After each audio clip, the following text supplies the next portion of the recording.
Es ist kein Wunder, dass wir heut beieinander sitzen dann. In dem Lokal, da kommen lauter echte Wiener zusammen. Nicht solche Schwammerlbrocker, die zum Herigen wandern dann. Laut umeinander belehren uns gar kein Gefühl für der Musi haben. Für solche Leute, da haben wir da bei uns keinen Platz. Da gilt für alle Zeiten nur der eine Satz.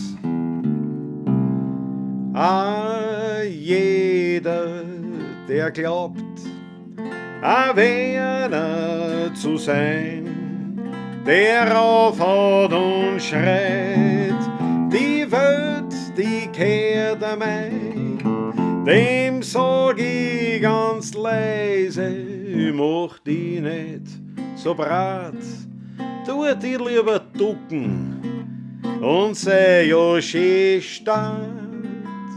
Es ist schad, dass die Welt so modern und so laut jeder auf sich und keinen anderen mehr schaut.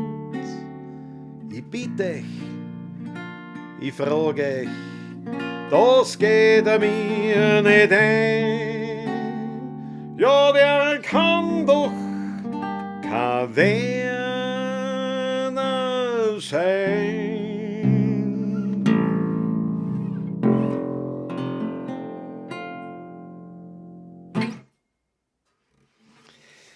Grüß euch Gott, habe die Ehre zu einer weiteren Pavlatschen, wieder einer Solo-Pavlatschen aus der Klause Klaus, das ist auszubringen. Schön, dass du da seid. Wir werden uns schon einen gemütlichen Abend machen. Beste Grüße von Patrick. Er hat noch immer das Gleiche, nämlich mit seinen Haxen. Aber Entwarnung mittlerweile.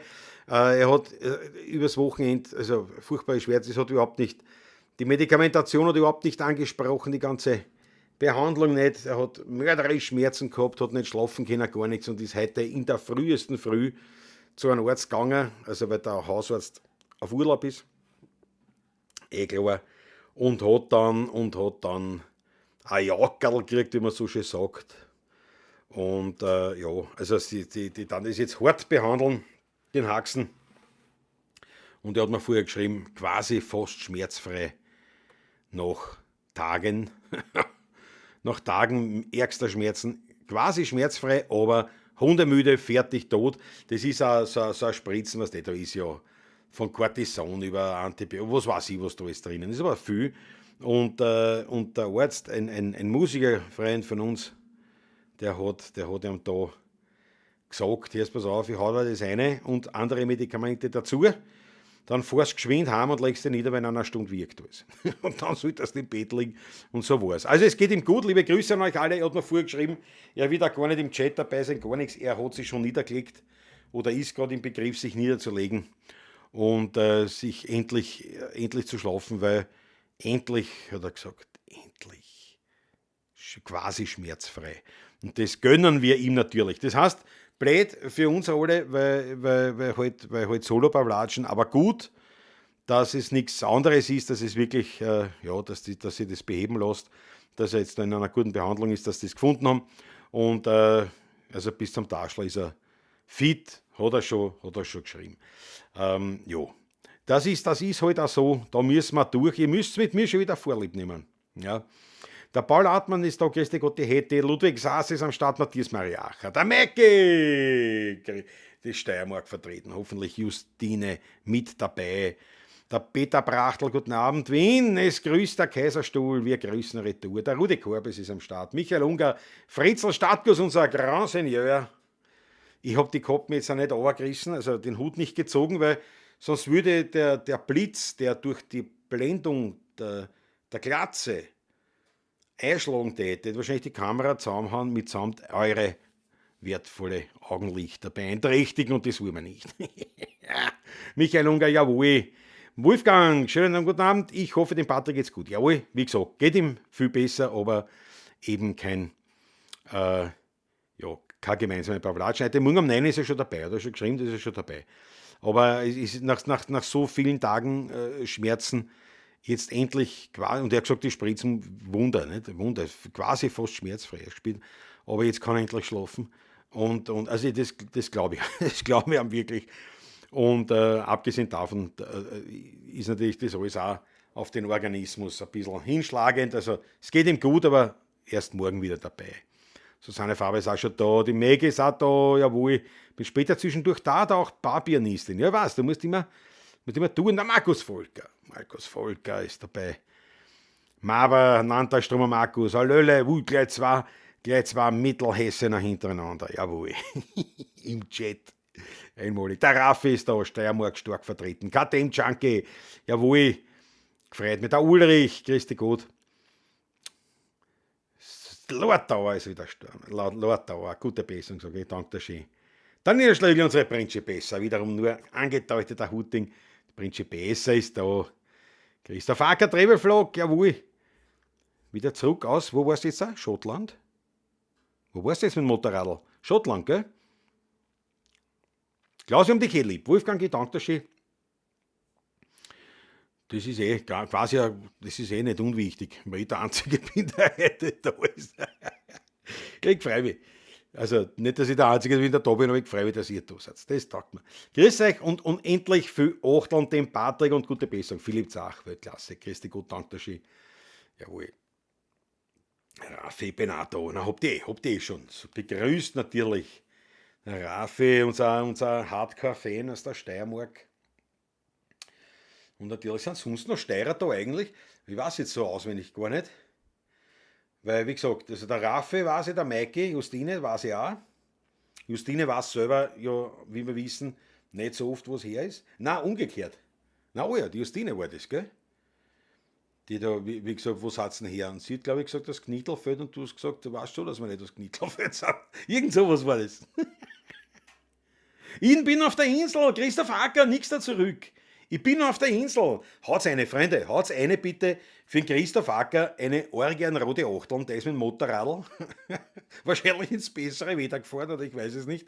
Der ist jetzt auf der britischen Seite. Der ist über den Ärmelkanal drüber, mit dem Motorradl geschwommen quasi und fährt jetzt die Insel an. Sehr, ich glaube Schottland. Schottland war der Plan. Sehr leid. Und all my stuff ist da. Jawohl.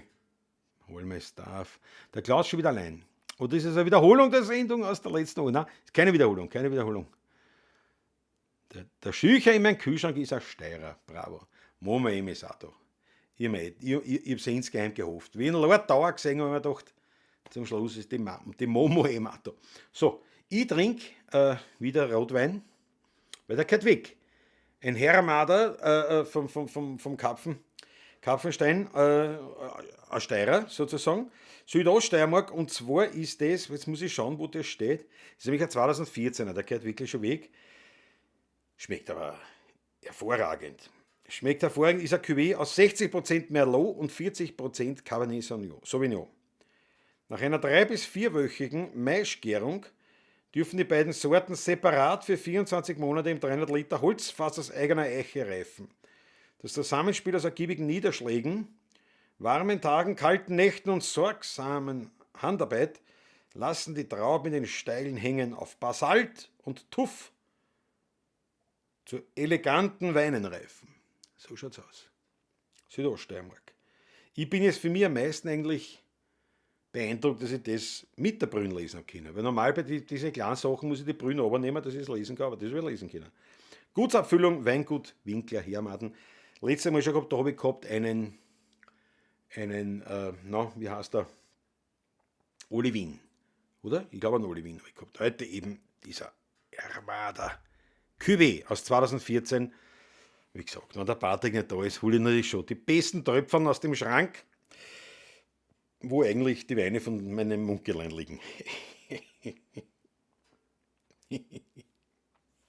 Sie kann nichts machen, weil sie ist in Wien. Das beste Bier ist aus Salzburg, sagt der Wolfgang. Ja, ist auf jeden Fall gutes Bier. Ja. Peter Bachtler hat auch glaubt, das ist eine Wiederholung. Nein, ist keine Wiederholung. Ist keine Wiederholung. Danke für die Achteln. Ich hatte mein Bier schon. Bravo, Ackerl. Ja. Heute wieder mit dem angenehmen Ambiente aus der Klause. All my stuff. Ja, das ist halt natürlich nichts. Aber ich habe heute eingeheizt schon am Nachmittag, weil es heute wirklich kalt war. Es hat ja nur gescheit. Es hat ja Gewitter über Gewitter, da hat es runtergefetzt. Ich habe nichts machen. Nichts. Also wirklich nicht für die, und wie gesagt, das ist die Baustelle, die Hackler sind gleich wieder alle heimgegangen. Die waren am 10 schon wieder weg. Wieder schauen, die haben sich alle verschüsst und gesagt, da kannst du nichts machen. Da kannst du nichts machen. Und weil das so geschieht hat. Und die ganzen Kineten alle nicht bis deppert, die sind angefüllt jetzt mit Wasser. Die sind angefüllt mit Wasser, da rund ums Haus. Ich habe das Haus nur mit Gummistiefeln nicht verlassen können. Ja, Wahnsinn. Der Ofen ist heute nicht eingeheizt. Doch, so seine Farbe, man sieht es nicht, man sieht es ganz leicht, schau. Da siehst du die leichte Glut. Und ich habe am Nachmittag dann eingeheizt, weil es wirklich saukalt war. Aber ich lege nicht nach, weil das ist da heiß. Viel zu heiß, viel zu heiß. Klausi trinkt den roten, ich bin beim Wodka mit Ginger Ale und der Patrick soll sich einen Tee mit Rum reinhauen. Jawohl, jawohl. Du, Franz Brandwein, der schläft schon. Aber wenn wir die schon bei der Hand haben, ich glaube am Dienstag, kann das sein der letzte Dienstag? Ich weiß es jetzt nicht mehr. Auf jeden Fall, seit der letzten Pawlatschen, in dieser Zeit hattest du, mein lieber Franz Brandwein, unser aller Pawlatschistinger Haus und Hof Leibfiaker, hast du deinen Geburtstag gehabt. Ich weiß ja nicht einmal in wievielten. Aber es ist auch wurscht, weil ich gratuliere dir aber von Herzen und von der Leber mit den allerbesten Glückwünschen zu einem Geburtstag im Nachhinein. Und natürlich, die Pawlatschistingers werden das sicherlich mit einer Organ Rote Achteln eben Gleiches wünschen. Auf dich, lieber Franz Brandwein, und du kannst natürlich einen Liedwunsch äußern. Wenn es geht, bitte ein Lied, das ich kann. Das war super, aber natürlich jetzt einmal auf die. Alles Gute zum Geburtstag.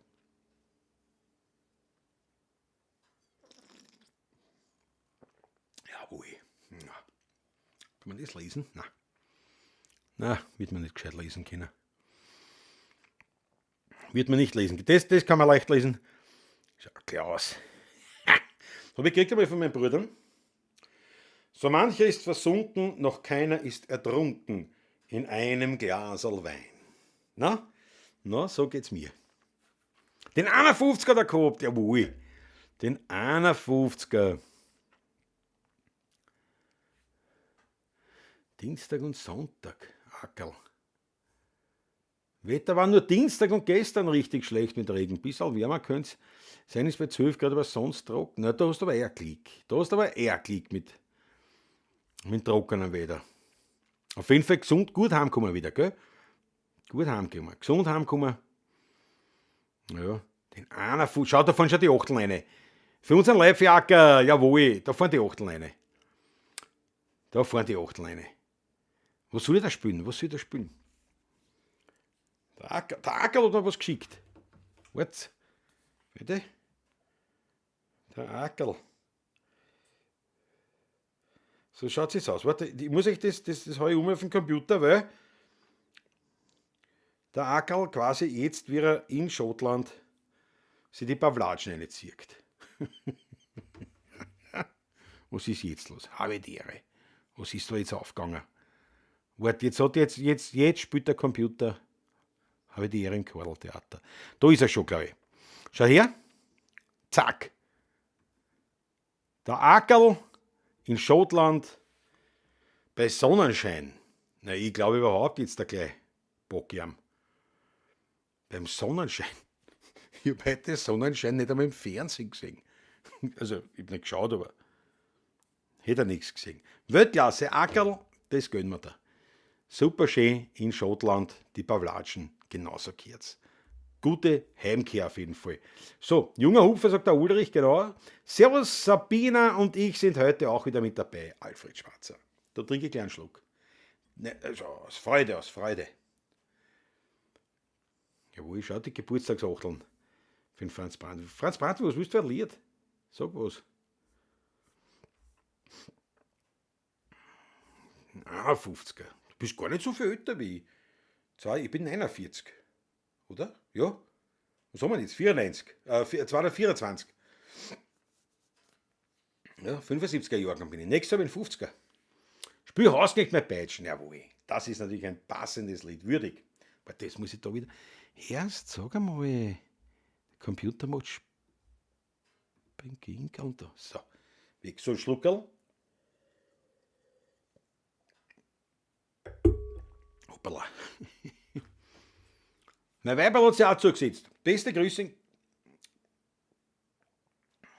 Schau, die Chris hat mir geschrieben.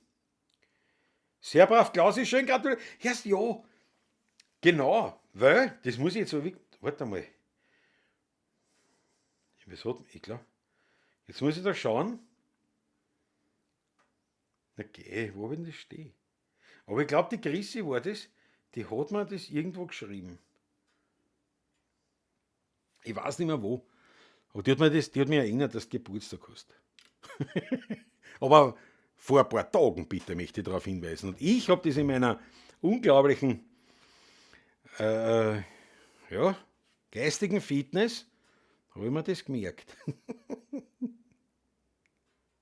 Vogel ohne Quetsch ist Arsch, wie sitzt in der Wiesen. Bravo, Christoph Acker. Klasse.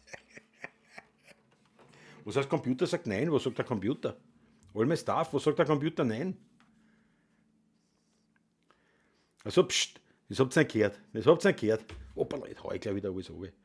Das habt ihr nicht gehört. So, was sagt der Computer nein? Almes darf. Zu was? Zu mir? Oder da bei mir? Oder nein gesagt? Na schauen wir. Also.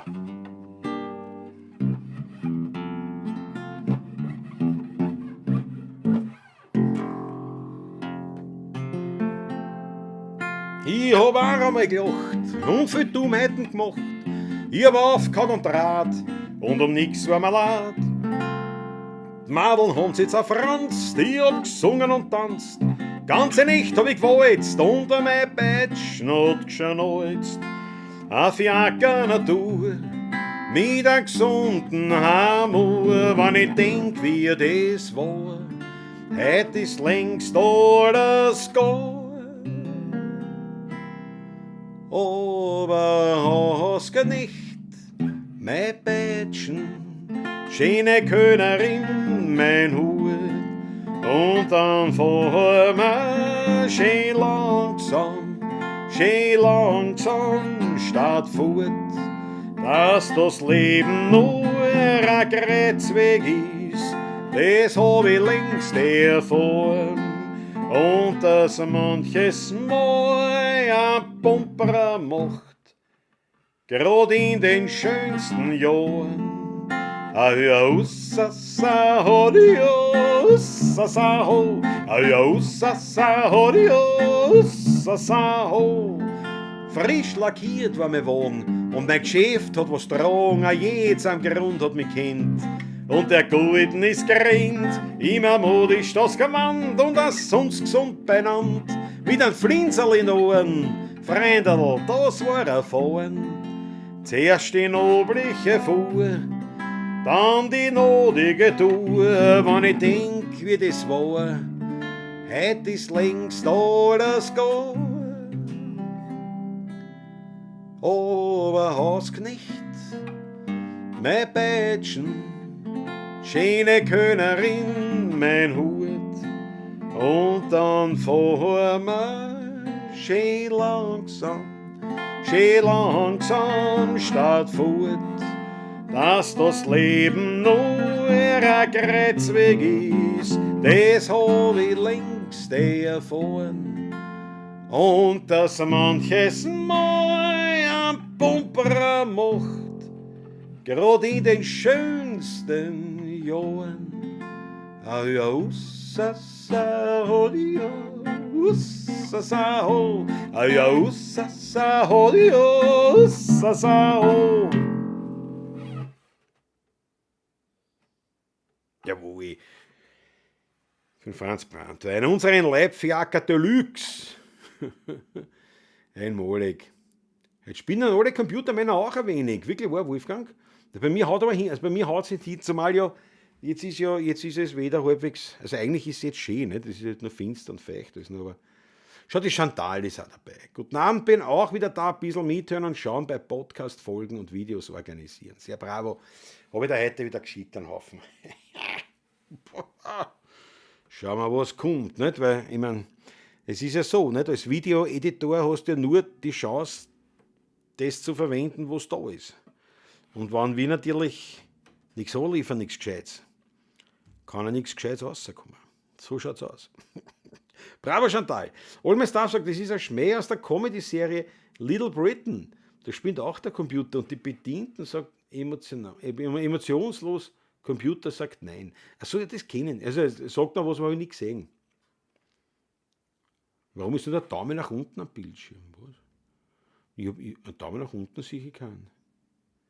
Jetzt ist schon wurscht, darum bin ich auch offiziell da. Bravo Chrissy, ist gescheit, wenn du offiziell auch da bist.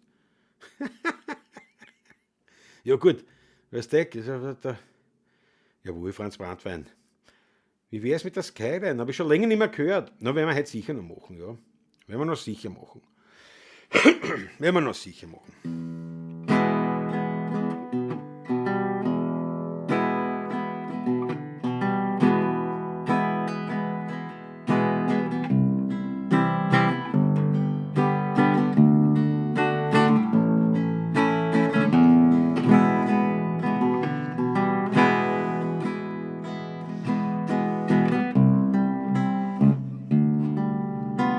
Schau dir, es ist schön mit einem Freund heute zu werden. Ich hab mir in die Augen schauen und ehrlich sagen, ich hab dich gern. Du bist gestanden in mir wie ein Baum und jeder war für einen anderen Seite daheim. 20 Schilling waren 10 mal 2. So wie es jetzt sein soll, bei 2 echte Haberer. Und der Himmel war ewig voll Stern. Es ist schön, mit einem Freund alt zu werden. Es ist schön, mit einem Freund alt zu werden. Schau dir deine Freunde gut an. Wer's ehrlich mit dir meinen kann, sonst siehst du vielleicht eines Tages gar rein. Du bist auf der Welt ganz allein. Solang du was bist und was hast, solang ist mir gern bei dir Gast. Doch bist du im Leben einmal ganz passé, ja, dann sagt falschen Freunden Ade. Ohne die, da geht's halt nicht, weil ich dann de Lieb nicht hätt. Wo ich bin, da bist du auch. Brauch ich dich, dann bist du da. Ohne die, da geht's halt nicht, weil ich dann de Lieb nicht hätt. Gehen durchs Leben Hand in Hand, uns bringt nix mehr auseinander. So wie wir zwei sind nicht viel da, ob Freude bleibt, wir tragen's zu zweit.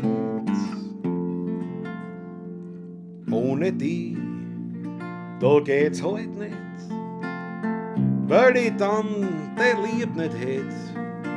Wo ich bin, da bist du auch. Brauch ich dich, dann bist du da. Ohne die, da geht's halt nicht, weil ich dann de Lieb nicht hätt. Gehen durchs Leben Hand in Hand, uns bringt nix mehr auseinander.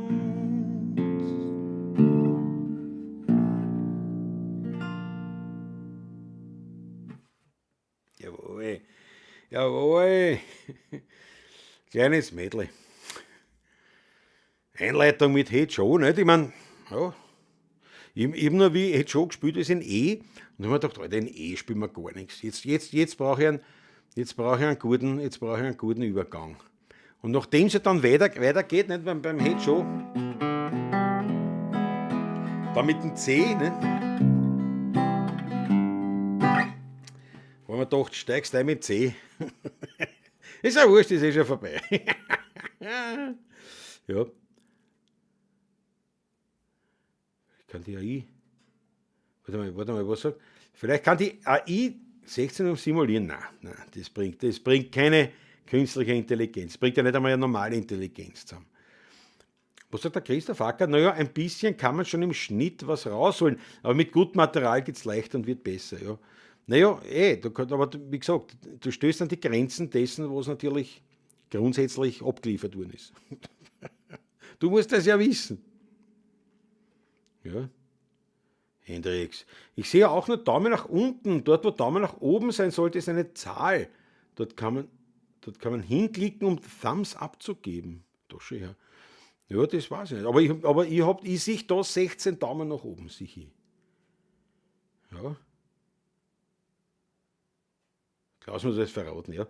Ja, mit mir kannst du kein Geheimnis auffangen. Grisi, mit mir geht das nicht.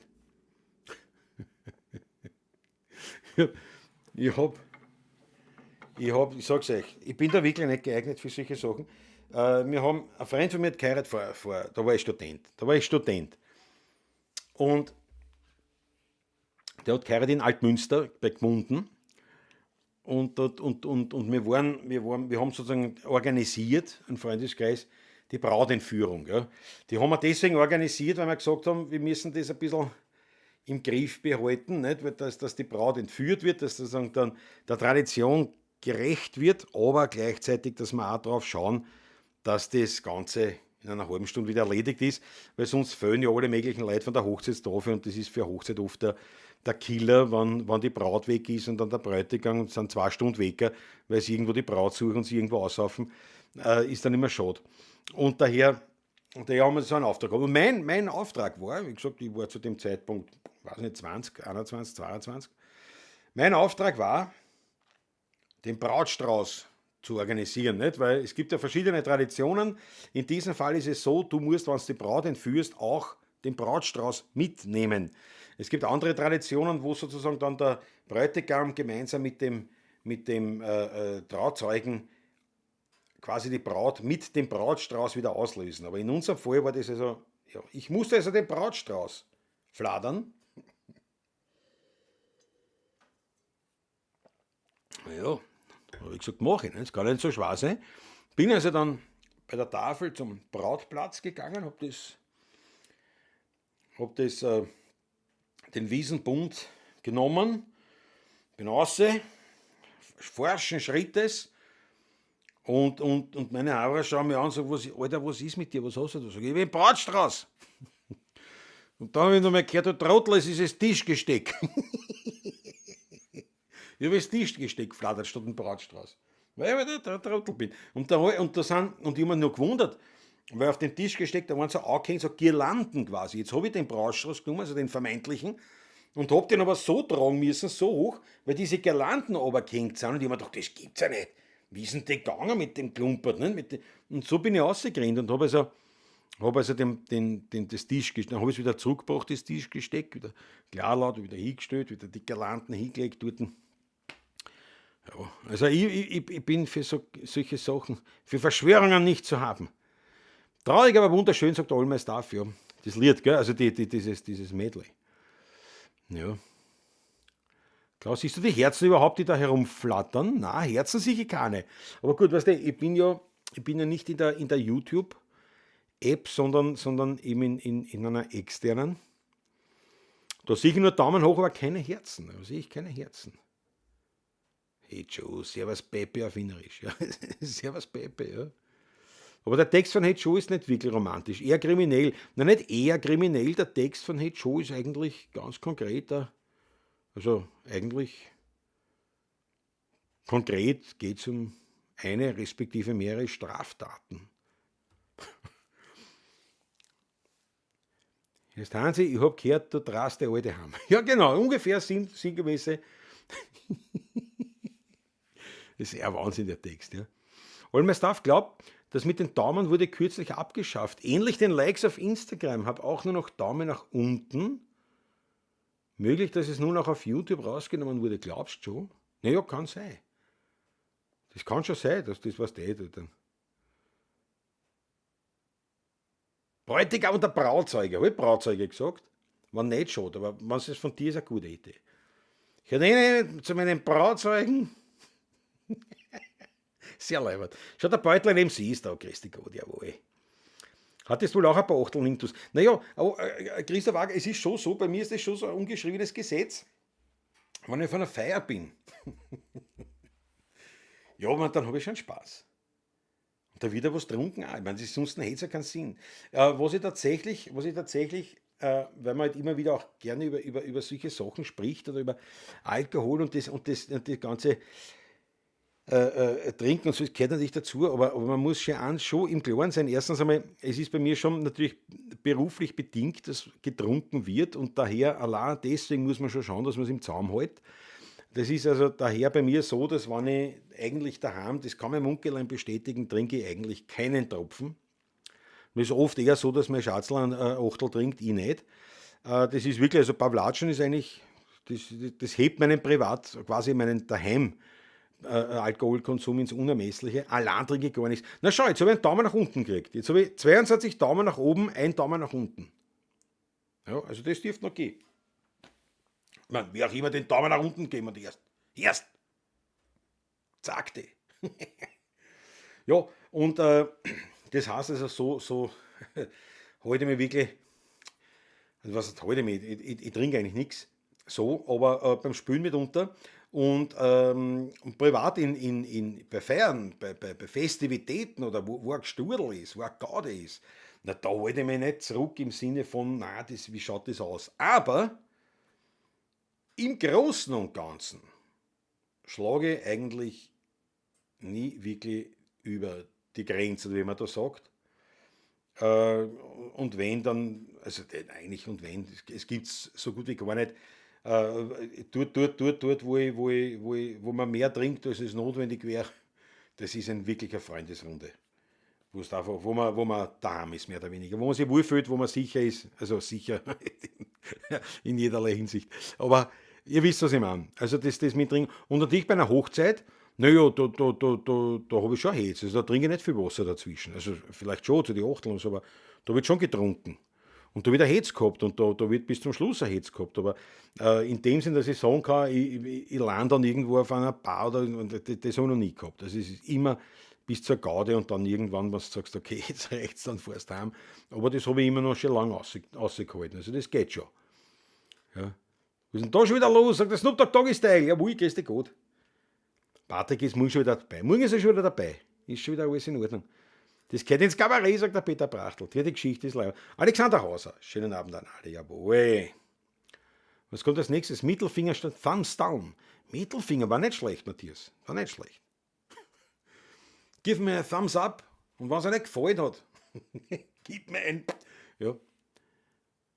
Lugner hat Samstag auch geheiratet. Ja, schau, Susanne Favre. Aber ich war nicht eingeladen. Aber dort hätte ich auch keinen Brautstoß gefordert. Ich weiß schon eigentlich. Das war sicher eine mörderische Party. Beim Lugner, das ist sicher kein Kind der Traurigkeit. Der hat sicher leibende Fesseln. Gut, und ich meine, ein Routinier in Sachen heiraten ist er ja auch. Ja. Der Kindersterwin hat Hey Joe so übersetzt. Hey Hans, was magst du mit der Krochen in der Hand? Ach so, wirklich? Der Kindersternstl, Erwin, ja. Ja. Die kenne ich gar nicht, die Variante. Ja, aber das ist ja, was magst du mit der Krochen in der Hand? Ja. Erwin Kinderst. Das passt eigentlich zum Patrick in der Morgenshow, gell? Mit Orient ewig am Schädel. Der Erwin hat auch so ein Kapperlauf. Schönen Abend, liebe Grüße aus Tirol, Magnus Sterzinger. Jawohl, grüß dich gut. Das war ich probeweise. Bravo, Chrissy. Also hat funktioniert auf jeden Fall. Also Daumen runter geht. Wildcat ist da, grüß dich gut, ja. Immer diese Hater, genau. Blöden Husten an der Backe. Geht auch schon 2 Wochen. 2 Wochen hust schon? Na geh. Dann wird's Zeit, dass du los wirst. Batschenauer Musikverband auftritt. Naja, aber Ackerl, da waren ja nur mehr wir. Da war ja keiner mehr da. Musikverband, wie das klingt. Blasmusikverein, ne, beim Frühlingskonzert. Naja, es ist ja eine Musikerrunde. Ne? Ja, der Lugner hat seine zukünftige Ex-Frau geheiratet. Ja. Weiß ich, der muss erst 5, 6 Monate sicher ist der schon verheiratet. Gell? Bin heute von Linnich-Raum-Düren, Nordrhein-Westfalen, über die Pfalz nach Hause, nach Baden-Württemberg gefahren. Da war nichts zu sehen, aber Richtung Ulm nach Bayern soll schlimm sein. Also bei dir dort hinten quasi ist alles in Ordnung, na Gott sei Dank. Ja, diese Unwetter, Überschwemmungen, na das greifen jetzt um sich. Ja. Grüß dich in die Runde, Wolfgang Kreuzger. Siehst du das? Jetzt wäre Wasser dazwischen getrunken, nicht? Weil der Ackerl so in Wunden rührt. Klausi, gehst du eigentlich mit deiner Freundin auch privat aus? Wenig. Ist nicht meine Freundin, ist meine Frau. Ich habe geheiratet. Wir gehen wenig fort, ja. Ich glaube, ich schaue es nicht so wirklich oft, aber vielleicht muss ich es öfters ausführen, ja. Weil es ist wirklich so, ich gebe es so, das ist als rein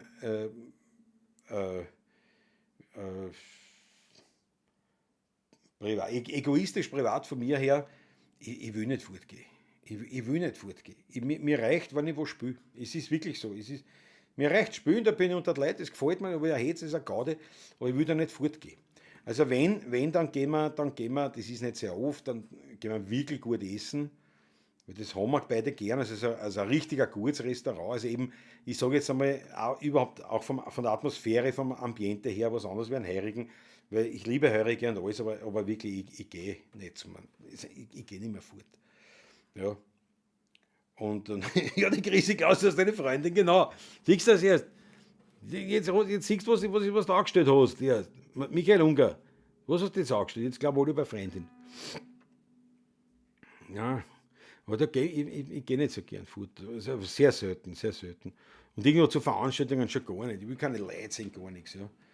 Aber ich weiß nicht, bis jetzt hat sich mein Onkel noch nicht beschwert, aber ich muss es einmal fragen, also, willst du einmal fortgehen? Ja, aber ich glaube, wir genießen das eigentlich recht gut, aber ja, vielleicht sollte man mal mehr. Bei unserer Hochzeit war im Gasthaus noch eine zweite. Am nächsten Tag fanden wir eine Person schlafend an der Rezeption. Auf Nachfrage, wer das ist, meinte die Dame, das ist der Bräutigam der anderen Hochzeit. Na, schlechte. Na, das ging jetzt beim, also das bist deppert, wenn ich dem seine Frau bin. Dem Birne her, das ist gleich die erste Handlung als Mann und Frau, dass du gleich mit dem Bräutigam anwatschst, aber sowas von. Na, das weiß ich noch, wie wir da in Altmünster waren. Da haben wir quasi, das haben wir dort alle in dem Hotel geschlafen, und wir haben am Vortag, vor der Hochzeit, haben wir natürlich mit dem Bräutigam einen dezenten, sag ich mal, so einen Junggesellenabend Leid gemacht. Also wir haben schon geschaut, dass vor allem der Bräutigam und der Brautvater und der Brauzeuge, gefällt mir der Ausdruck, dass die also nicht allzu sehr angesoffen sind. Aber wir haben uns das schon natürlich. Ne? Und dann haben wir, das war gleich vis-à-vis vom Hotel, und dann haben wir einen anderen Freund heimgebracht, zu zweit, und bringen ihn zu seiner Frau. Ne?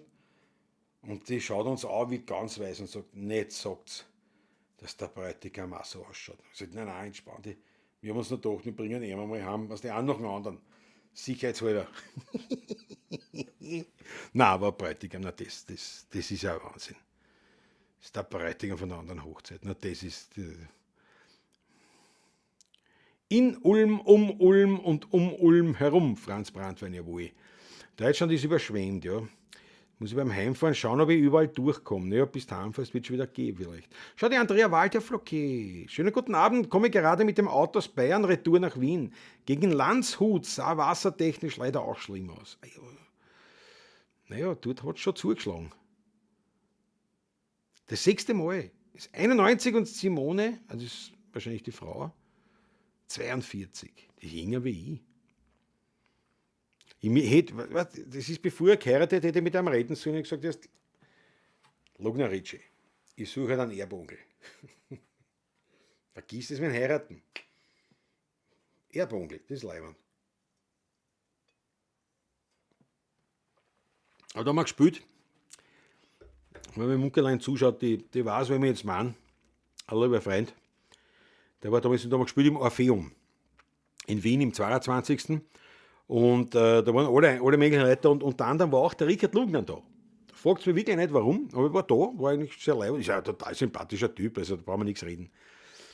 Und auf jeden Fall sagt ihm der Herr Haberer, der da auch mit war, sagt, er kommt vom Klo zurück, vom WC und sagt, das glaubst du nicht, was mir gerade passiert ist. Und sagt, neben ihm steht der Lugner und beide verrichten ihr kleines Geschäft, wie man so sagt. Nicht? Wobei mein Haberer da schon ein bisschen zu tun hat. Nicht? Und beim Lugner ist das quasi eine Nierenspülung Deluxe ausgegangen.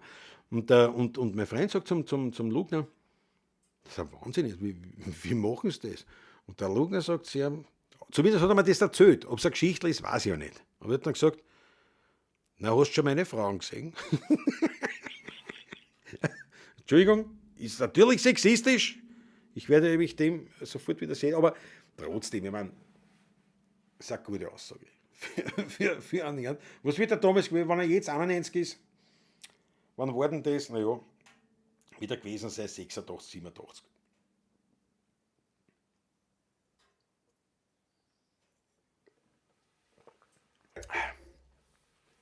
So sind wir, gell? Frauenfeindliche Geschichten. Ja.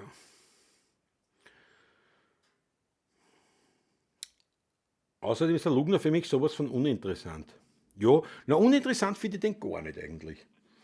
Ich finde den Lugner selber gar nicht uninteressant. Ich meine, ja, also im Sinne von, also ich bin jetzt auch nicht wirklich einer, dem folgt das Ganze. Aber ich finde es halt leibend, weil der Typ halt ein hohes Alter hat, unheimlich von sich reden machen lässt und was aufgebaut hat auch. Nicht? Manche sagen, ja, wieso ist alles verschuldet. Aber was das glaube ich denke mir immer, naja, das sind immer so Sachen, das sind die Neider. Also ich weiß nicht, ob er blank ist und so tut. Wenn er pleite ist, der Lugner, so wie manche sagen, na, dann macht er es aber besonders gut. Also pleite sein und sie nichts aussehen lassen. Und dabei voll dabei sein im Ding, musst auch kennen. Also es ist jetzt nicht meine Welt, wo der Lugner sich bewegt, aber ich muss sagen, ich habe schon einen gewissen Respekt vor dem seiner Leistung, weil schließlich, man hat als Baumeister angefangen. Nicht? Oder mal da irgendwie so in dem doch recht harten Beruf, in dieser Branche, hat der mal was aufgezogen. So sehe ich das. Weißt du, wenn dann andere dazu einen Schmarrn hinter. Glaube ich alles nicht. Ich glaube, dass der einfach dort noch halt sein Geschäft gemacht hat und seinen Weg gefunden hat, wie er halt das Ganze noch weiter betreiben kann. Und dann hat er diese Lugner-Sitte gemacht und. Also uninteressant würde ich nicht sagen für mich, aber ich glaube, so wie du meinst, Wolfgang, so Also, ich finde ihn schon interessant als Typen, aber habe jetzt eigentlich keinen Bedarf, mich mit ihm da weiter auseinanderzusetzen. Ja. Und alle von den jungen Mädels dachten, dass sie die Letzten wären. Ja, naja, das ist nämlich eher das, was ich nicht verstehe oft. Gell? Wenn man dann sagt, schau, der alte Lustmann, ich denke mir, naja, da müssen die Frauen sich auch dafür hergeben. Also es muss ja auch was sein. Ja, irgendwas müssen die schon sehen dran. Und ich weiß nicht, ob es immer nur das Geld ist. Ob man das so leicht auf das reduzieren kann, dass es nur ums Gerstl geht, wäre möglich. Aber ich weiß nicht. Ich weiß nicht. Ich denke, dass es hier nur ums Geld geht. Ja, ich weiß, ob es nur ums Geld geht. Da muss ja da wirklich viel haben. Ne?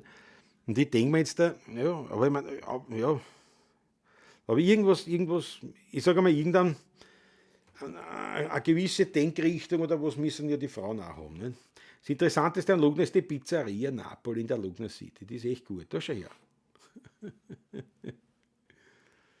Ja, bis Ingolstadt, sagt die Chrissy. Ne? Die Unwetter sind schon weit umfassend.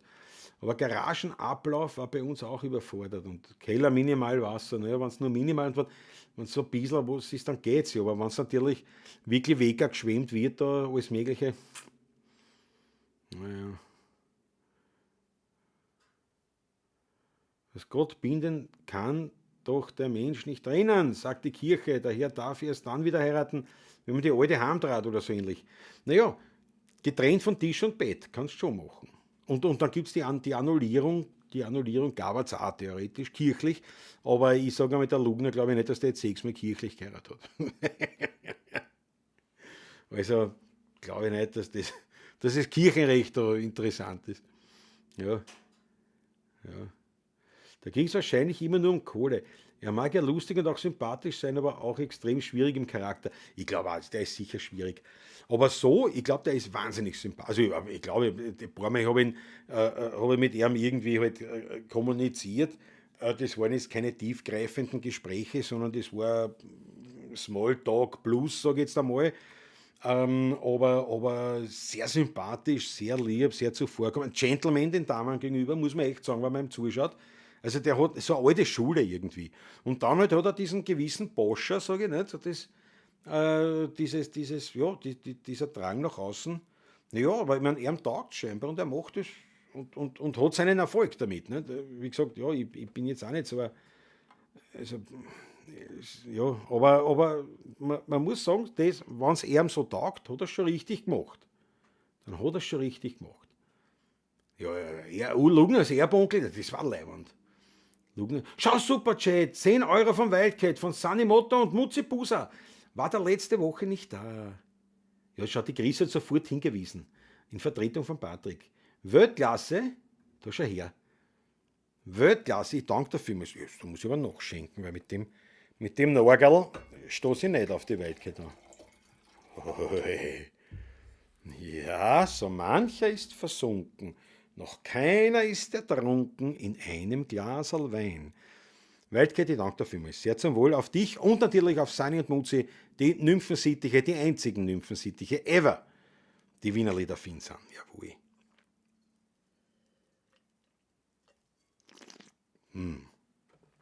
Wirklich ein guter Tropfen. Wirklich ein guter Tropfen. So. Was machen wir jetzt?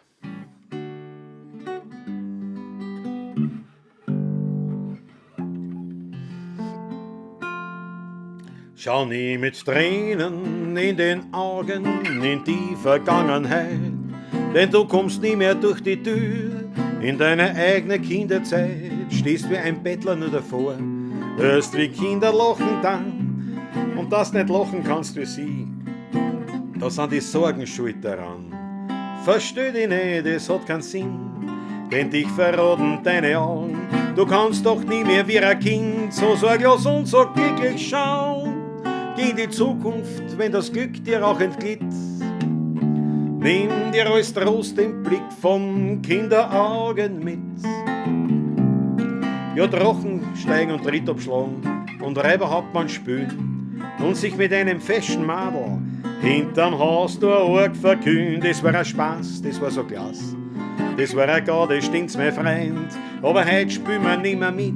Wir sind verstoßen, wie mir scheint und wie wir uns das erste Mal eine ganze Nacht haben ausbleiben traut.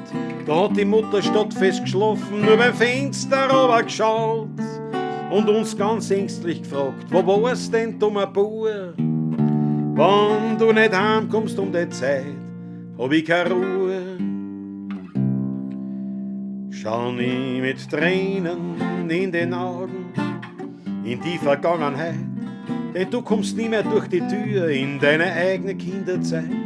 Stehst wie ein Bettler nur davor, hörst wie Kinder lachen dann und was nicht lachen kannst wie sie, da sind die Sorgen schuld daran. Versteh dich nicht, es hat keinen Sinn, denn dich verraten deine Augen.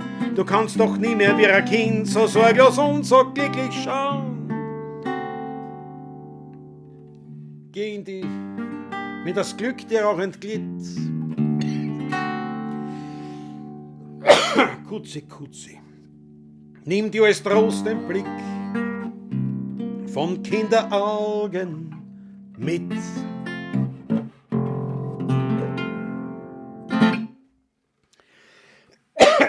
Tut mir leid, ist ein Husten dazwischen gekommen, aber das hat mich echt, der hat mich jetzt da echt, der hat mich jetzt lang gereizt und schlussendlich habe ich es dann da wieder nicht unterbracht. Schau, Schmattes ist unterwegs, Alfred Schwarzer. Da danke ich dir vielmals, da blende ich sofort ein, auch für alle anderen. Freunde des Schmattesgebens. Ich danke euch schön. Aber weißt du was, ich blende jetzt was anderes ein. Freunde, ich blende was ein und ich werde sofort wissen, um was es geht. Und ich bin gleich wieder da. Wo habe ich denn? Ich muss erst schauen, was habe ich natürlich. Ach Gott, wo habe ich denn das? Da.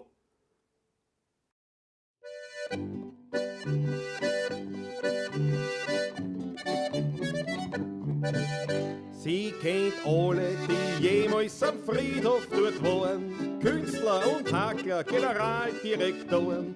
Jeder tut sie freundlich grüßen, egal ob's groß oder klein ist. Dafür hat man ihr was ins Kerbel rein, bei der Zensi, da kehrt man gerne ein.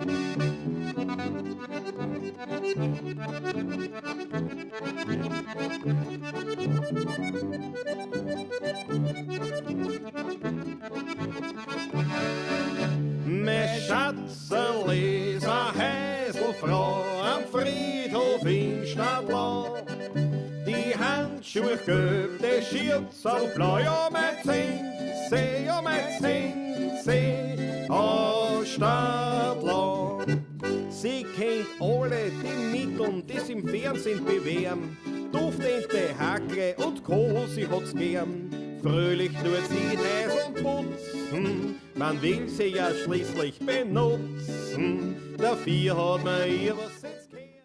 Jawohl. Na, was sagt sie jetzt da? Was sagt sie jetzt? Ein Wahnsinn. Was haben wir da? Der Ulrich Lugner ist der Mörtel, oder? Ja, genau. Der Mörtel. Skyline, ja. Zum zweiten Mal, ja, werden wir dann das Skyline machen.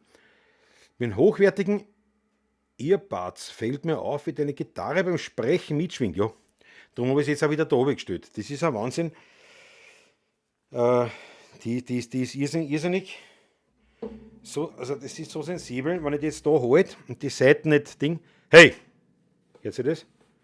Hey! Ja, Wahnsinn, gell, wie die klingt. Irre. Was haben wir da oben noch? Lugner hat schon was drauf, sagt der Andrea Waldherflocke. Ja, ich glaube auch, der hat schon was drauf. Ich sage, ich bin mit ihm nicht irgendwie Ding, aber der hat was drauf, sicher. Hol dir noch ein Bier, Wolfgang, bravo. Nettes Intermezzo, sagt der Markus Prestoli, gell? Ist aber ein weiterer Weg in den Garten. Naja, ich hab das schon den Bord vorgezogen. Das ist im Studio aufgenommen worden, genau, Grüße, ja. Das ist die Studioaufnahme. Zurück vom Blumengießen. Ja, ich war gar nicht draußen. Draußen ist nass und alles. Das ist furchtbar. Was, Gitarre und Keyboard? Nein, Keyboard kommt da keins vor. Das sind die Quetschen und die Gitarre. So, Ginger Ale ist aus. Jetzt gibt es noch einen Wodka mit Bitterlemon. Dann ist der auch aus. Dann muss ich mir was einfallen lassen. Was ist besser, Rum oder Scotch mit Bitterlemon? Mit Bitterlemon gemischt?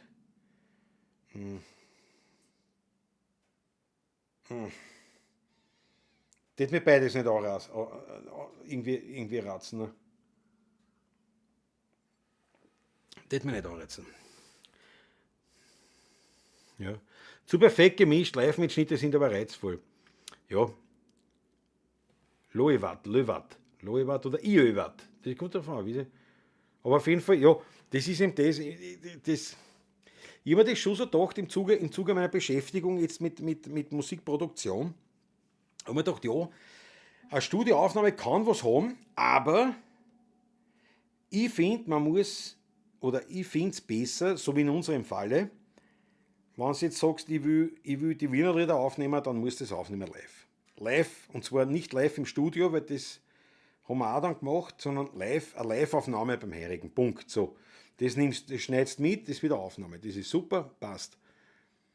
Und wenn du sagst, ich will im Studio was machen, dann müsstest du wirklich sagen, und da machen wir jetzt was im Studio. Also da verlassen wir auch dieses klassische Backel-Ding. Also da wollen wir auch nicht so klingen. So denke ich mal. Also das wäre jetzt die Idee. Wenn ich sage, wenn man eine Studiogeschichte macht, dann muss man quasi das ein bisschen verlassen. Der Reinhard Meier hat das ja auch im Prinzip gemacht, der ja eigentlich seine Live-Konzerte alleine mit Gitarre bestritten hat, die meisten zumindest, soweit ich das weiß. Und hat aber die Studienalben, also die Aufnahmen, die waren mit Band zum Beispiel. Und da haben wir gedacht, ja, das kann man vielleicht machen. Was? Hallo? Ich wurde gefragt, ob ich Flöte spiele. Ach so. Nein, Gitarre und Keyboard. Ich habe dich gefragt, ob du Flöte spielst. Wie fragt ihr denn sowas wieder? Ackerl bringt ihn rum ins Coach zusammen. Warum? Spielst Flöte? Naja, dann. Ich habe mir schon gedacht, da meint der Keyboard ist da drauf. Siehst du, so entstehen die Sachen. Was willst du mehr? Es ist halt ein Wahnsinn. Es ist halt wirklich ein Wahnsinn. Die Welt ist so schön und die Welt ist so reich. Doch ist halt im Leben für alle nicht gleich. Es geht durcheinander, es ist kunterbunt. Und doch ist die bucklige Welt kugelrund. A jeder Mensch hofft und a jeder Mensch strebt. Und viele sind da, die umsonst nur gelebt. Was nützt alles Denken, es gibt nur den Schluss. Es gibt schließlich alles, wie es kommen muss. Wenn der Herrgott nicht will, nutzt es gar nix. Sei nicht bös, nicht nervös, sag es war nix. So war's immer, so bleibt es für ewige Zeit. Einmal oben, einmal und, einmal Freude, einmal Leid. Wenn der Herrgott nicht will, nutzt es gar nix. Schrei nicht bleib schön stumm, sag es war nix. Renn nur nicht gleich verzweifelt und kopflos herum, weil der Herrgott weiß immer warum. Das Leben hat mir eine Weisheit geschenkt. Es kommt immer anders, als man es sich denkt. Drum soll man nie sagen, ich muss und ich will. Der Herrgott entscheidet und du halte still. Sei immer zufrieden mit deinem Geschick. Beneide nicht immer die anderen ums Glück. Wie schnell kann es anders oft sein über Nacht. Das Ende wird immer von oben gemacht. Wenn der Herrgott nicht will, nutzt es gar nix. Schrei nicht bleib schön stumm, denk es war nix. So war's immer, so bleibt es für ewige Zeit. Einmal oben, einmal und, einmal Freude, einmal Leid. Wenn der Herrgott nicht will, nutzt es gar nix. Sei nicht bös, nicht nervös, denk, es war nix. Renn nur nicht gleich verzweifelt und kopflos herum, weil der Herrgott weiß immer, warum.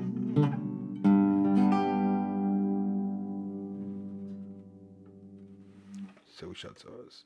So schaut's aus.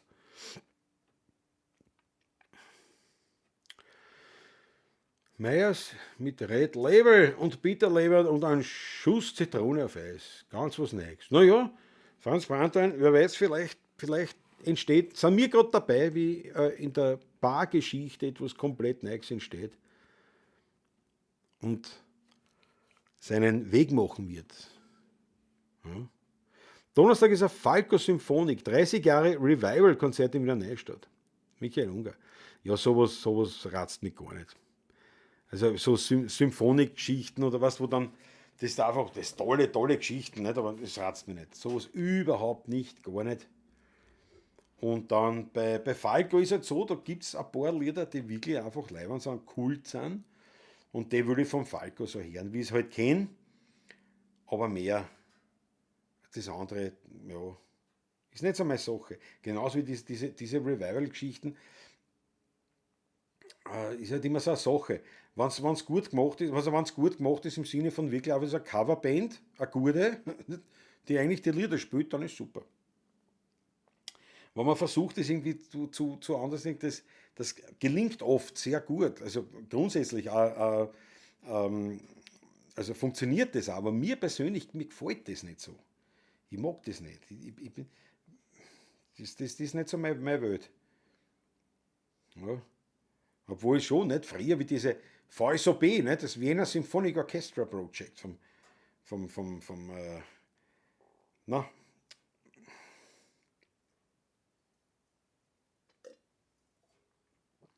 Christian Kolonowitz. Das war quasi so der Beginn, wo man Rockklassiker in Symphonieorchester gehört hat. Das war schon toll, beeindruckend und alles, aber im Endeffekt, also, ja, man das auch nicht oft eingezogen. Mir wird das Longdrink-Glas zu klein, ich brauche eine Kübe. Na ja gut, Franz Brandt, du bist Kriegeln gewinnt, das ist was anderes. Was kostet der Spaß, fragt der Snoop Dogg Doggy-Style. Aber man sind Ungar Michael jetzt, das Falco-Symphonik. Einfach googeln. 16er beim Coverband, ja, das gibt es aber noch nicht, glaube ich. Eintritt frei. Da schau her. Wo ist das da in Neustadt? Mit freiem Eintritt, ist das ein Open Air oder ist, ich meine, ist ja wurscht. Wie gesagt, sowas, außer am Donnerstag ist Daschler, da kann ich nicht. Möchte die Oberliga der Musiker wirken sehen. Die vielen Leute am Donnerstag schrecken mich ab. Möchte die Oberliga der Musiker wirken? Ja, aber ja, eben die Leute, das ist eben der Grund, warum ich nicht gern fortgehe. Ich mag nicht so viel Leute. Beim Wäscheaufhängen ist die Maggie jetzt im Zimmer, einmalig. Hängt die Wäsche auf, so gehört es. Et hab ich mein Freistagel, hutscht sich eine in mein Wagel, ich führe euch ausse auf an Wein. In Grinzing soll a Klasse sein, hör mir wo a sauberes Tanzel und vorm Tor hängt's grüne Kranzel. Sind wir drin, das ist doch klar, und singen miteinander im Chor. Jesus, Kinder, kost's den Wein, meiner Söder grobst die ein. Schon das Fabel is erbracht, den kannst zuzeln die ganze Nacht. Immer leichter wird das Sinn, wie eine richtige Melodie. Lechtsinn, komm und häng die ein, hätte will nur selig sein.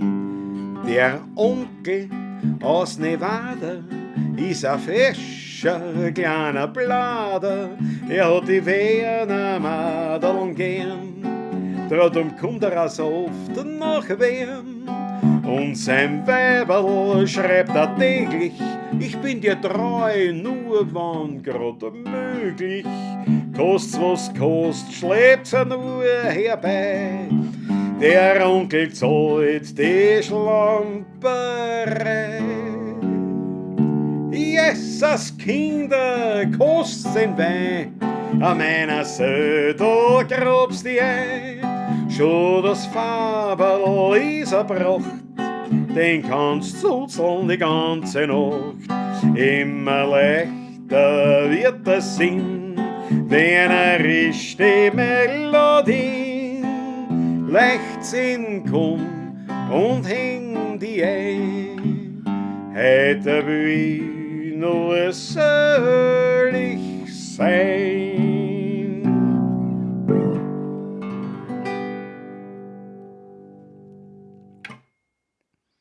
Jawohl. Jawohl, jawohl.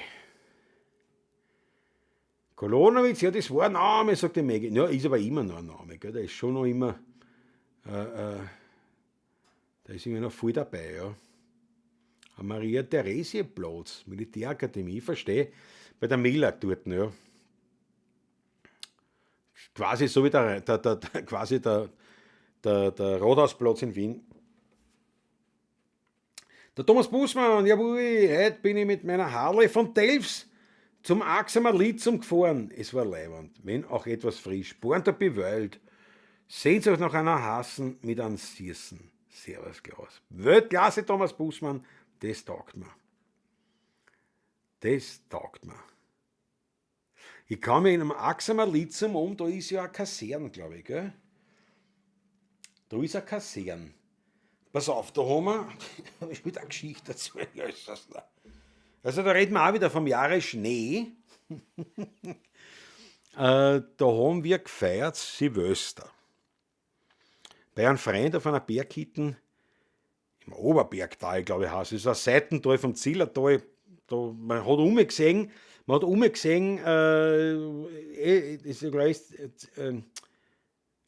die Franz-Senn-Hütte, die berühmte Franz-Senn-Hütte, ne? Der Franz Senn, der Begründer vom Alpenverein ist das gewesen. Der Pfarrer Franz Senn, der Tiroler. Und der hat ja den Alpenverein gegründet. Und hat dort noch angefangen, sozusagen, die Wege ein bisschen sicherer zu machen damals. Weil er halt ein leidenschaftlicher Bergsteiger war. Mit seinem Gefährten, der hat mir so den Namen noch mal gemerkt, weil es ein Leibwand, das ist ein Cyprian Granbichler. Einfach ein Weltname. Cyprian Granbichler, leider auch bei seiner Bergtour umgekommen dann. Aber der Franz Senn hat quasi da, also das begründet. Und da gibt es in dieser Franz Senn-Hütte, ich glaube, das ist das Zillertal oder Stubaital, ich weiß das, da bin ich jetzt wirklich fast ein bisschen, weil so ein Bergfex bin ich auch wieder nicht. Und auf jeden Fall, wenn man da in diesem, das war so ein Hütten, auf 2.500 Meter, glaube ich, 2.500 Meter, sowas. Und da haben wir Silvester gefeiert. Und da hat man so umgesehen, mit dem Tal entlang, und dann hat man da drüben das Ende vom Tal gesehen, da hat man diese Franz-Senn-Hütte gesehen. Das weiß ich noch. Und da haben wir Silvester gefeiert, und ein Freund von uns, der ist dann am 2. Jänner eingerückt. Und ich glaube, das war am Axamer Litzum. Das war Axamer Litzum, da sind wir durch Hall in Tirol durch. Da haben wir nachher noch gegessen, haben wir noch eine Münze geprägt dann in Hall. Und ich dachte, ich muss noch da gibt es also die Münzprägestadt. Ne? Da haben wir noch eine Münze geprägt, ganz touristisch, wie es gehört. Damals. Also was war das? Ende 90er Jahre. Ja? Und Axamer Litzum. Und wir sind da also von runtergefahren am 2. Jänner und haben ihn noch begleitet. Also, er ist mit seinem eigenen Auto gefahren, aber mir zu mit, hinten nach. Und dann war wirklich strahlender Sonnenschein, blauer Himmel und die weißen Wolken, ein paar dazwischen. Und es war so, er war nicht sehr begeistert, dass ich jetzt einrucken muss.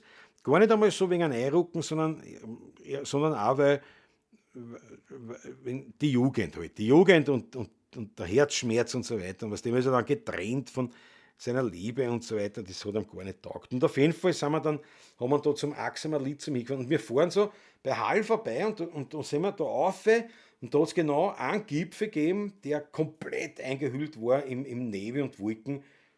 Axamer Litzum.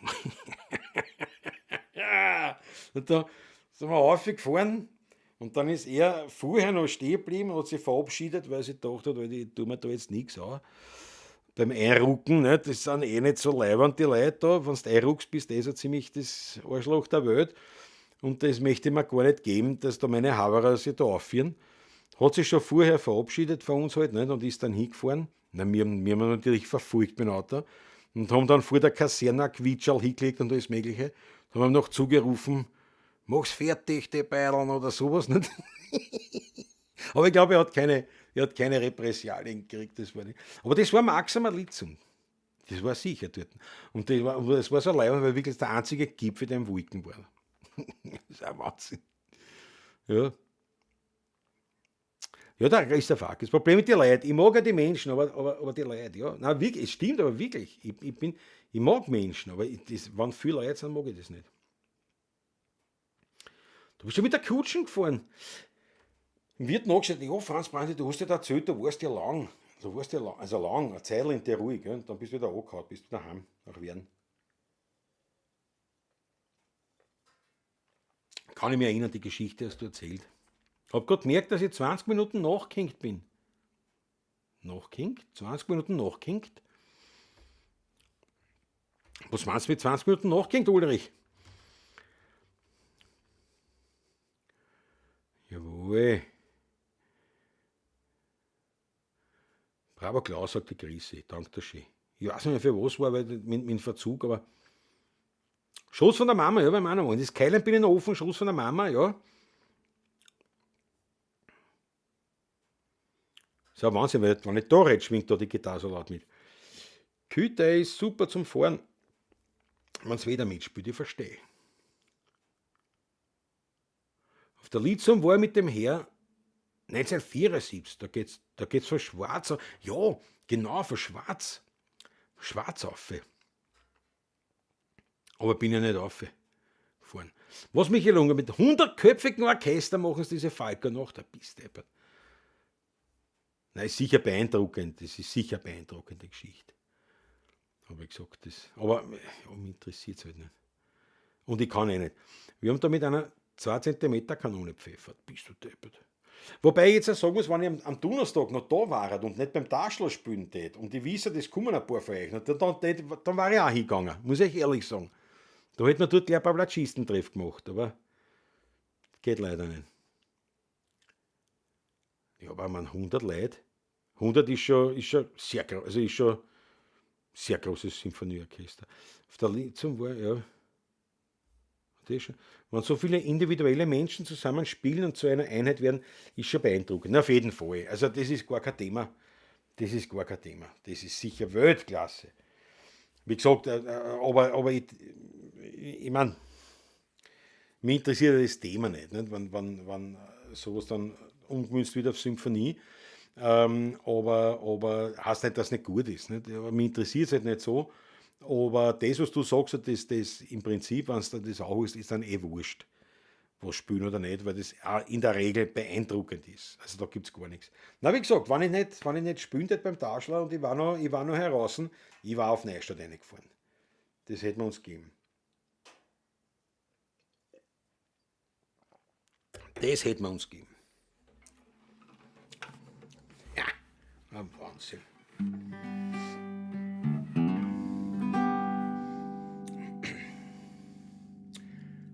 Heute fahren alle Wirten umeinander. Keiner hat Zeit für ein Musikgesang. Ein Hetz und eine Gaude, die gibt's nimmer mehr. Der Werner sitzt da, macht sich das Leben nur schwer. Drum leideln sie's gescheit und verpasst nicht die Zeit. Geht's langsam durch der Welt und pfeift's auf das Geld. Hört's zu, was der Großvater singt. Aus der uralten Zeit jetzt erklingt. Bei der Hähne steigt Rost vor der Liene.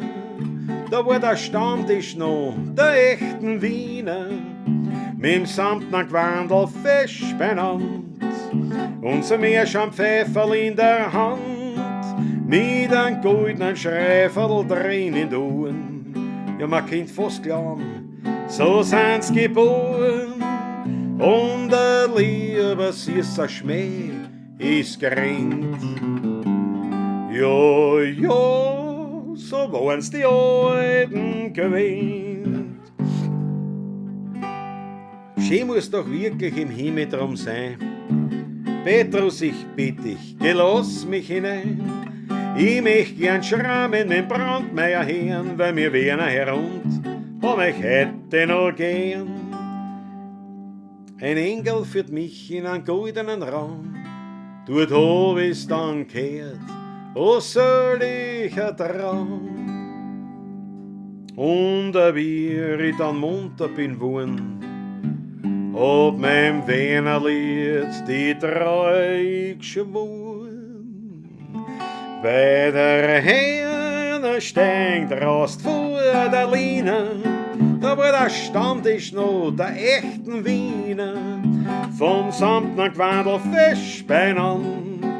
unser Meerschaumpfeiferl in der Hand, mit einem goldenen Schreifel drin in Ohren. Ja, man kennt fast glauben, so sind's geboren. Und ein lieber süßer Schmäh ist gerannt. Ja, ja, so waren's die Alten gewinnt.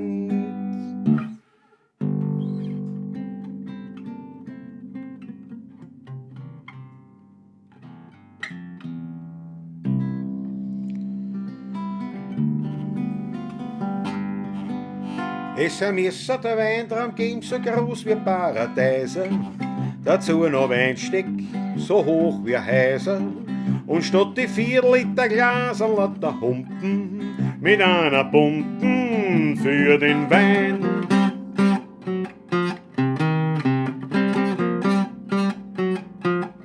Und weil wir gern Schrammen her, dem ist ne fix angestellte werden.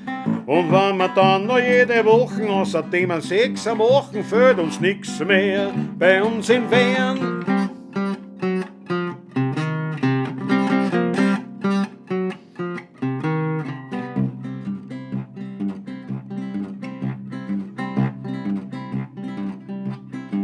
Wenn ich ein Geld hab, bin ich Käse. Da reiset Mamas, wenn's sein muss heißen. Doch wenn ich stier bin und nicht vertraut, dann sagen die Mädel alle, du bist heute fad. Wenn ich ein Geld hab, bleiben die Wirten, die größten Schnurrer und auch die Nierten. Aber wenn ich keins hab, bleib ich daheim, bei meinem Weiberl und Traditan.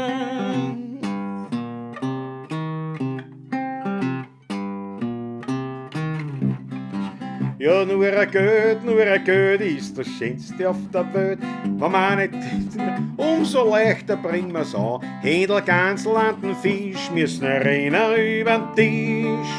Ein Champagner noch dazu und dann dran bis in der Früh.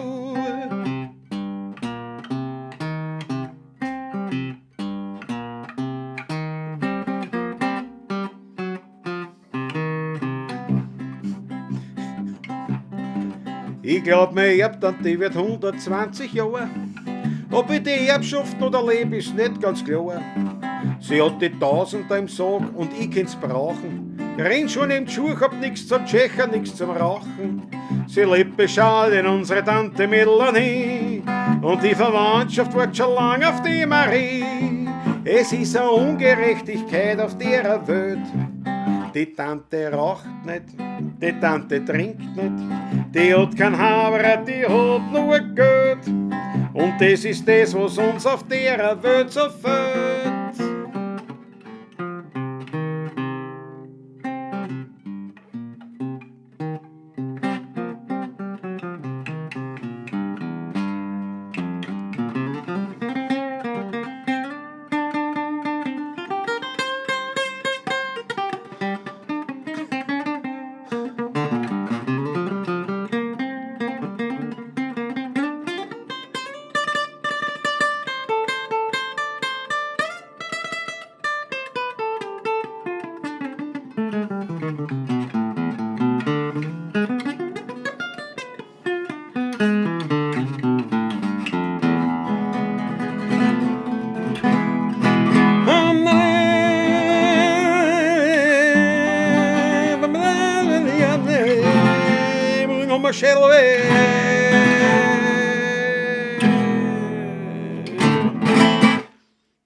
Jawohl. Ich wollte jetzt eigentlich weiße Pferde anstimmen, aber mir dachte, ich kann den Text gar nicht. Jeder vielleicht schon zusammengebracht, aber ich weiß nicht. Wäre mir, glaube ich, zu viel Herausforderung gewesen. Da geht's, hängt ja der Stream, sagt die Christi. Na geh. Gerade jetzt, da wo ich viel. Bei mir läuft alles normalflüssig gut, ja. Schwebst mit rum, schmeckt interessant, ja. Interessant vielleicht, ja. Das ganze Gewitter heute habe ich den ganzen Tag. Da war es finster, geschieht hat's. Wahnsinn. Und donnert alles. Und ich mir eh gedacht, naja, hoffentlich ist es auf die Nacht weg wegen einem Stream, ne? Dass wir nicht hängen. Klaus, hast du meine WhatsApps bekommen? Was für WhatsApp? Wie jetzt da? Ist die jetzt eine geschickt? Na? WhatsApp. Dann ist Schlegel, ja? So wieder Shooting Time, immer der Zauberer von Oz. Na, warte mal. Warte, das muss ich gleich umhauen. Das Wetter ist eh nicht mehr normal, ne? Das stimmt wirklich wahr. Aber das haben wir um. Von der Daniela von der Brentschi besser gibt es wieder einen Nachschub, Freunde. Aber Klaus sagt, dass Snoop Dogg ist, der dank der schön. Lauer Dauer hat auch eine die Achteln. So, warte mal, das habe ich. Jetzt muss ich das auch noch. Das muss ich auch noch umhauen. 2 Büdeln hast du mir geschickt, stimmt das eh? Hat schon um. Der Zauberer von Oz. Freunde, Andrea sagt top. Na schau. Muss ich mal mit dem Markus Schlegel habe ich schon gespielt. Ne?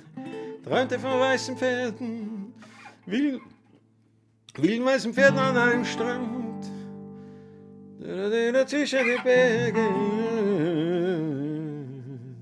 Es war das Gesicht einer Wahrsagerin. Aber sag mir, woran, meine Liebe, glauben wir noch? Woran, meine Liebe, glauben wir noch? Woran, meine Liebe, glauben wir noch?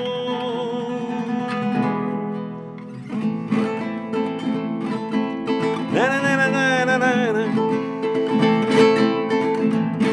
Na, na, na, na, na, na, na, na, na.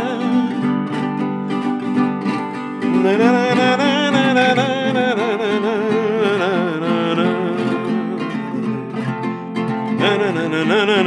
na, na, na.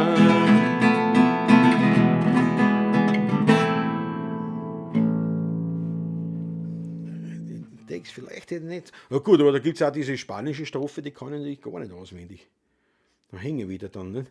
Und dann schaue ich Blatt 3. In der Nähe vom 10. Hieb hat es ordentlich eingeschlagen, so um 19 Uhr. Das glaube ich, das ist dudelig geschrieben.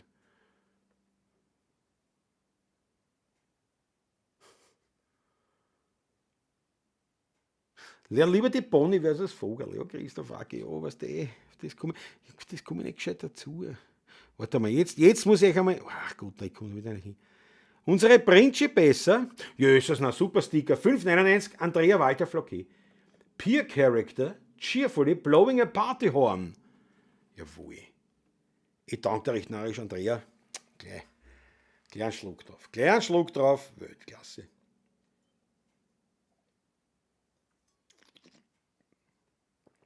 Danke.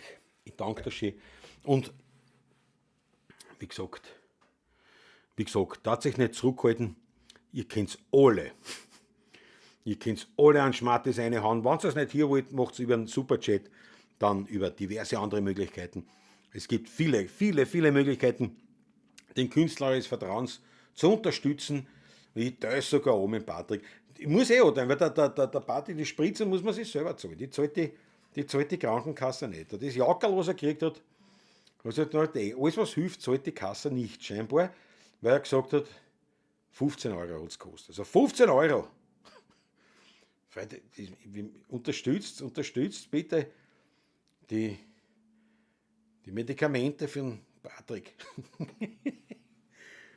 Hauptsache es geht am besser.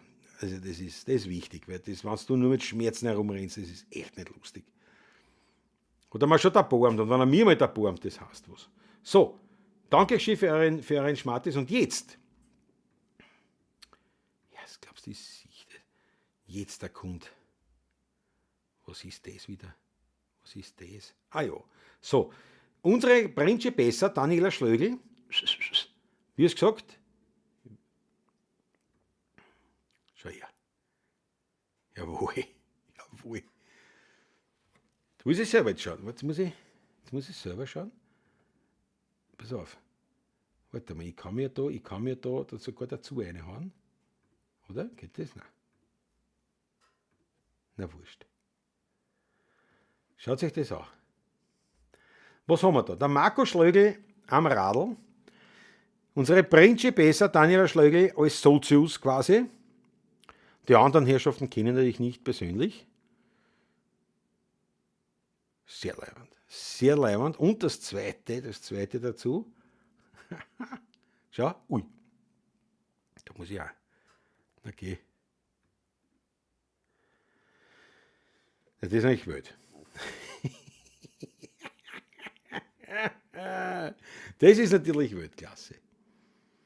Absolut Weltklasse. Aber was mir nicht auffällt, Daniela Schlögl, was mir nicht auffällt im Vergleich zu diversen anderen Fotos, die hier schon geschossen wurden, da direkt jugendfrei. Direkt jugendfrei, aber du bist so lieb, Daniela, und schreibst nochmal eine, wer ist das wieder die Fotografin, die es immer war, oder anderer, aber schreib bitte eine nochmal, von wem die Fotos sind, dass wir das auch erwähnt haben, weil das gehört schon, natürlich. Ich träume vom weißen Schwerten. Ein Wahnsinn. Ja, nein, es hat heute war wirklich ein Schittentag. Schmatt ist am besten in den Hut einwerfen, bravo Ackerl. Im AKH, ja da den Mega an besuchten Orgelkollegen, wahrscheinlich, gell? Der Löwe, der Blechmann und die Vogelscheuche, wie heißt denn das? Das Märchen? Der Löwe, der Blechmann, die Vogelscheuche, ja, was weiß ich? Erst. Bin beschäftigt mit Nachschenken. Ja. Ja, eben, genau. Ja. Der Orgelkollege, wie heißt der? Der war beim Taschler auch schon, gell? Ja, ist von einem Auto zusammengeführt worden. Ne?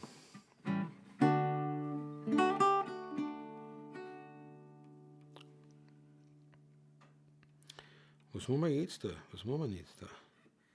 Was geht denn machen? Zauberer von Oz. Was kennt man jetzt? Was war denn? Achso, wir haben Wunschlieder auch, ne? Eigentlich. Könnte man schon anreißen.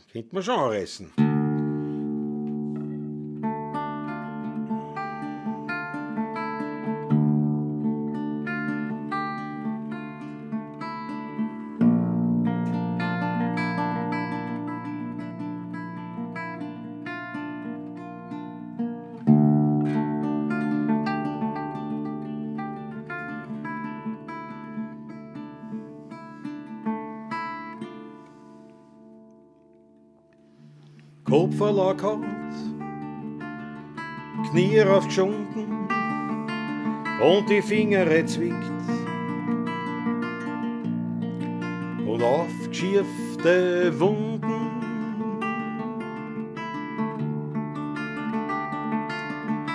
Schiefere Zonen oder gar das Handel verbrennt.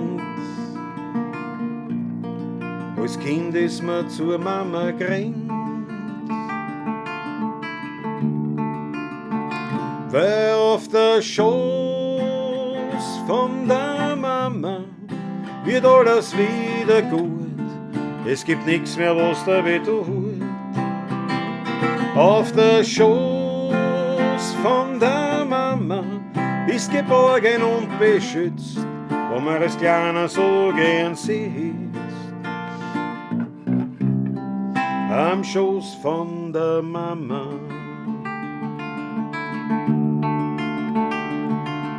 Hab Spielzeug verloren, ein Botschen im Radl und ein Fleck in der Scheu und ein blauer Fleck am Wadel.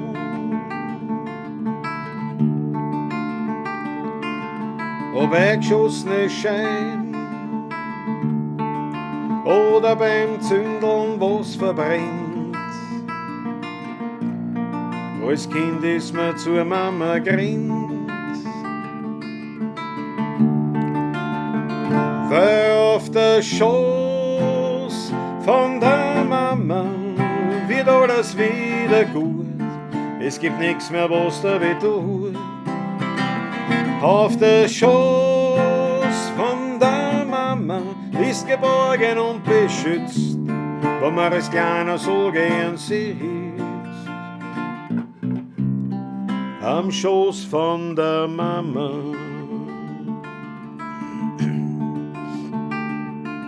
Ist mir älter geworden, möcht man das auch gern tun. Man kommt zur Mama zu Haus,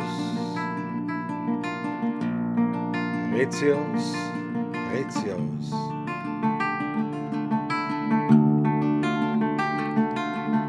Drucken manche Sohlen,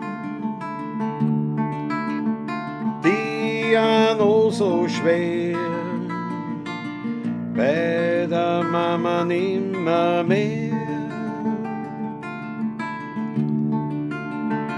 Weil du legst deinen Kopf auf den Schoß von der Mama, dann ist alles wieder gut.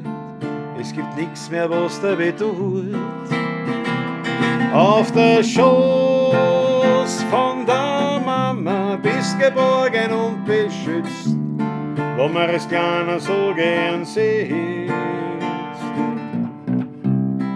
Am Schoß von der Mama.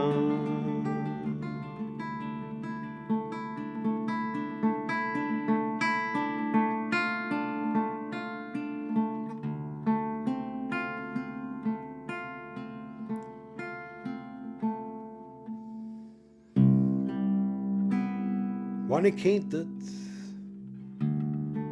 die fliehen und auch die trotzdem niemals kriegen.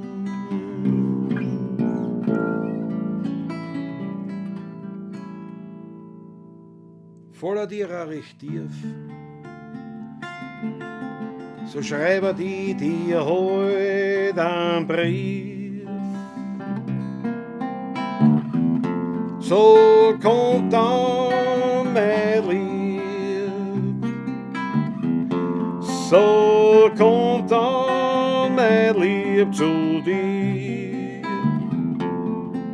So kommt dann, mein Lieb, zu dir.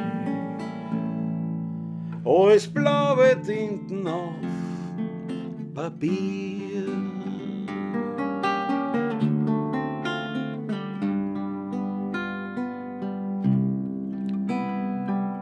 Wenn ich Geld hätte ohne End, für die war ich niemand, den man kennt. Mein Schmäh, der ist für die viel zu tief, ja drum schreibe die dir heut einen Brief. So kommt dann, mein Lieb, so kommt dann, mein Lieb, zu dir. So kommt dann, mein Lieb, zu dir. Als blaue Tinten auf Papier.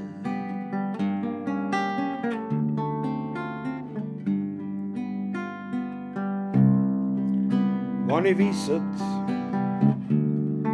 was du fühlst,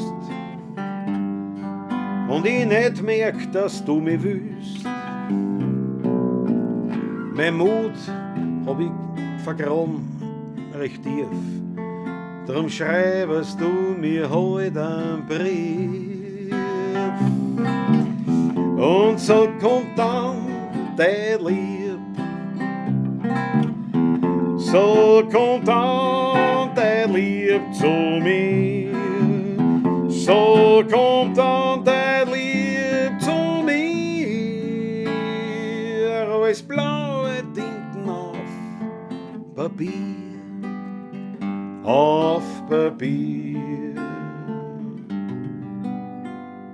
bis ich dich spiel.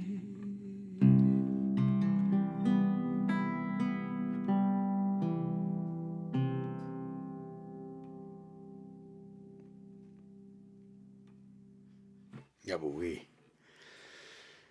Ich glaube, es hat euch gefallen. Ich glaube, es hat euch gefallen.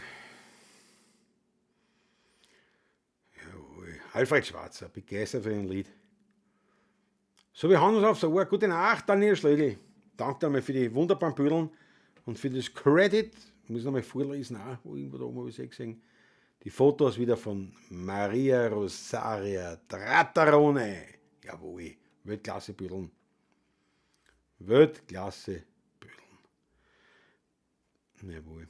Geht aber schon beim Taschel, hat die Burm auch hier und der früher und früher gehört. Ja, na klar, ja, der ist halt natürlich. Aber Hauptsache es wird. Das ist wichtig. Das ist wichtig.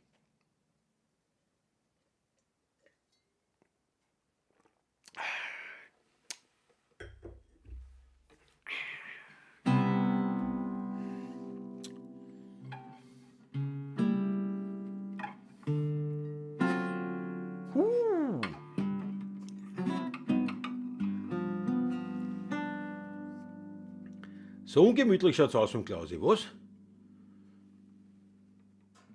Was machst du jetzt, Maggie?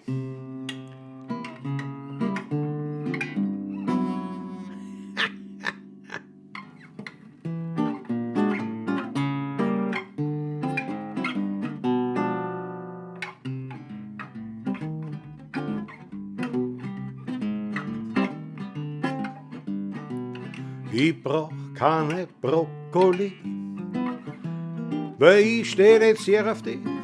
Bleibt's daheim mit die Exoten. Ich will einen Kümmel braten. Schmackig, fettig, knusprig und hoffentlich nicht zu gesund. Dann hab ich ja keine Aversion für eine zweite Portion.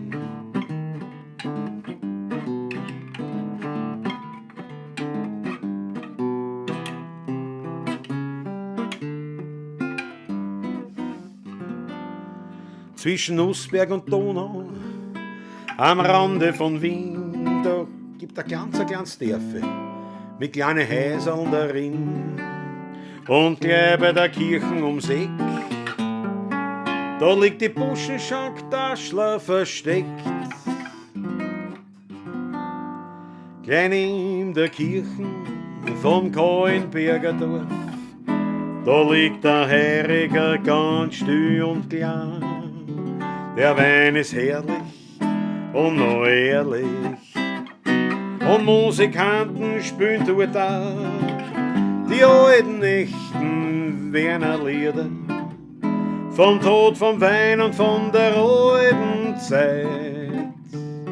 Drum findet man mich dort immer wieder.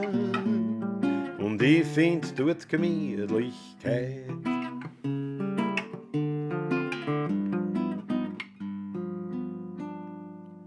Dort ist noch nichts neu und nicht modernisiert. Vom Essen das Beste findet man dort garantiert. Viel Frohsinn, Hamur und viel Glückling darin. In der Buschenschank-Taschel am Rande von Wien. Gleich neben der Kirchen vom Kohlenberger Dorf, da liegt der Heiriger ganz still und klein. Der Wein ist herrlich und noch ehrlich. Und Musikanten spielen dort auch die alten, echten Werner-Lieder. Vom Tod, vom Wein und von der alten Zeit. Drum findet man mich dort immer wieder. Und ich find dort Gemütlichkeit.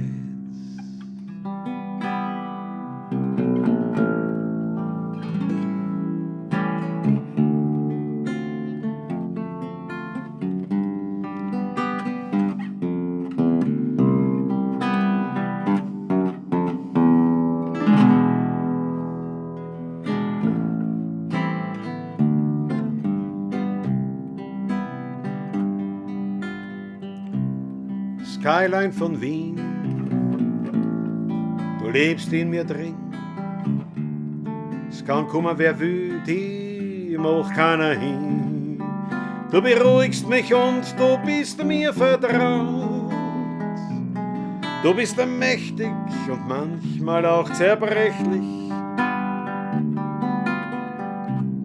Skyline von Wien, du bist die schönste Wienerin. Den Neidern und Heuchlern hast du immer verziehen. Bin ich einmal fort, brauch ich kein Souvenir. Skyline von Wien, du lebst tief in mir. Wap, wap, da, wap, wap, wap, da, bam. Wap, wap, ba, ba, ba, ba, ba, ba. Ba-dum, di, ba, bo, oh, oh, yes, I will do, baby, bo. Wa, bo, bo, be, ba, do, oh, what's up the way? Wa, ba, do, ba, stai, wo, do, bi, da, bo, sai. Wa, ba, bo, do, ba, bo, do, ba, bo, do, ba, bo, bo, sai, di, bo, ba, bo, ba, do, ba, do, ba, do, ba, ba, bo, wa, say. Set a weapon way.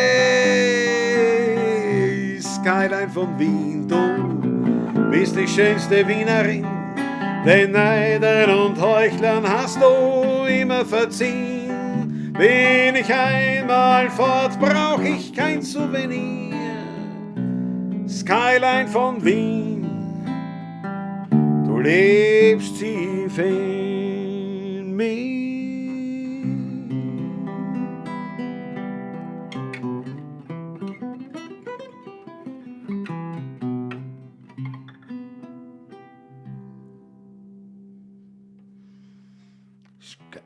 Skyline. Die Skyline von Wien. Man gleich wegen der Seiten da, gegen was weggebiegen da, was da gestört hat. So. Wirklich, Josef Tadler ist da, Pepe, der Pepe. Status, ja, die Krise war so, Status, Pepe. Wo ist der Patrick? Der Status, wo du bist, in der Bodmann oder im Wohnzimmer, das ist wichtig. Patrick geht's gut. Aber er ist noch fußmarot und hat jetzt endlich nach langer Leidenszeit endlich eine ordentliche Spritzen gekriegt und die hat zwar die Schmerzen tatsächlich auch genommen, aber auch sein Bewusstsein mehr oder weniger. Das hat er ordentlich reingehauen und der schlaft. Ja. Das Erdäpfel-Gulasch. Naja. Den Erdäpfel Plus vom Zawinul gibt es ja, ne? Ja, Wahnsinn. Schau, die Chantal geht schlafen. 4:45 Uhr muss er aufstehen. Bist du deppert. 4:45 Uhr. Da gehe ich das erste Mal von 3 Mal aufs Häusl. Nein, ist natürlich nicht so, aber das ist ein Wahnsinn. Ja, genau, Wolfgang Karitz sind ja dabei. Am 6. beim Taschler. Freuen wir uns auch schon. Ja.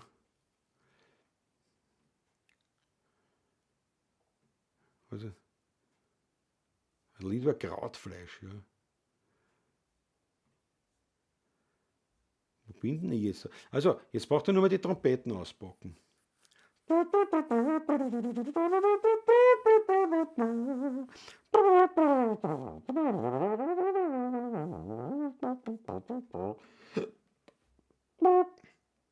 KTM Junkie. Welt. Snoop Dogg Doggy-Style. Bravo, sagt der Danke. Ja, weil ich glaube, war ja auch ein auch von dir gewünschenes Lied, glaube ich, wenn ich das jetzt noch richtig in Erinnerung habe. Da wird höchstens zurück. Was? Peter Brachtl, da wird höchstens zurück. Krise notiert alles, ja. Krise ist quasi das Pavlacisten Wikipedia. Merkt sie alles. Erdäpfelsalat gibt es auch, ja, den gibt es auch. Ja gut, aber halt, da kommt ja nur vor, ne? Scheiße, muss ich noch Erdäpfelgulasch, ich habe noch nicht einmal das Bouton geschrieben. Bouton!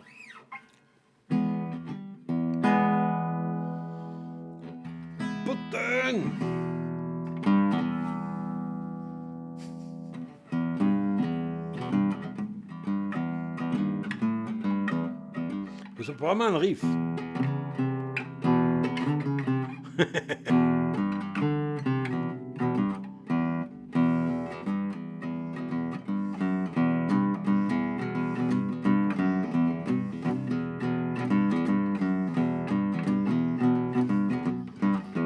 Putten, Putten, Putten oder Handschön.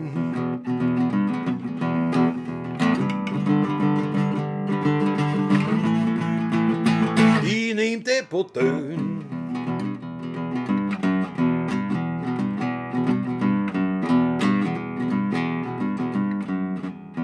Das ist ja das Problem mit diesen Harddrucknummern, oft, dass ich wirklich mal denke, wo bauen die einen Text ein? Weil es gibt ja Lieder mit einem Text, aber das habe ich schon analysiert, aber ich habe es nie verstanden, wie die den Text reinbringen. Ne? Und muss ähnlich sein dann wie Master of Puppets. Ne? So Master of Puppets, I'm pulling a string und so irgendwie so Potönen. Ich ziehe deinen Kork. Dann sauf ich dir auf einen Zug, das ist arg. Potönen. Ja. Andreas Höfler, Potönen, sehr gut, ja, Potönen. Ich bin jetzt noch offen, das Lied, ich habe es noch nicht geschrieben. Ich habe es auch noch nicht vergessen. Gut, ich wäre auch immer daran erinnert, muss man auch sagen.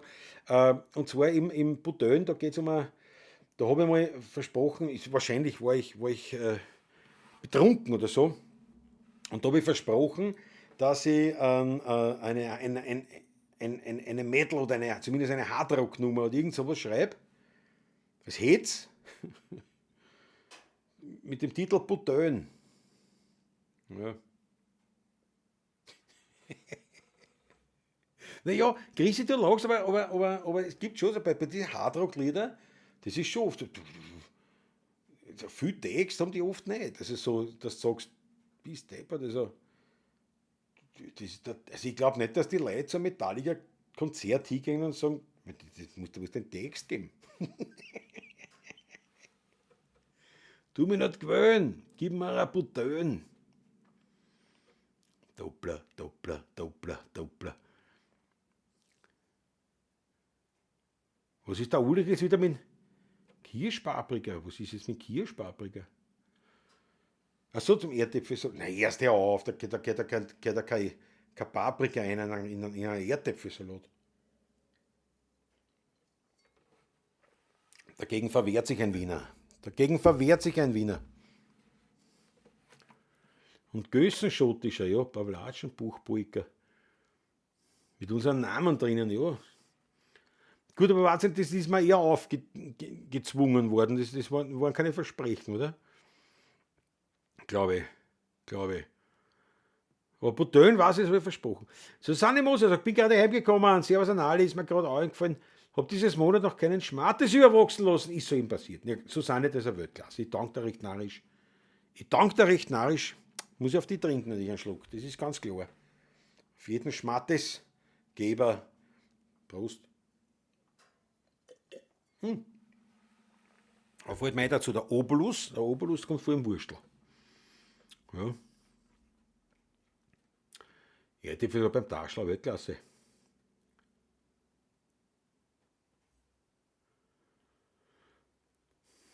Ins Gulasch nicht, okay, Wolfgang, ins Gulasch, nicht ins Salat. Passt, ist in Ordnung. Ins Gulasch stimmt noch ein. Ulrich, ja, naja, was, man liest da dazwischen, dann schreckt man sich ja gar. Ne? Du schreibst Paprika ins und alle schreiben vom Erdäpfelsalat. Ne? Ja, da musst du mir verzeihen, dass ich da jetzt kurzfristig schockiert war. Der Algorithmus Plus, ja, das war noch so. Aber wie gesagt, das waren alles Sachen, die sind mir, aber die Potönen, das weiß ich, die habe ich wirklich versprochen.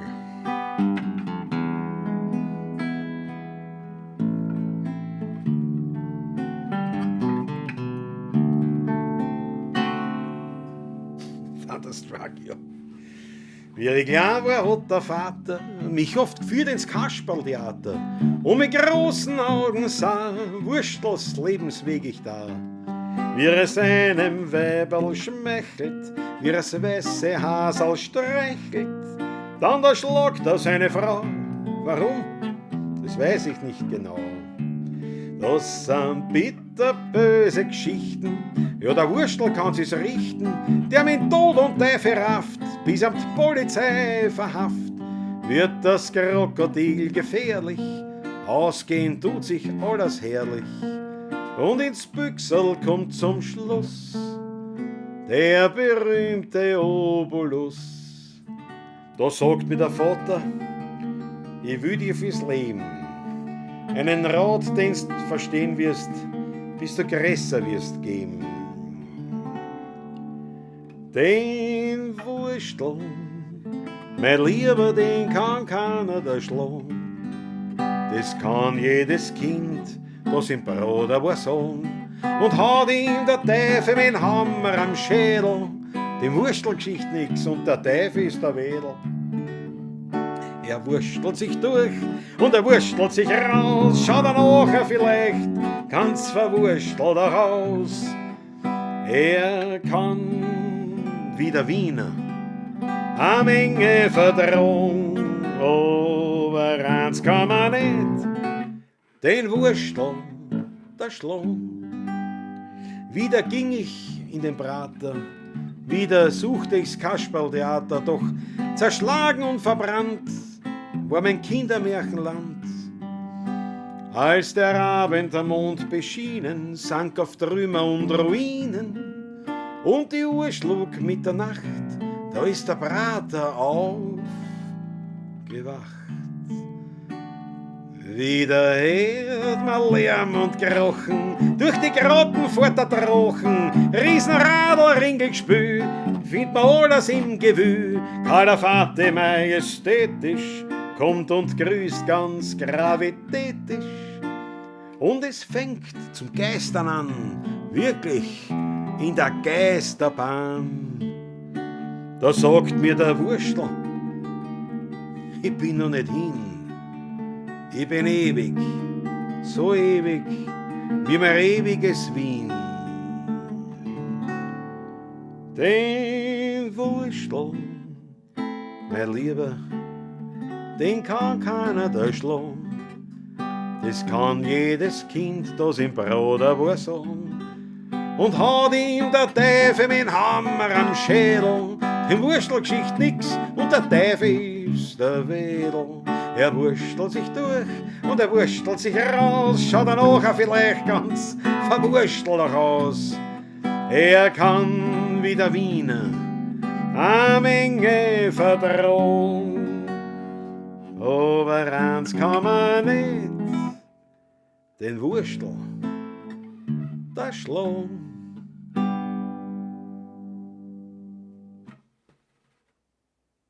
Jawohl, jawohl. Was, das sind keine Versprechungen, nur ein paar Running Gags. Na, weiß ich eh, Maggie, das weiß ich eh. Was der aber es war ja leibend, wenn ich dann die Running Gags natürlich erfülle, ne? Das war nicht erwählt. Leibend ist wieder, heute sagt der Ulrich, ich danke dir schön. Ja, aber einen kurzen Show gehabt, das mit dem Paprika im Erdäpfelsalat, das hat mich kurz, das hat mir jetzt, das hat mir ein paar Stunden gekostet. Da greife ich zum Wasser sogar noch. Spieß wieder mein bester Freund. Die Einsamkeit. Ja, machen wir auch noch. Ja, passt.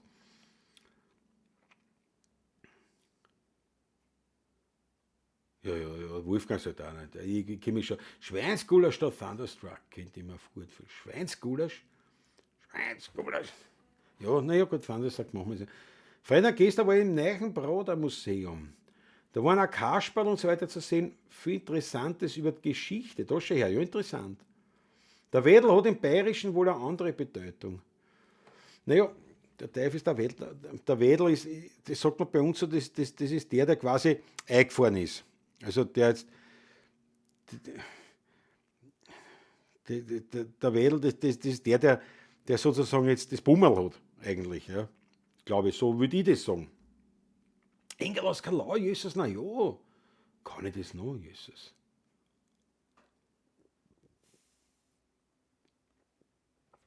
Silvia Beach, grüß euch, ich hab das heute verpasst, nichts hast verpasst, du bist ja da, wir sind ja auch noch da. Ja, fix, der Fest, das Engel aus Kalau, ne? Das habe ich mir jetzt natürlich lange nicht angeschaut. Bring es in F, glaube ich. Ja, warte, aber da kann ich aber nachschauen. Moment. Ich probiere das trotzdem da jetzt. Da. Pass auf, bleibt's hart. Wo könnte ich denn das jetzt haben? Pass auf, da schaue ich, dann schaue ich da. Nein, da schaue ich nicht. Da finde ich nichts. Da könnt ihr schauen. Ja, klingt gut. Leadsheets, eigene Werke, Freunde, ich näher mich. Engel aus Kalau. Aber, was nehme ich denn da? Nehme ich das? Kann ich das dann überhaupt lesen da? Nein, kann ich nicht lesen. Na, Schmarrn da. Na, warte mal, ich kann da ein paar Sachen. Warte mal, halt's durch. Das hat's ein bisschen. Hat's aber ein Schmattes eine. Ich bin frech, gell? Ich weiß. Pass auf, so. Freunde? Ach Gott, wie geht denn? Da geh ich um mit dem Koffer. Entschuldigung, ich rede immer so mit dem Computer, weil der jetzt deppert ist wirklich für alles. Also meistens ich, aber es klingt besser, wenn es der Computer ist. So. Engel aus Kalau. Das ist ein Vorspiel.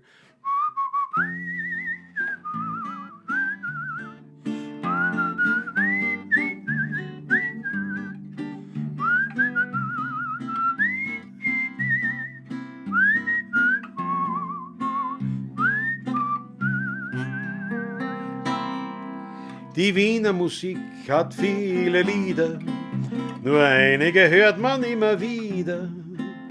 Der eine hat's Bummel, der andere hat's Klick. Und das ist ein Vogel und kommt stets zurück. Es wird viel besungen, durch Lieder geehrt. Nur einer Person blieb der Ruhm lang verwehrt. Bescheiden im Eck steht ein Engel allein. Und daneben grölt die Menge den Herrgott aus Stein. Das kleine Engel aus Kalau kennt seine Kinder ganz genau. Es hilft beständig, was halt geht, obwohl es die Menschheit nicht versteht. Es ruckert schon wer den ganzen Tag, weil's Engel so viel Kunden hat. Nur hört's ganz leise, Schrammelmelodie. Dann kommt auch das Engel auf Urlaub nach Wien. Der Kohlenberg, der Steffe, der Bruder, der Wein wird besungen, ja sogar der Kader. Der Tod ist ein Bruder und wir lassbar noch sein. Der Werner, der stirbt, kommt in den Himmel hinein. Es gibt vieles mehr, das in Liedern bedacht. Übern Wurstel hat man sogar gewarnt und gelacht. Ein Loblied aufs Engel, ja das hat man versäumt.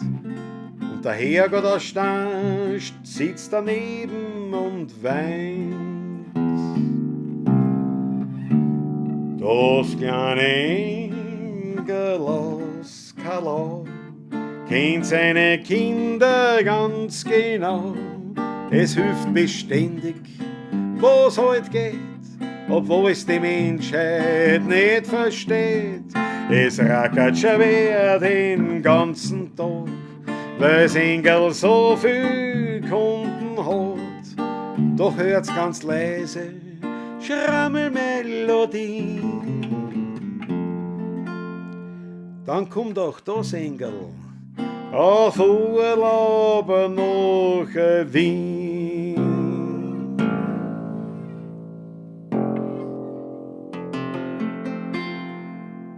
Jawohl, Engel aus Kalau. Was sagt sie jetzt?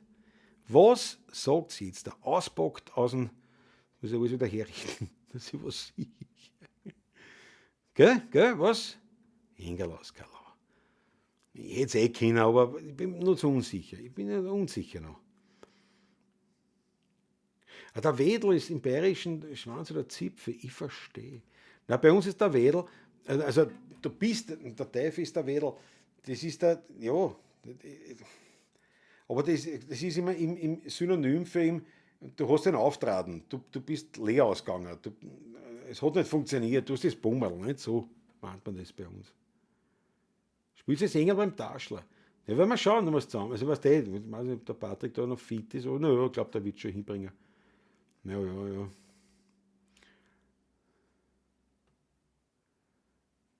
Ohne Klatscher, jawohl.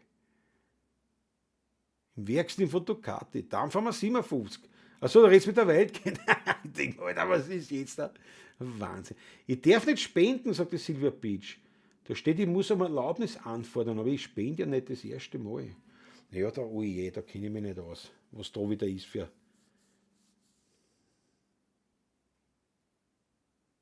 Peter Brachtl, 2 Silben. Boden. Ja, kann da leider nicht helfen, Silvia. Ich kann nur die anderen Möglichkeiten anbieten, wo auch natürlich noch besteht. Ins Körperl was reinzuschmeißen. Ins virtuelle Körperl haut's was rein. Danke schön. Jawohl, Post.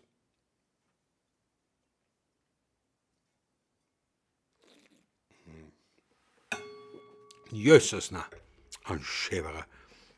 Ein bisschen Wein habe ich noch. Habe ich noch einen Wein. So, das tue ich wieder aus. Wieder ausblenden. Staubwedel.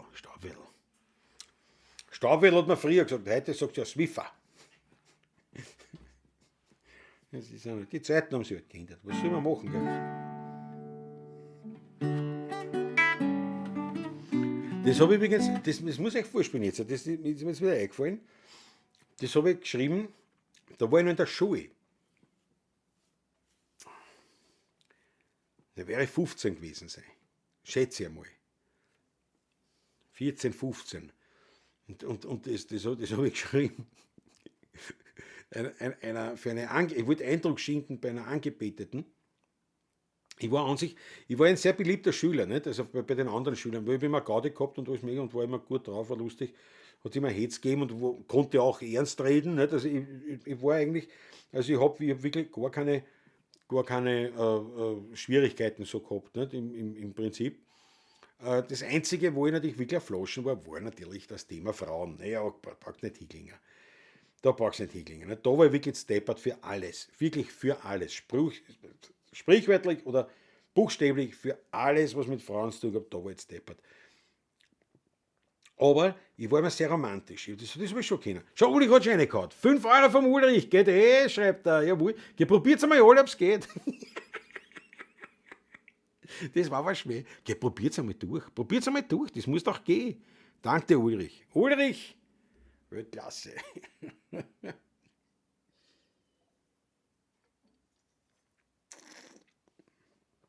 Jawohl. Dieses Leibern. Ich wollte das mit PayPal. Ja, das kannst du schicken. Also, da brauchst du ja nur auf deinen PayPal-Account, auf die E-Mail-Adresse das schicken eigentlich, oder? Gibst die PayPal-Adresse ein. Und du kannst sogar gehen auf diese paypal.me, also /Burm16 kannst du auch. Ich weiß auch nicht, wie das da geht. Kann ich da nicht helfen. Ulfern gelangt, Schmarte ist analog. Beim Taschler sagen wir uns eh. Ja, auf jeden Fall war ich da flaschen, aber ich war sehr romantisch und habe mir gedacht, das könnte auch kommen und hab da halt gerade so Gitarre gelernt gehabt und und das ist das einzige Instrumentalstück, ein kurzes Stück, ne? Mehr habe ich nicht da blasen. Und da haben wir schon alles aus. Und das habe ich dann der Angebeteten vorgespielt und sie hat gesagt, ich weiß nicht, ich hätte nie so was spielen auf einer Gitarre.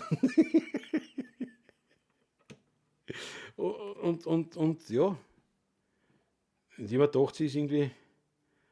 Ja, eben, ja, Silvia, spinnst du ja nicht das erste Mal. Da kommt immer was. Ja, was da ist, weiß ich nicht. Du kannst auch noch mal einsteigen vielleicht. Irgendwie so. Ja, kann ich, leider. Silvia, ich weiß auch nicht, was das ist. Aber oft das PayPal, das ist eigentlich eine sehr eigenartige Geschichte, muss ich echt sagen. Ja. Naja, auf jeden Fall habe ich folgendes Lied geschrieben, gewidmet. Wann ist es zusammen?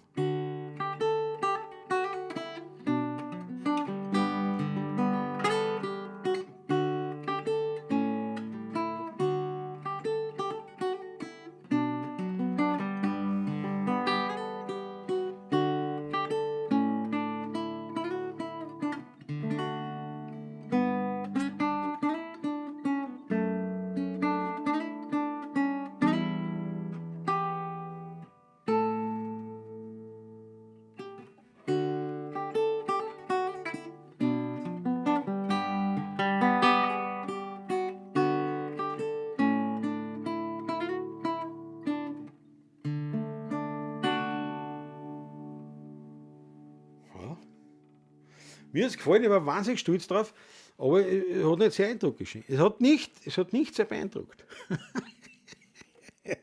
Muss man sagen. Es war echt, für die Wirsch kann man nicht sagen, aber es ist mir jetzt letztens wieder eingefallen und klingt sehr nach Sarabande. Ja, es ist natürlich quasi gestohlen. Nicht gestohlen ist es nicht, sondern es war eine Anlehnung und dort hat es gegeben die Gruppe Tesla. Und ich glaube, das war das, die haben gehabt ein Lied, und ich habe auch so eine Live-CD gehabt von dieser Gruppe Tesla, eine Live-CD, und da hat es gegeben ein Lied, ich glaube Love Song hat das geheißen. Vielleicht kennt das wer von euch. Ja, das war so ein klassisches Ding, aber es war eigentlich von einer Rockgruppe, habe ich das aber, und das war von das ist also ein Vorspiel. Ich muss noch schauen, wie das jetzt zusammenbringt. Aber das war natürlich die Anlehnung, weil mit 15 war jetzt Depper, das ist was eigenes schreiben. Aber das war die Anlehnung. Aber das, ich glaube, Love Song von der Gruppe Tesla.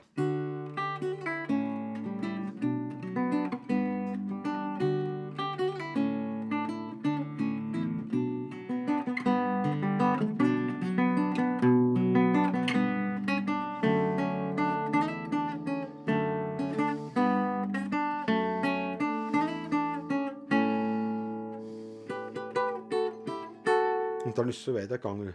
Und dann ganz anders. Dann habe ich eine Rocknummer. Aber das war das Intro. Und das hat mir gefallen. Und dann habe ich ihm aus dem hab ich gemacht.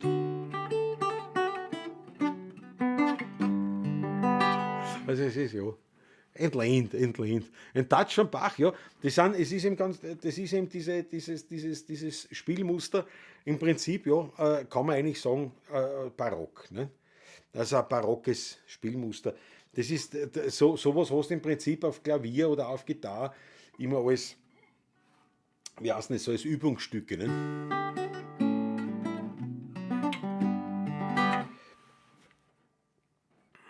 Ja, gefällt mir, gell, Chrissy. Aber damals war das nicht beeindruckend. Da war es gescheit, ich hätte einen Blues geschrieben gehabt. Da war immer echt doch, nein, da spiele ich was so.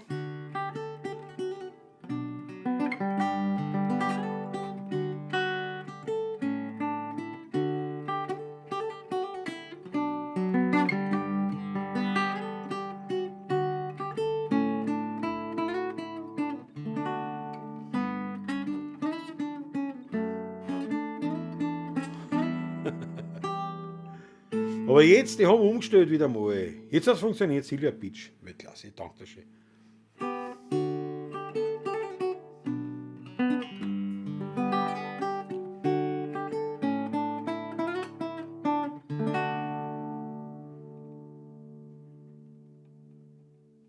Ja, weiter geht's ja nicht. Ja, nein, mit so die klassische Gitarre hat mich tatsächlich nie wirklich interessiert. Finde ich sehr beeindruckend, aber mir hat es weder von der Spielweise hat's mich gejuckt, noch der Sound. Also klassische, wunderschön. Also gerade jetzt, wenn es diese Sonaten, der Wolfgang hat da ein paar aufgezählt, oder eben auch Bach und so, also da gibt es schon tolle Geschichten.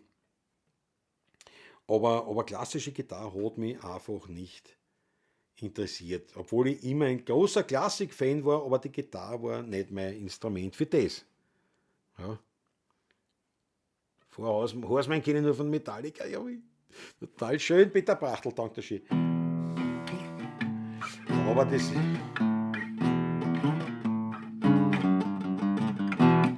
Ja, aber das habe ich damals, und das ist aber sogar auf einer CD, ja, und zwar beim Papa Mobile, auf der allerersten Platten. Und zwar, da ist am Schluss eine blöde Nummer, wo Bierdosen aufgemacht wird und in damaligen Papst persifliere, den Wojtyla, den Papst Johannes Paul II. Begrüße ich. Und habe ich Dankensworte erzählt für Tontechniker, Verlag, Produzenten. Und da habe ich das Lied im Hintergrund eingespielt. Deswegen ist es auf einer CD um. Papa Mobile. Und ewig drunter mit dem Keyboard. Was? Was ist jetzt schon wieder mit dem Keyboard? Was sagt die Chrissy wieder? Ja, an ewig? Achso, mit dem Keyboard an Teppich legen, meinst du? Einen Harmonieteppich legen. Leider kann ich nach einer Fingerverletzung nicht mehr zupfen oder Ja, Wolfgang, da haben wir mal geredet, gell? Das ist natürlich eine Tragik, ja. Ja. Aber wie gesagt, das habe hab ich mir gedacht, da kannst du mit der Gitarre reinhauen ein bisschen. Es waren welche beeindruckt, aber nicht die, die ich beeindrucken wollte. Ja. Ja, es hat nicht hingehauen. Ich war für das ein Floh. Wow, was glaubst du, wenn ich in der Schulband gespielt habe? Wie ich in der Schulband gespielt habe, bitte, das habe ich dann erst alles 10 Jahre nachher erfahren. Da sind ja natürlich, ich meine, heute ist mir das heute logisch, nicht? Natürlich hast du ja da scharenweise, in der Schule natürlich, die Madeln, nicht? Also vor allem natürlich die ganz Jungen, nicht? Die haben der Gitarrist, das ist immer die Gottheit, nicht? Haben viel sozusagen sind auf mich gestanden und auch ältere, aber das ist mir eigentlich entgangen. Es ist mir entgangen, ich war kein Schwerenöter, das kann man wirklich nicht sagen. Aber ist mir entgangen und dann so nachher habe ich das immer so, wenn du mal wieder wem getroffen hast, gesagt, ja weißt du, ich habe damals einen Stand auf dich gehabt, bist du gesagt, du auf der Bühne mit der Gitarre, na was glaubst du? Na da habe ich ja. Da hat es gegeben, das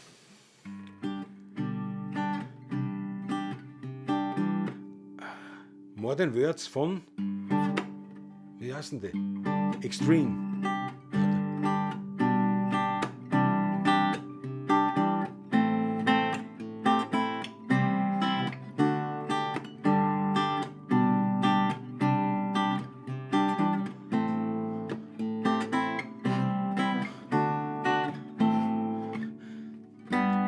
Saying that I love you. Gesungen hat es ein anderer. Ja, wo machen sie? Klaus, war es damals besser? Ja, das kann natürlich auch sein, dass ich vielleicht besser gespielt habe. Naja, nein, aber wenn ich besser gespielt habe, müsste das ja auch eigentlich nicht. Aber auf jeden Fall, ja, das war irgendwie, das war nicht mein Thema. Da war ich echt auf Flaschen. Aber sonst, ich war immer dabei, ich war Vollgas. Aber ich dachte, das mit den Frauen, ich weiß nicht, mit den Mädels, das habe ich nicht wirklich in den Griff gekriegt.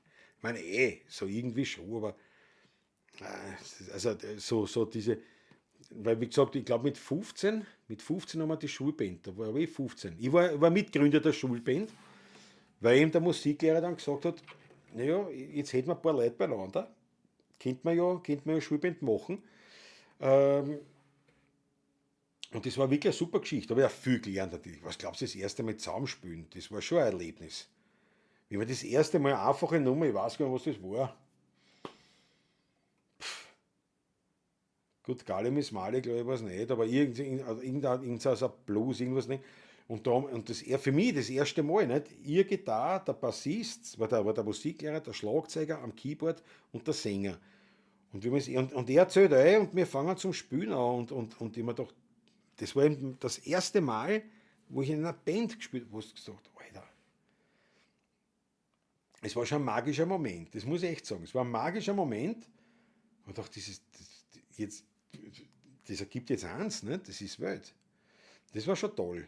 Und dann war ich halt auf diese Musik sehr, sehr, sehr fokussiert, habe deswegen ja die 5. Klasse wiederholt, weil ich dann echt, ich habe nur Gitarre gespielt, ich war nur auf dieses ausgerichtet, das Lernen und das Spielen, dieses Verstehen. Und man muss ja denken, das war eine Zeit vor Internet, also da hast du nichts mit Tutorials gehabt.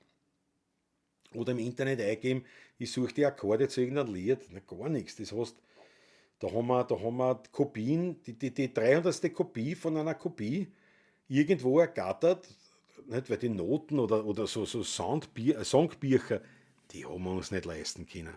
Das war damals viel, wenn es überhaupt gegeben hat, war es viel zu teuer. Aber so die Lieder, wenn du es gehabt hast, hat irgendeiner kopiert und die hast du gehabt.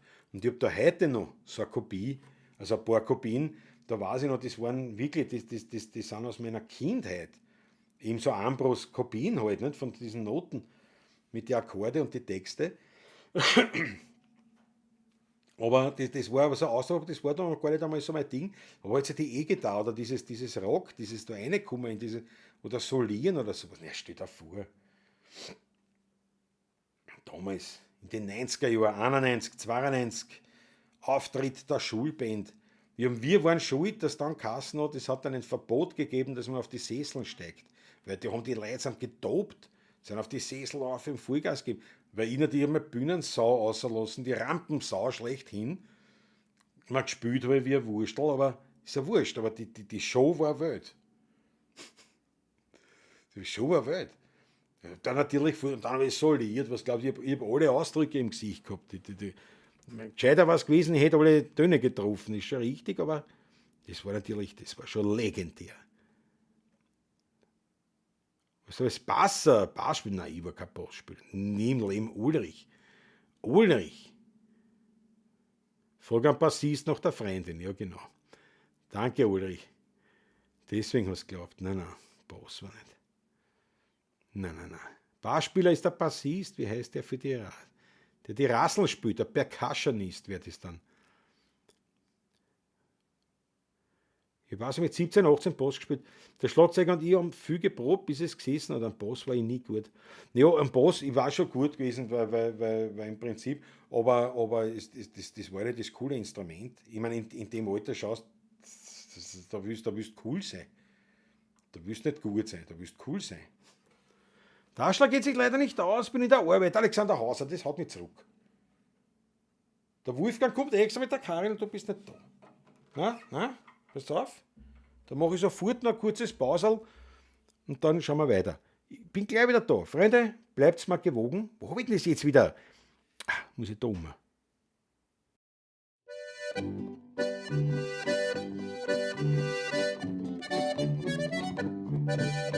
Sie kennt alle, die jemals am Friedhof dort waren. Künstler und Hacker, Generaldirektoren. Jeder tut sie freundlich grüßen, egal ob's groß oder klein ist. Dafür hat man ihr was ins Kerbel rein. Bei der Zensi, da kehrt man gerne.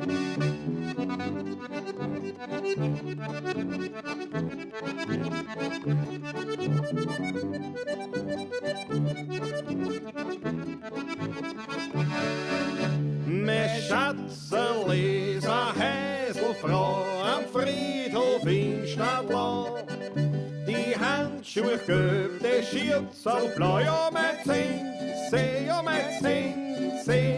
a Stadtlau. Sie kennt alle die Mittel, die sie im Fernsehen bewähren. Duftende Hacke und... Jawohl. Das war ein Welteinschnitt. Ich habe zwar nur ein Wasser geholt, aber ist ja wurscht. Du, wir haben... Die Mäge kommt zum Taschler, ja, die Mäge kommt. Genau. Aber, na geht, der Alexander Hauser nicht, na schaut. Wir hatten dank der Musiklehrerin Meidling in fast jeder Klasse eine Band. Das ist Leibwand, Andrea. Na, wir haben auch nicht gehabt, eine Schulband, das war eine Band. Also das war das schon schwer genug. Haben wir gehört, die besseren Bassisten sind die Gitarristen. Nein, es gibt natürlich wahnsinnig viel Schmähs über den Bassisten. Aber tatsächlich ist es ja so, wie es halt oft so ist, der Gitarrist bietet halt die Show, aber der Bassist ist eigentlich mit dem Schlagzeuger gemeinsam wirklich das komplette Gerüst von einem Lied. Ne? Das ist eigentlich die Rhythm Section, sagt man. Also ein Bassisten, der kann mit einem Ton kann der alles ändern. Kann der alles ändern. Also der Bassist ist schon, und daher brauchst du einen guten, weil der einfach wahnsinnig viel Einfluss hat. Ne? Also Bassisten, das ist halt so ein alter, so ein Schmäh, so ähnlich wie mit den Bratschisten halt im klassischen Orchester. Aber ja. Heute hat er die Hörner plaudern. Naja, aber ich sag dir was, Ulrich, das ist eigentlich, das habe ich immer, nur es fällt halt mir auf, wenn man allein ist. Wenn man allein in Livestream macht. Das ist halt das. Ja. So machen sogar Toilettenpausen Spaß, gell, Paul Artmann, wenn man das eine hat. Schaut gut aus. Ich trinke nicht ein Wasser, nein. Ja, dazwischen, aber zum Wein halt. Die Rockmusik verböhnt zum Wolfgang. So, warte mal, Susanne Moser, bin ich noch ein Lied offen? Was hast du gewünscht? Du hast irgendein Lied gewünscht. Und jetzt weiß ich nicht mehr, habe ich das schon gespielt oder nicht? Susanne, das musst du mir reinschreiben, bitte, das weiß ich jetzt nicht mehr. Habe ich vergessen. Habe ich das jetzt schon erfüllt, deinen Liedwunsch oder nicht? Jedenfalls wieder die Wochen schwierig. Also am Donnerstag Taschler und am Freitag habe ich mein 30-jähriges Matura-Jubiläum. Da sind wir original. Wo sind wir denn eigentlich? Zuerst in der Schule, da kriegen wir eine Schulführung, steht da vor. Jetzt bin ich schon im Alter, wo ich auch so durchgehe. Wie früher, ne? Die Alten halt. Jetzt bin ich halt ein Alter. Da schauen wir uns die Schuhe an, was sich da geändert hat. Aber es leibend, als Eintrittskarten muss auch jeder einen Prosecco mitbringen. Die Einsamkeit, Susanne muss ein Dankeschön, ja, muss ich noch spielen. Muss auch jeder einen Prosecco mitnehmen. Ich denke mir das jetzt auch so, wenn jeder einen Prosecco mitbringt, trinkt ja jeder Flaschen Prosecco. Das wird wieder Weltklasse. Und dann, wo sind wir? Ich glaube, wir sind dann in der 10er, Marie. Ich weiß gar nicht mehr. Naja, das werde ich rausfinden. Auf jeden Fall am Freitag dann 30-jähriges Bühnenjubiläum. Und da werden die Motorradfahrer unter euch und die aus dem Brennraum kommen beim Zonko, sagen wir, Brennraum, es wird wieder sicher ein Bild geben von mir und vom Fauli, weil der Fauli kommt auch. Das weiß ich schon, Fauli ist auch dabei. Und wir haben da, und das war ja damals beim 25-jähriges Bühnenjubiläum, nein, nicht Bühnenjubiläum, 25 Jahre Matura. Da habe ich mir ein Büdel dann reingestellt, ne? Die sind dann immer in Fauli. In Fauli habe ich maturiert und der ist eben von 1000 PS auf der Motorradjournalist. Und über das hat dann der Zonko wiederum ist auf mich aufmerksam worden über das und so sind wir zu ihm gekommen. Und durch das sind so viele Leute aus dem Brennraum vom Zonko Paula Giestingers wurden. Ja. Also, nur, dass man es weiß. Ich gehe mit euch in den Garten eine rauchen. Habe ich die Hörer mit? Na bravo, Silvia, raucht eine an, macht das gemütlich. Ich kann da einen Prozessor mitgeben. Ein Prozessor? Was mir der Silvia? Was ist denn ein Prozessor?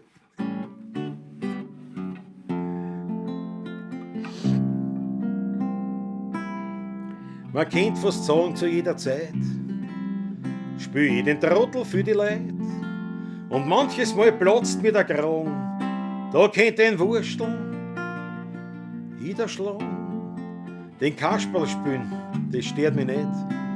Danke meinem Freund, der zu mir steht. Ein guter Freund hat immer Zeit, mein bester Freund heißt Einsamkeit.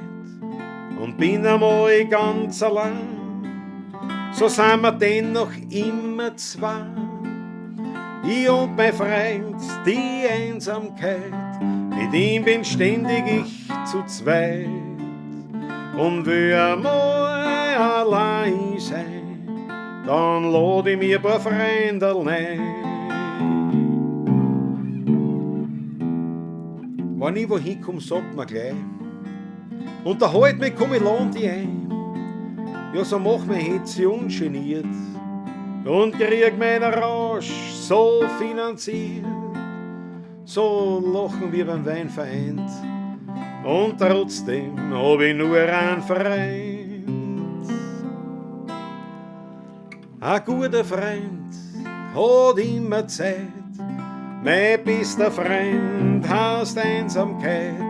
Und bin einmal ganz allein, so sind wir dennoch immer zwei. Ich und mein Freund, die Einsamkeit, mit ihm bin ständig ich zu zweit. Und will einmal allein sein, dann lad ich mir ein paar Freunde ein. Und hat das Leben das Ende mir gebracht, kein Mensch mehr über mich dann lacht. Also mach die Augen langsam zu und geh allein nicht dann zur Ruhe. Nur einer gibt mir noch Geleit, das ist mein guter alter Freund, die Einsamkeit.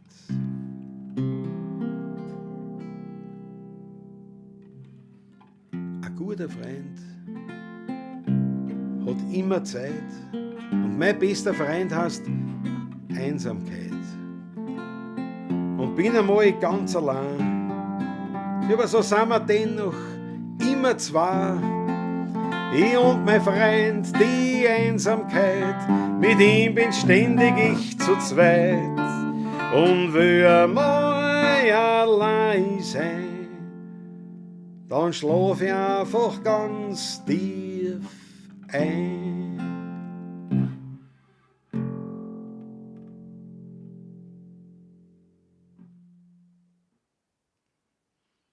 Die Einsamkeit, jawohl. Dankeschön. So die Herzal von eine, Achtel von eine. Wunderschöner Text, super gespielt. Dankeschön, Susanne. Also eine Verzetterung, was immer, ich kann einen Prozessor mitgeben. Dann sagt die Wildcat als eine Verzettelung Deluxe. Dann sagt der Wolfgang statt ein Prosecco. Silvia Beach lacht gerade sehr. Und da soll man sich auskennen. Da muss man auch bedenken, dass die Ladies wieder haben. Also, das sind oft gut 10 Sekunden Delay. Also, wenn ich das jetzt sage, dauert das oft mehr als 10 Sekunden, bis ihr das sozusagen dann hört oder seht. Und dann dauert es ja wiederum, bis dann da ein Kommentar zurückkommt oder sowas. Daher bin ich da oft ein bisschen. Stere halt an. Jawohl. Ein Hoch auf den Faule, ein leibender Bursch. Ja, wirklich wahr. Mein Faule. Und das war lustig, weil er ist der Martin Vielhaber. Und eigentlich hat er in der Schule immer gerade der Fili. Für Vielhaber, Fili. Und dann war es, dann kam aber aus der Schule draußen, war er der Faule. Mit Faule und Zonko sind Brennräumler, Wildkeit, jawohl. Nein, also wie gesagt, mit Faule bin ich, den kenne ich. Ja, den bin ich in die Schule gegangen. Also den kenne ich gut, also lang und gut. Und zum Beispiel mit Horvath von Tausend habe ich eigentlich auch einen guten Kontakt gehabt, lang. Ja, und dann ist das ist halt alles ein bisschen zeitlich halt schwierig geworden immer. Statt ein Prosecco ein Prozessor.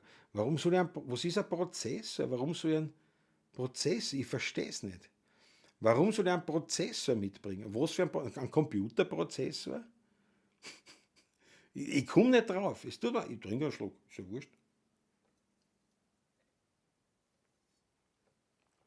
Ich komme nicht drauf, Wolfgang. Warum soll ich statt ein Prosecco einen Prozessor mitbringen? Aber man sagt, ein Doppler könnte mitbringen. Was Gescheites. Prosecco, ich bin nicht so ein Prosecco-Fan.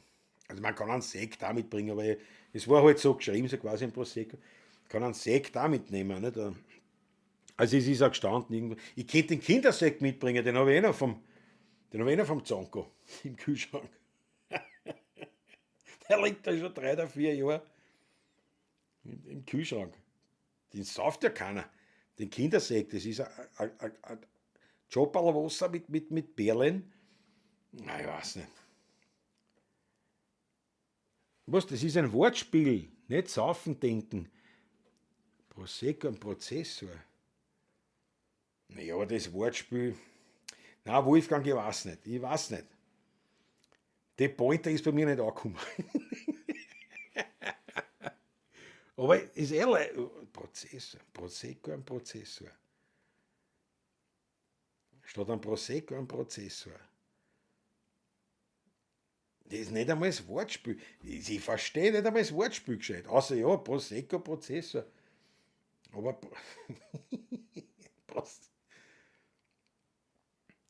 Wortspiel. Ja, von mir ist nicht mehr ein Prozessor mit, kann ich leicht einstecken.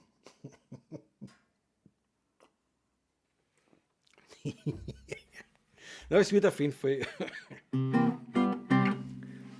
Ich hab's verstanden, sagt die Christin. Ja, alle werden es verstanden haben. Ich hab's halt nicht verstanden. Ich bin Wedel. Jetzt können wir sagen. Sekt ist was? Bummerschnaps. Bummerschnaps, habe ich auch noch nicht gehört. Ich denke, ich habe zu lange in der EDV gearbeitet. Wolfgang, nein, das passt schon. Ich wahrscheinlich zu wenig. Keine Ahnung. Ja, aber auf jeden Fall super. Da ich ja heute später gekommen bin, wo ist der andere heute? Achso, ja. Silvia Beach, bist du draufgekommen, das ist ja Ladwing, gell? Ne? Der andere, nein, der ist noch mal Lad, aber morgen in der Morgenshow ist er schon dabei wieder. Weil jetzt dürfte er, jetzt hat er hat, der hat mit dem Fuß so starke Probleme gehabt, lange Probleme. Und so übers Wochenende so viel Schmerzen und ja, heute hat er endlich die richtige Medikamentation gekriegt und ein ordentliches Jackerl. Und jetzt kann er auf jeden Fall schon schlafen, weil er halt nicht mehr so Schmerzen hat. Also er ist ganz glücklich, weil er einfach nicht mehr wehtut. Weil es einfach nicht mehr wehtut und jetzt muss er den Körper ein bisschen wieder nachrichten. Aber morgen ab 9 ist er schon dabei und beim Taschler wieder voll im Einsatz. Ja. Musikalische Vortragsanweisung, die bedeutet, dass entsprechend markierte Stellen trocken gespielt werden sollen. Secco. Wirklich wahr, Michael Lunge? Das weiß ich gar nicht. Secco, sagt man, das muss man trocken spielen? Na ja, gut, kann ich nicht kennen, aber das in keinen Noten für einen heurigen Musiker steht drinnen trocken spielen. Sicher nicht. Ganz sicher nicht. Dass du das spielst, aber trocken bleiben. Nicht gerade scheißen. Entschuldigung. Baldige Besserung. Silvia, sage ich ihm, jawohl, da gefreut sich. Der andere. Ja, das war zum Beispiel in Otterkring, das war wirklich so, da war dann eine Zeit lang, wie wir in Otterkring noch gewohnt haben, beide noch. Und da war es ja oft so, dass wir auch wirklich gemeinsam irgendwo bei einem Heurigen waren oder dort uns einander getroffen haben oder was. Ne? Und da war es oft so, zum Beispiel, wenn man mal einen von uns allein angetroffen hat man immer gesagt, Servus. Und war immer die Frage, wo ist der andere? Wo ist der andere? Wie geht es den anderen? Es war immer der andere. Was ist mit dem anderen? Aber das war immer jeweils vom anderen. Habe ein mega tolles Lokal für euch. Bravo Silvia. Aber das ist einfach anders wie beim Heurigen. Nö, das macht ja nichts. Wir spielen ja bei vielen anderen Sachen auch. Ne? Das ist super, na unbedingt. Bitte gib uns Bescheid. So, aber nicht im Chat natürlich, weil das da merke ich mir nicht. Müssen es uns ausschreiben, bitte, sei so gut. Oder schick's gleich Patrick, pass auf. Warte mal. Wo habe ich denn das wieder? Wo habe ich denn das jetzt? Na, das kann ich ja von da nehmen. Schau, entweder über diese Homepage oder diese Telefonnummer, WhatsAppen.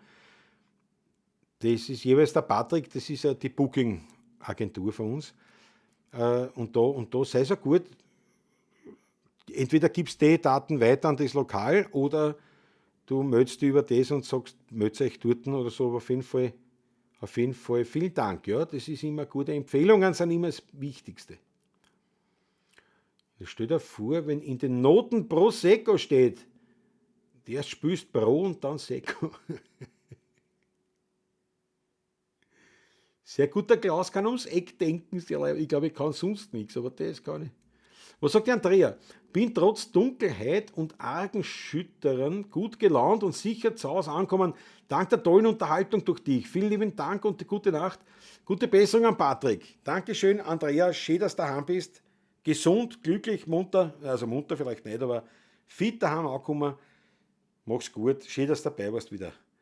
Liebe Grüße und auf bald. Hat mich gefreut, dass du da warst. Ja.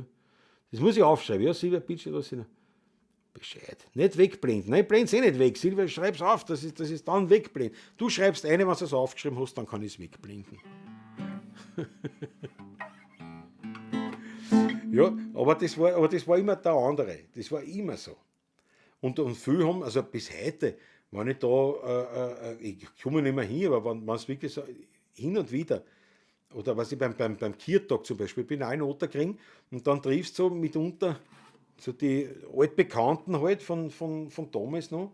Und das oft, die kennen die halt als 16er. Ne? Die sagen, ja 16er, servus 16er, wie geht's den anderen? Nicht? Oder wie geht's in 8er? Nicht? In 8er, wenn du sagst, die Hälfte ist da, der andere. So aufgeschrieben, kann ich es ausblenden, jawohl. Jetzt kommt schon wieder das nächste Gewitter, jetzt reicht es ja wirklich schon wieder das nächste Gewitter. Na da scheint es jetzt dabei ruhig zu sein.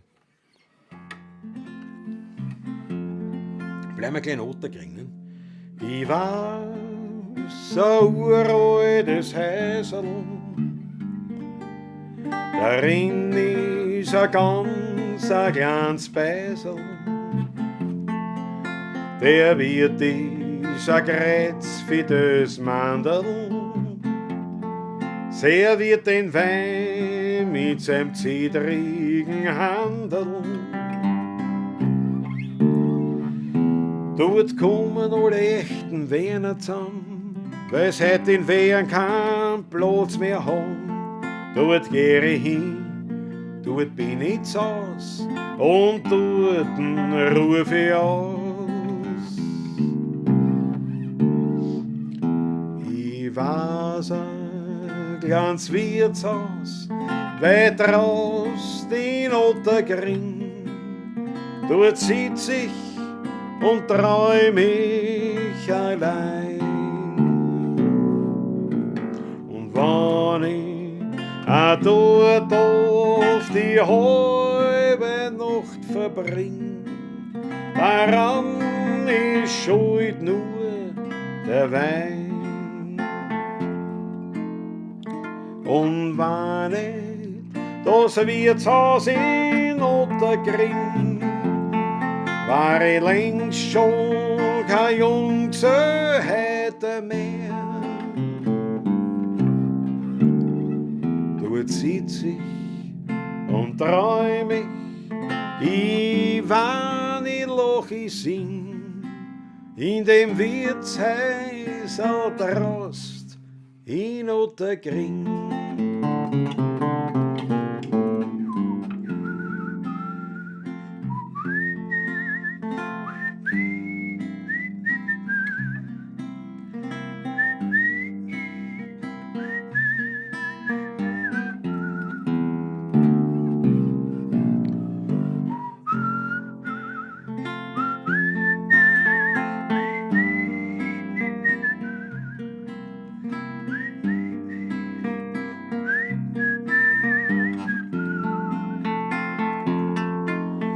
Und wenn ich das Wirtshaus in Ottergring, war ich längst schon kein Junggesell heute mehr. Dort sitz ich und träum ich wann ich Loch ich sing, in dem Wirtshäusl Trost in Ottergring.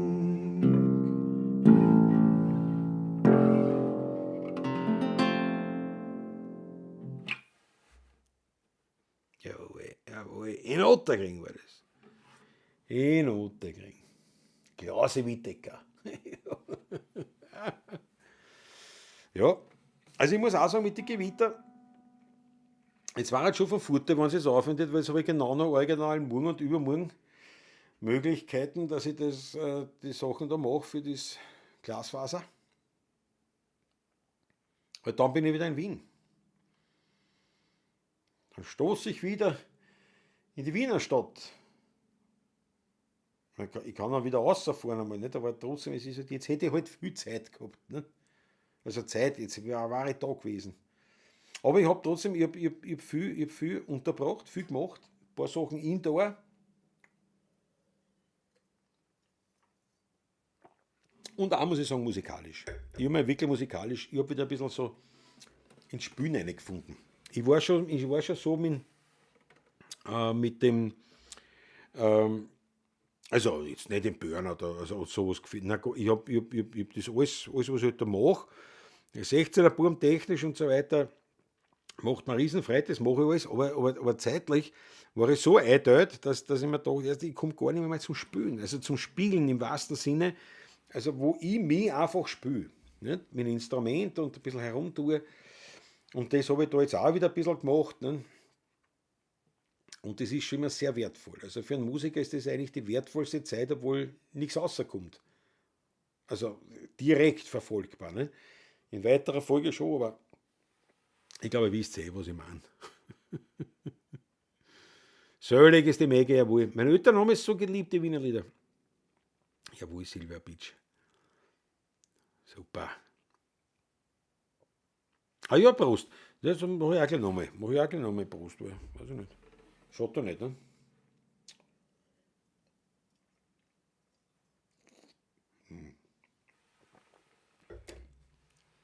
Ja. Ja, genau, das ist schön gesagt, Chrissy. Die musikalische Seele baumeln lassen, ist wichtig. Ja. Das ist nämlich auch wichtig, auch beruflich. Nicht? Aber du musst meiner Meinung nach halt, du musst die Möglichkeit schaffen, dass du ohne Plan und ohne Ziel und ohne Vorhaben die einfach spürst wieder mit dem Instrument. Einfach ein Hetz hast.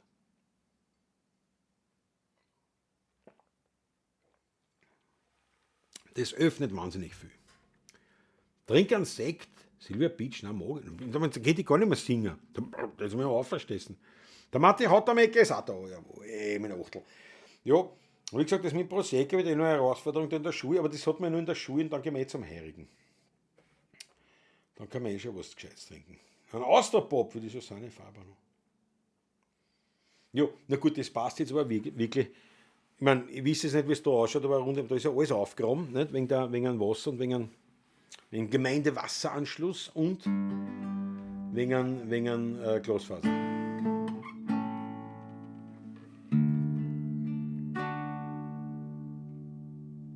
Jawohl, wegen Regen ist aber auf der Steirisch was weitergebracht. Jawohl. Musik macht rein die Seele, absolut.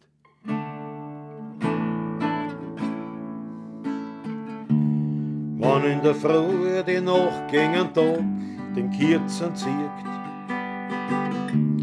wann die ersten Sonnenstrahlen die letzten Dämmerung verwirkt, dann wach ich auf in der Kinetten, wo ich schlaf.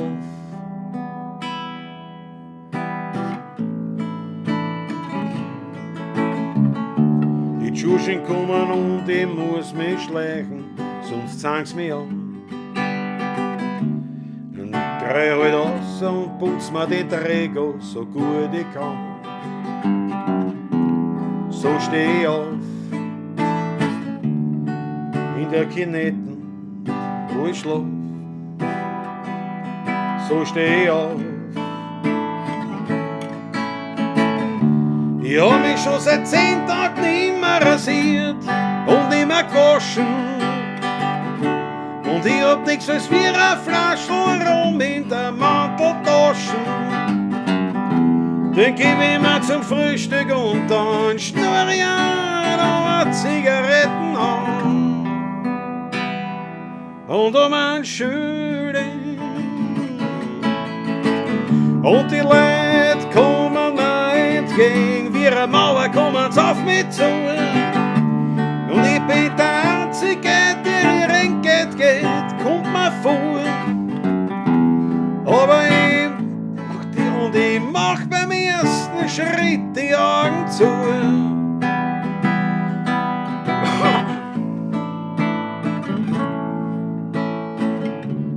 Es ist doch ganz egal, ob ich was arbeite oder nicht.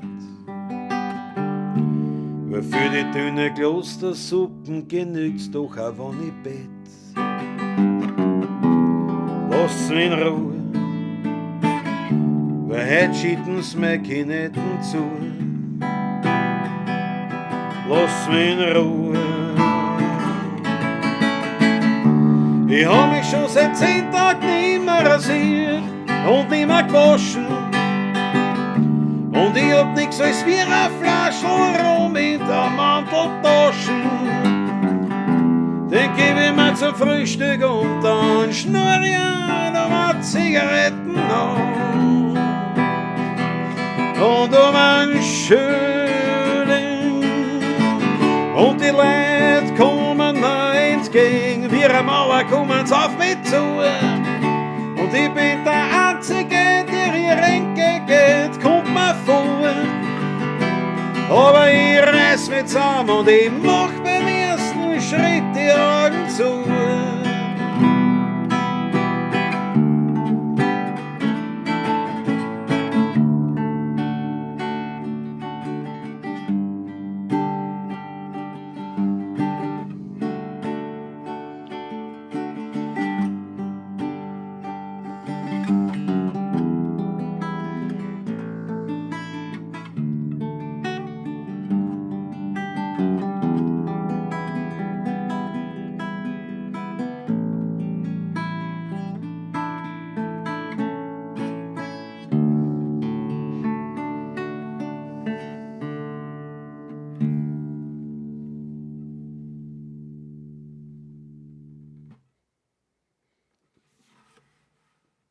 gewidmet meinen Kineten.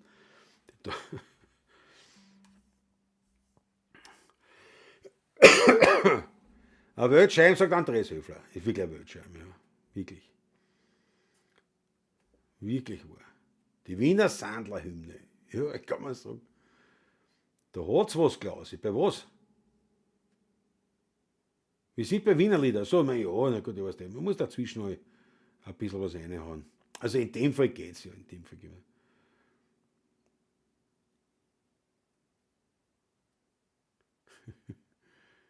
Schau, Georgien ist in der Haus. Achso, meinst du mit Mette Hautamecke? Ja, Mette Hautamecke. Ja. Das Leben quasi ohne Plan sich selber spielen. Ja, bravo gesagt, ja.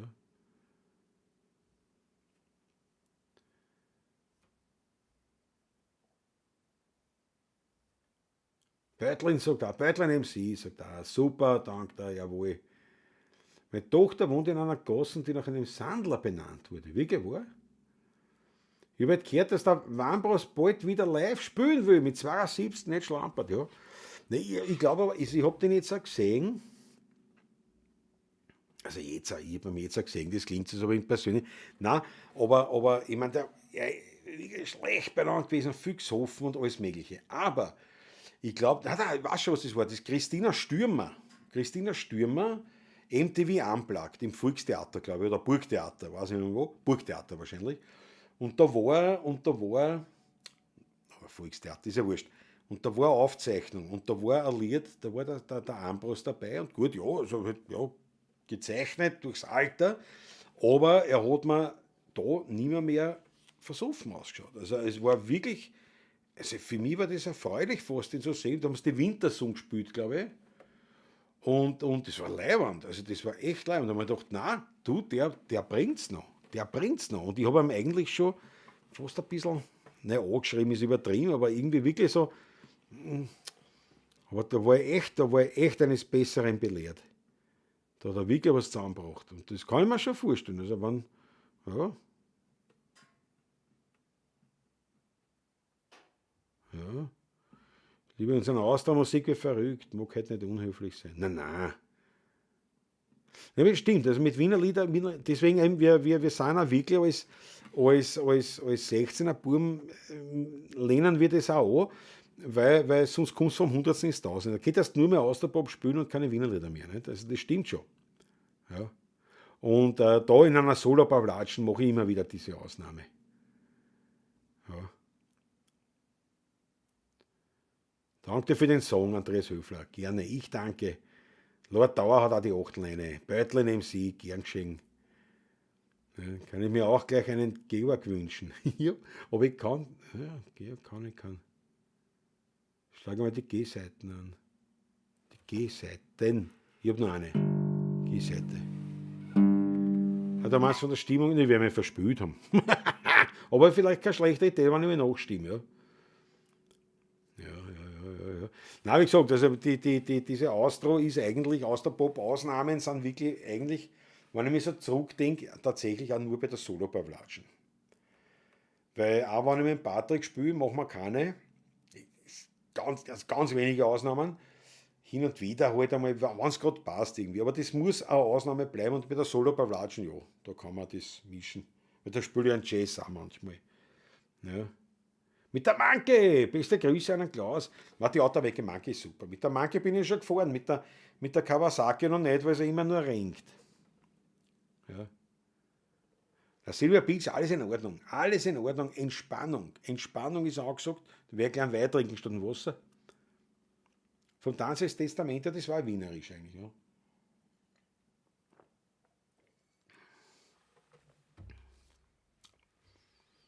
Die G-Seite ist abgehauen.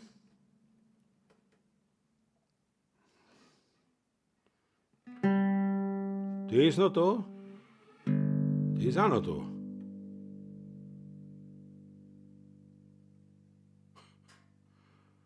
Habe ich noch. Aber ich werde mal nachstimmen. Nein, aber ja, an sich. Aber ich werde mich verspült haben, schlicht und einfach. Aber nachstimmen ist sowieso kein Fehler. Bevor wir Schluss machen. Schluss gemacht wird, wenn ich austrunken habe. Das ist eh.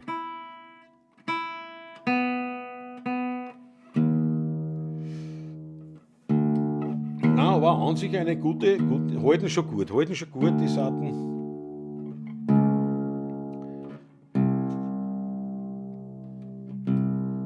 Ein bisschen nachjustieren, aber. Ui. Muss ich gleich mehr hin, wieder beim Stimmen alles. Ja,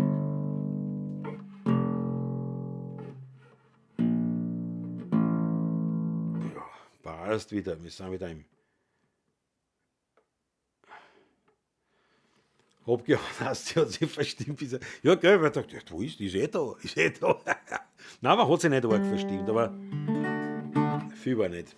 Wahrscheinlich habe ich mich einfach nur verspült. Das kommt vor, wenn ich ein bisschen Botschert spiele. Dann kann schon was sein, ja.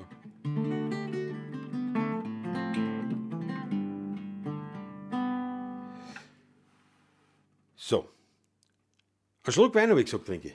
Einen Schluck Wein trinken wir, Chrissy, wir haben gesagt, auf die Entspannung trinkt man einen Schluck Wein. Sehr zum Wohl.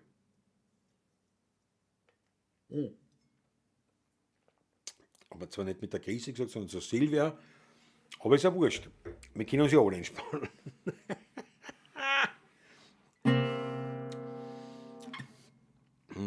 Was könnte man anreißen? Wienerlied, wir machen ein Wienerlied. Naja, weil das spiele ich wirklich gern, die Nummer. Ich denke mir oft, dass man es schon so oft gespielt hat, dass sich manche denken, nein, jetzt schon wieder. Aber ich spiele es wirklich selber wahnsinnig gern. Beim Wein darfst nicht fad sein, beim Lied muss schön stark sein, sonst hast du nur die halbe Freude. Beim Plaudern musst lieb sein und beim Busseln ein Dieb sein. Tust das nicht, tut's dir später einmal leid. Das Leben ist ein Hutschen, einmal einmal und am schnellsten verfliegt oft eine glückliche Stunde. Drum darfst niemals fad sein, kommt das Glück, muss schön stark sein, Nagels an, weil sonst fliegt's da davon.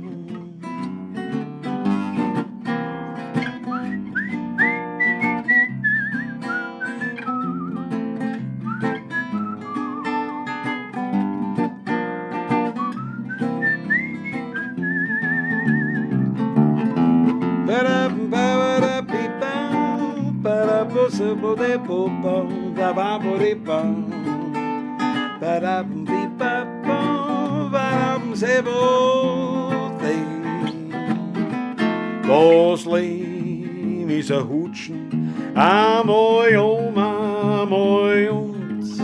am schnellsten verfliegt oft eine glückliche Stunde.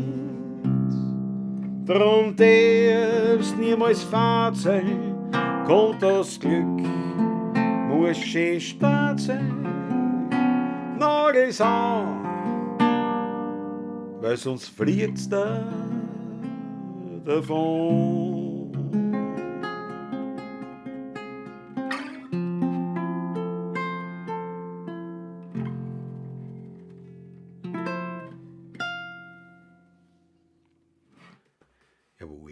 Jawohl. Ist unser Ackerl auf Isle of Man? Nein, der Ackerl ist in Schottland.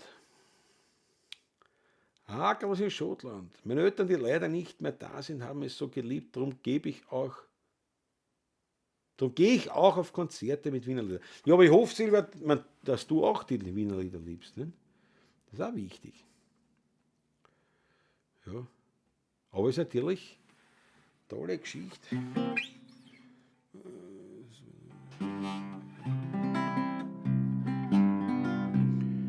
Was haben die Leute einmal gemacht, wie noch kein Wein war? Wer hat die Stimmung dort gebracht, das wird mir nicht klar. Da muss ja Fahrt gewesen sein, alles muss Start gewesen sein. Ohne Wein, ohne Wein, ohne Wein. Was haben die Leute einmal gemacht, so ohne Musik? Wer hat die Nacht dort verbracht bis in der Früh? Was kann denn gemütlicher sein, als wie eine Musik an Wein? Da schaut man in den Himmel hinein. Ich hab ein Stückerl altes Wien entdeckt, dort hat sich wer eine Gemütlichkeit versteckt. Dort rief ich die alten Spätze, die Freundeln, das versteht sie. Dort kommen alle echten Wiener zusammen, die noch ein Herz für die Wiener Musik haben. Und ist auch manches schon dahin, dort findest du ein Stickerl, altes Wien. Heut war die alte Zeit bei mir, leider nur im Traum. Sie hat so viel erzählt von ihr, aber leider nur im Traum. Sie hat mir manches Bild gezeigt, da hat noch Johann Strauß gegeigt. Wie ich bin munter geworden, war alles verloren. Drum schrammen tut's uns nicht verlassen, weil Wien wär ohne euch nicht Wien. Was nutzen uns die alten Gassen, wann die Gemütlichkeit mit euch dahin? Wir haben schon todelt alles ein Kleiner, drum haben wir unsere Schrammen gern. Mit so viel Herz spürt uns keiner, ein Wiener Lied müssen wir gern hören. A Bank unter Tisch, mit einem Windlichterl drauf, ein altes Wiener Lied und die Schrammen spülen auf. Ein Madel, das soll ich, das Glasl nicht lacht, mit leuchtenden Augen, so blau wie die Nacht. Verschwiegen das Platzl zum Küssen grad recht, a Wein, der dem Herzen gern zu reden möcht. Die Liebe, die Treue, zwei Herzen, ein Sinn. Ja, das klingt wie ein Märchen aus Wien.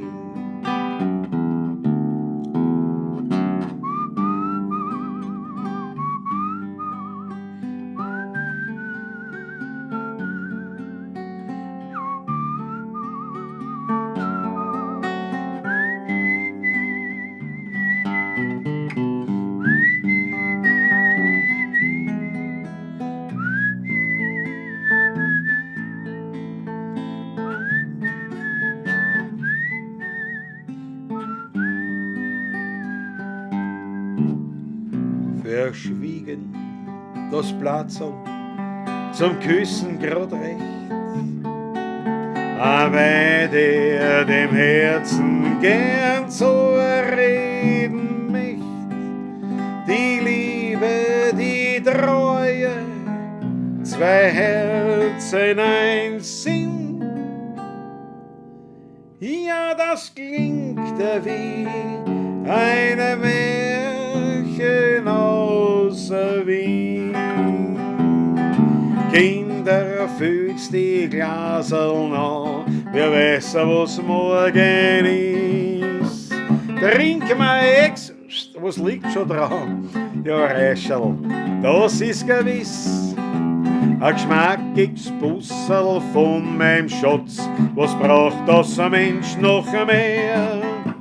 Was kümmert uns, was morgen ist? bringt's noch ein Liter her. Was kümmert uns, was am Morgen ist? Bringt's noch ein Liter her.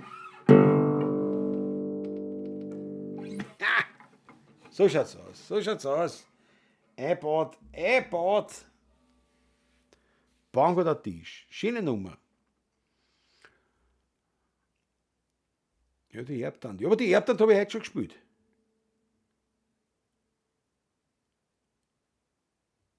Darf ich mir ein Lied von Gmeler wünschen? Das ist sicher. Haben wir irgendwas? Haben wir in der Hapfen. Franz Brandwein, schlaf gut. Brav. Brav ist er, muss man sagen. Was haben wir da? Gänsehaut, Wolfgang, bravo, das gefällt mir. Ich liebe Austerpop, aber auch die alten Lieder. Ja, es ist nicht, aber man muss sich wirklich also, weil da hat die Silvia nicht so unrecht. Das gehört getrennt, weil sonst kommst du nie zu den alten Liedern. Weil dann spielst du nur Austerpop. Und ich liebe auch Austerpop. Aber eben, es geht, und wie gesagt, das ist die einzige Ausnahme, ist die Solo-Pavlatschen, wo man da wirklich ein paar Mal mehr spielt. Ja. Jawohl. Bravo, Silvia.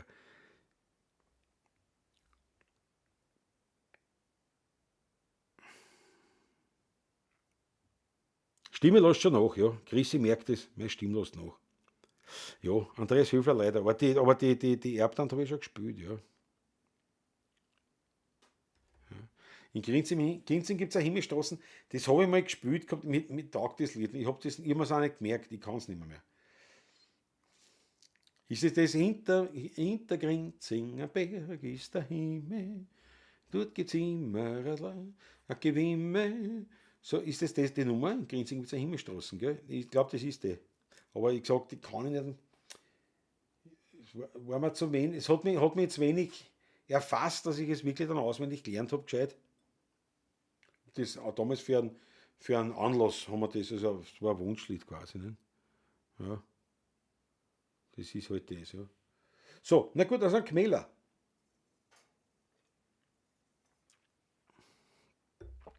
Ein Gmeler.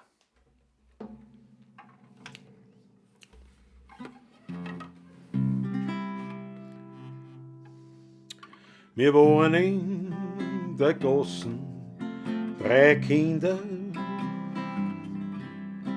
Der Karl, der Franzl und ich. Wir wohnen noch im besser und geschwinder. Eine unheimlich klasse Partie. Mit den Bäumen und den Stollen und die Radeln. Und wir 3 niemals verspült. Auf die Rose, auf den Stoß und die Madeln. Wo wir 3 immer wir wühlt. So war das bei uns Gassenkinder. Doch das ist schon lang vorbei. Der Krieg und die bitteren Jahre. Jetzt lebt nur mehr ich von uns 3. Manchmal traum ich vom Franz und vom Karl. Und ich wach auf in der Nacht. Und dann muss ich auch manches Mal warnen,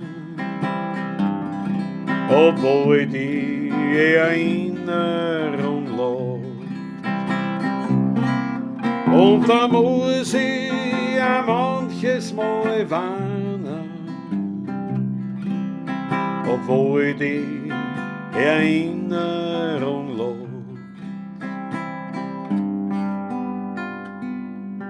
Mama, ich bitte, schau, ich bin's der Beute, der Bub. Wirf mir den Schlüssel da oben, hilf mir, das Haus da ist zu. Spät ist, ich hätt nicht so tun, wie es die anderen wollen, aber zu Hause gehen, das hab ich mich geniert. Mama, ich war so blöd, geh, sag's dem Vater nicht, weil mir sonst eine schmiert. Sage mir, soll sie sein Geld in die Haare schmieren und ich geh dazu. Für die war ich sowieso, aber nur ein depperter Bub. Sparte die Tränen, die Antennen schienen, die liegen wunderbar. Geh zurück zu dem Alten, der soll auf dir halten. Ich hab längst vergessen, wie schön's mit dir war.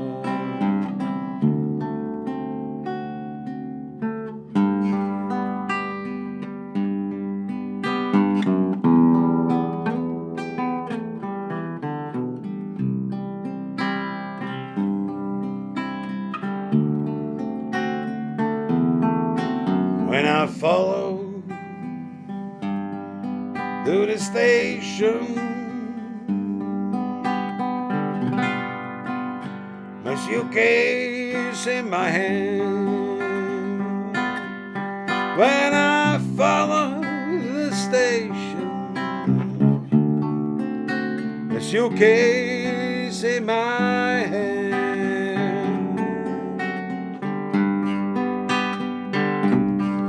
Well, it's hard to tell, when all my love's in vain.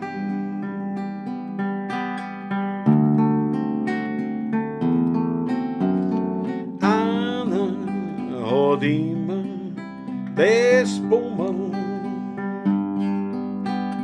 Anna muss immer verlieren. Aber ich hab mein Leben lang das Bummel, weil ich vom Glück ein Stiefkind bin. Oh, my love, oh,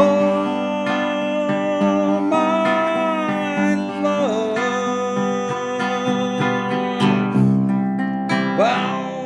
Was debo, badam debo, saldo matu be.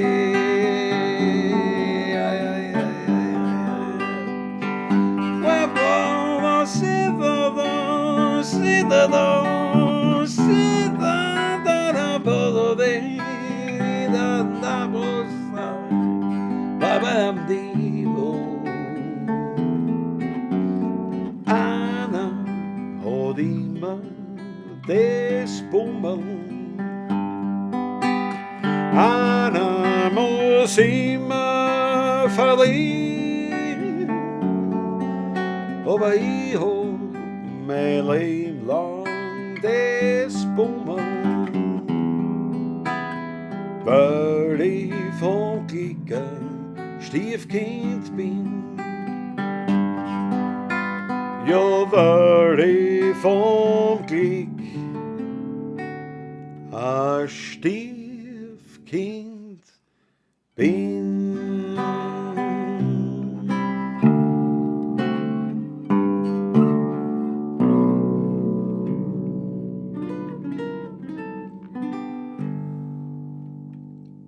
Jawohl.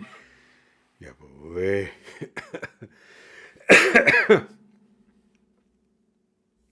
Was sagt sie jetzt? Was wir versandt?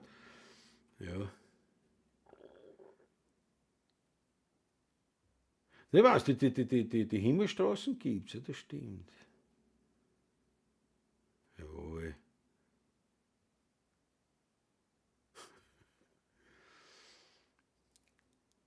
Das von Grinsen ist die Himmelstraßen, das ist die obere Straße, die kenne ich schon. Ne?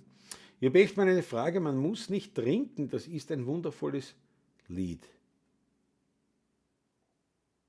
Ja, Bravo Silvia Pitsch, muss man, ja. Ich habe in den 80ern in Wien Möbel geliefert, dadurch habe ich so einiges in Wien entdeckt. Zum Beispiel die Pfeilgassen ist sehr oft unterbrochen. Ja, das stimmt, das ist mit dem Radl nicht, mit dem Auto schon. Da auch die Himmelstraße gefunden. Danke für die Lieder, freue mich, euch bald wieder in echt genießen zu können, Andreas Höfler. Ganz leid. Freude ist ganz auf unserer Seite. Was du da gerade machst, ist genial. Vollblutmusik Alfred Schwarzer. Das ist lieb von dir. Danke dir schön. Oberleibern, sagt die Magie Pemperton. Die Magie Pemperton, jetzt nehmen wir mal einen Schluck. Die Magie, Mege, weißt du. Aber es passt, gell? Es passt. Die Magie Pemperton. Die Maggie sagt, Oberleibern, danke an den Klausi, dass du das alles für uns spielst und singst. Das mache ich mit Freude. Das mache ich mit großer Freude sogar. Danke, Chef, für euren Lob und Zuspruch. Ja, es ist Viel ist nicht mehr im Flascherl. Hinten noch ein wenig, gell? Ich mir gedacht, ich trinke schnell, aber. Naja, was der. Ja.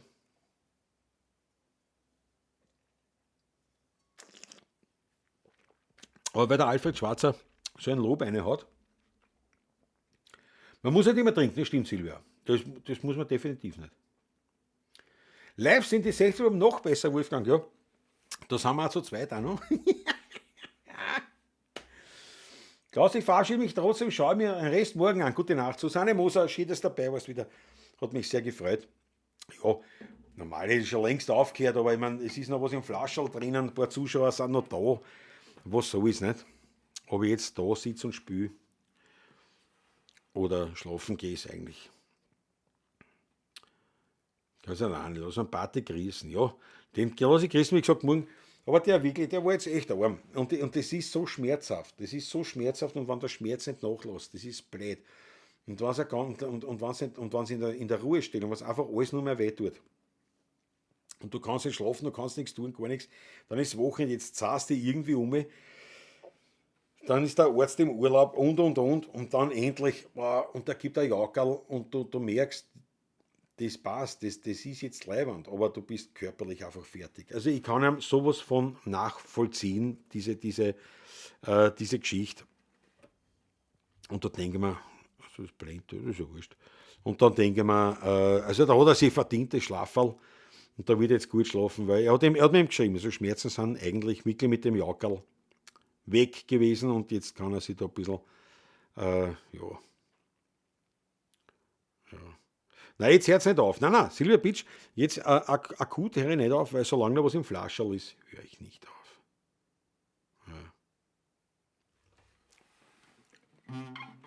Ja, und wenn man das vorher gesagt hat, weil der schwarze Alfred, da ist er, genau. Weil der schwarze Alfred, da ist die ja auch, die zwei sind ja auch oft beim Dornröschenkeller. Und eines der absoluten Lieblingslieder, müssen wir immer spielen, wenn die Serafin dann quasi die Hauptarbeit erledigt hat. In der Küche respektive beim Buffet und dann raufkommt, quasi zur Musik, zum Genuss. Und da muss man immer spielen. Das muss man sagen, sicher als Lieblingslied, die Kirschen vom Hodenau. Hier liest Kirschen, für die wachsen ohne Kern. Wenn man daheim kehrt, kriegst jeden Stern. Wenn ich die Sonntag klingert, ich möchte sie holen. Und wenn's für die ist, hätte ich schon das früher gestohlen. Der Wald für die, der mir ist das lauter Christbaum sein. Wenn du rausschaust, ist aller Welt nur mein.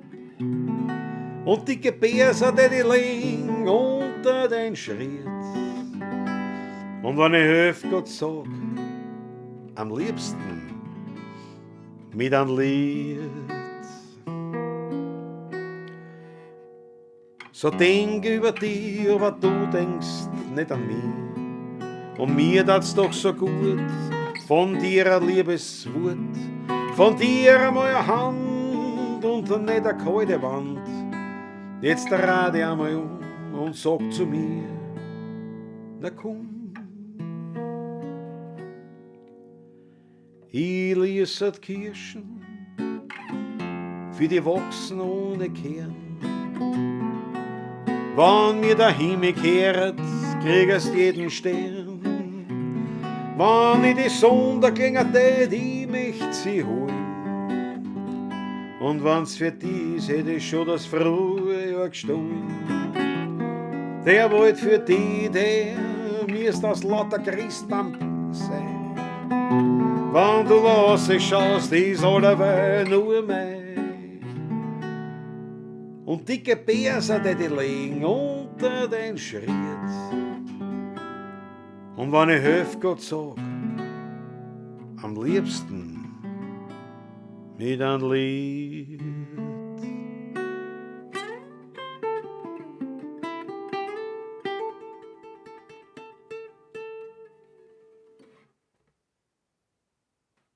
Jawohl. Da wird die Serafin jetzt Schnagel kriegen. Ja. Was haben wir? Was ist da? Was haben wir da?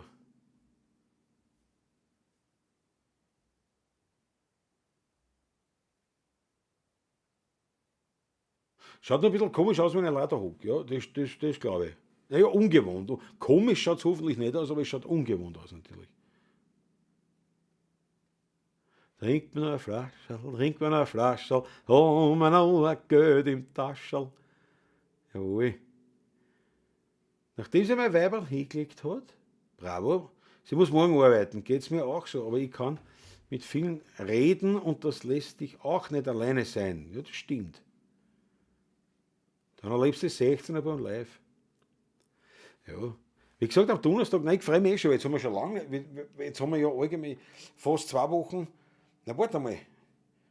Das letzte Mal gespielt? Das Kurkonzert da in Botschenau, das war das letzte. Das war am Sonntag. Also nicht gestern, sondern Sonntag vor einer Woche. Das letzte Mal, also das merkt man schon stark. Man sagt, jetzt, bei so viel Zeit haben wir wirklich selten. Gott sei Dank muss man sagen, jetzt geschäftlich natürlich, ja. Aber es haben wirklich selten, dass du fast 2 Wochen nicht spielst. Das ist wirklich selten. Und ich habe mir gedacht, das nutzt, das Leiband, da kann ich viel weiterbringen da. Naja, klar, nicht. Da hat es mir das ganze Wasser vom Himmel runter. Das ist ein Wahnsinn. Aber so ist das Leben, was willst du machen? Was willst du machen? Was machen wir? Oh, warte mal, vielleicht bringe ich das noch zusammen. Warte mal, das weiß ich jetzt nicht. Aber wir sind ja unter uns.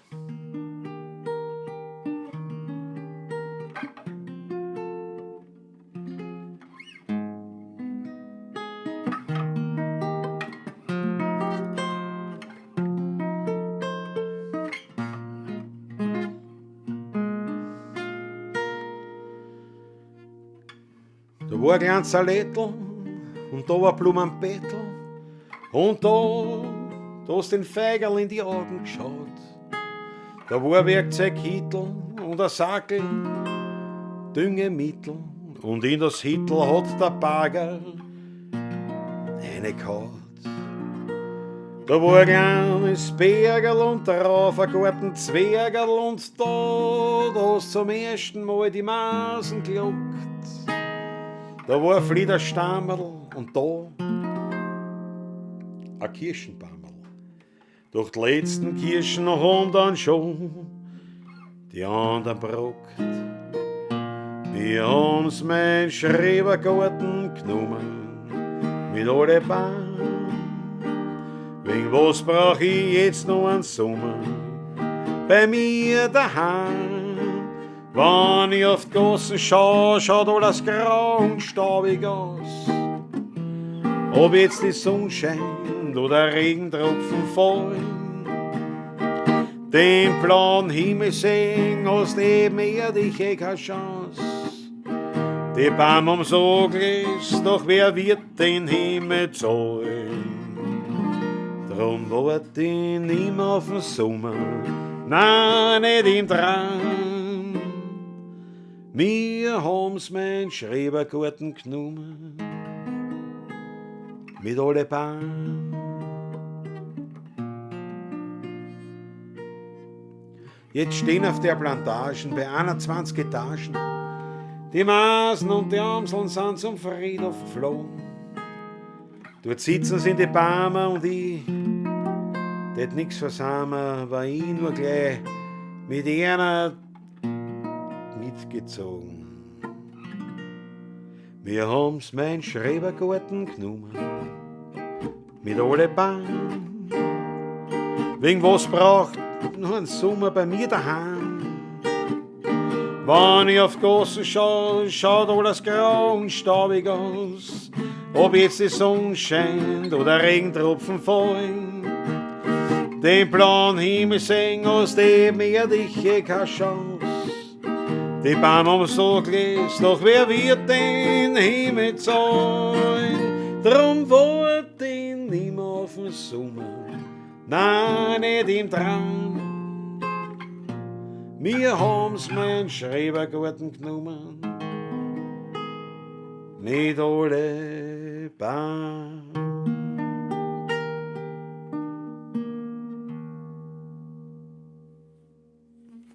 Na fast du bist zusammengebracht. Fast.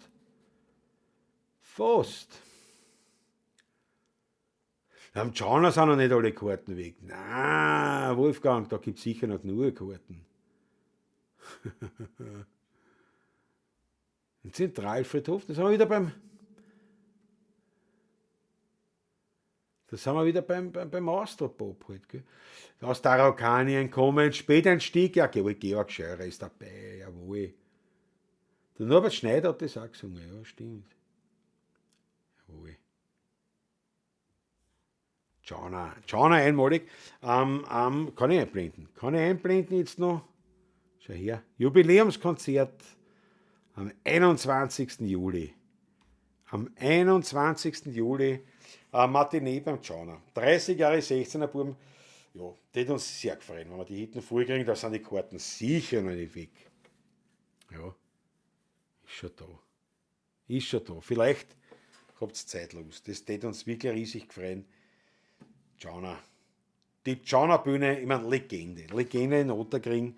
Die größte Bühne in Otterkring, älteste, ganz sicher, die älteste noch bestehende und ich meine, ein würdiger 30er. Ein würdiger 30er, weil angefangen haben wir 1994 im Oktober bei einem Frühschoppen im alten Weinstock, den es jetzt nicht mehr gibt. Da haben wir gehabt keine 10 Leute und das waren alles Freunde und Familie.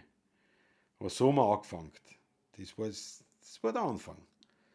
Und das war schon super, wenn wir jetzt natürlich den legendären Tschauner auch noch voll kriegen. Also bitte weitersagen. Macht's Werbung, kommt hin, kauft euch Karten, seid dabei. Also nicht nur Karten kaufen, sondern hinkommen, dabei sein. Das Jubiläumskonzert. 30 Jahre 16er Buben. Der eine und der andere, wie wir jetzt schon gehört haben.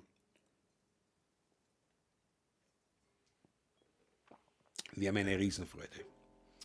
Wirklich eine Riesenfreude. Und Schrebergarten. Ja, der Norbert Schneider hat da einige, der hat das auch, das Wiener Lied dann irgendwann entdeckt. Wie geht's dem Patrick? Ja, gut geht's ihm, aber morgen ist er schon dabei in der Früh wieder, morgen ist er schon da voll dabei.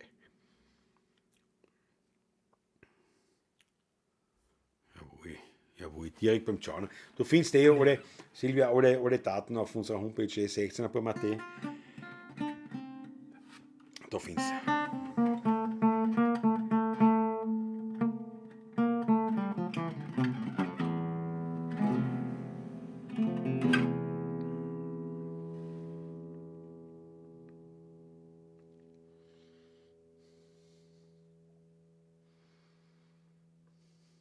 Norbert Schneider ist ein Wahnsinn, ja. Norbert Schneider ist ein Weltgitarrist und hat in dieser Blues, Soul, weiß nicht, wie man diese Musikrichtungen nennt, aber da ist er echt daheim, ja. Und da hat dann auch das Wienerische entdeckt, ja. Weltklasse.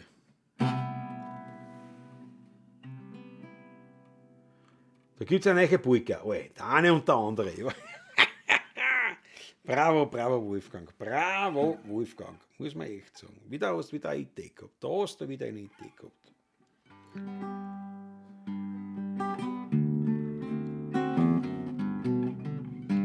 So war's einmal draus an der Reus, im freundlichen Schienen hinaus. Gemütlich sind die Leute, nicht so gespreizt wie heut. Das Glück wird's aus in jedem Haus. Nicht nur unter Sichtverwandten haben sie damals die Leute verstanden. Frei war alles vom Hast und der Neid. In jener goldenen Zeit. Zwischen Hügel voll blühendem Wein ist ja alles kling wie träumend vor Wien. Zwischendurch ist so Süben und rein, plaudernd geflossen der Reusbach dahin. Häuser lieb und klein, so zart und niedlich, hat's am Reusbach ein paar nur erst gehen. Heitere Menschen aber haben dorten friedlich in seltener Eintracht geführt, ein frohes Leben. So war's einmal draust an der Reus, im freundlichen, schönen Herrnhaus. Gemütlich waren die Leute, nicht so gespreizt wie heut. Das Glück war's aus in jedem Haus, nicht nur unter Sichtverwandten haben sie damals die Leute verstanden. Frei war alles von Hast und der Neid. In jener goldenen Zeit.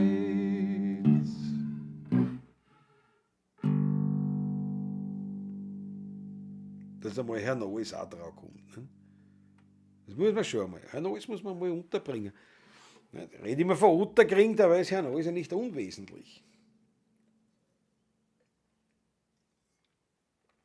Zumal ja der Uli Bär, mit dem ich ja die Ehre und Freude habe, musizieren zu dürfen, ja ein Urherr Neuser ist, ein echter.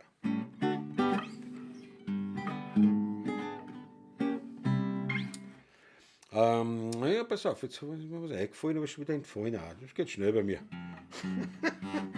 Na geh. Oh, das könnt ihr machen. Ein bisschen jazzig werden.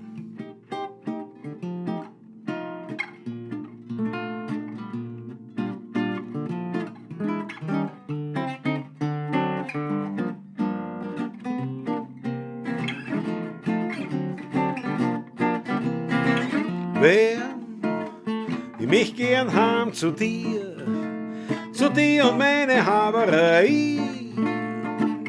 Traum jede Nacht von dir und von beim Bier im Stammlokal stehen die alten Beisel noch. Die gingen mir so, wir haben noch Wolkenkratzer da, du. Ich bin schon ganz bei der. In San Francisco hast es da und ich find da kein Hocken mehr. Haben's noch im Brot Luftballon geblasen her zu mir. Dass ich was hab von dir, wenn Shabadaba,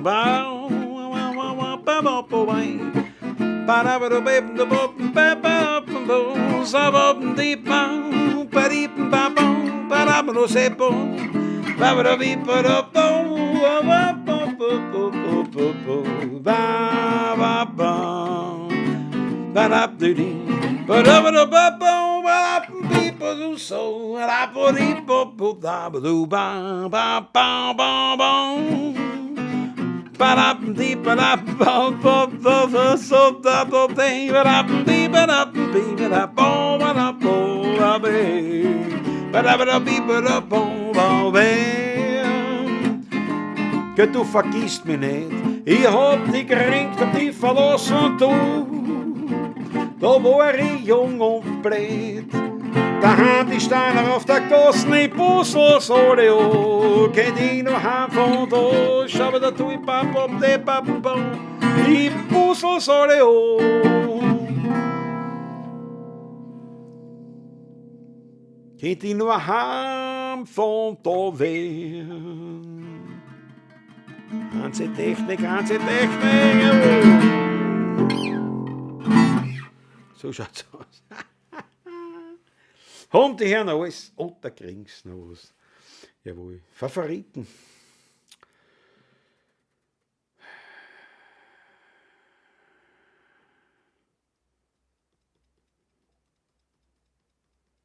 Klaus, jetzt schon. Favoriten. Naja, Favoriten. Es gibt ein altes Lied, das heißt das Favoriten auf Frauenkäfer. Da kommt aber Favoriten nicht vor. Das heißt nur so.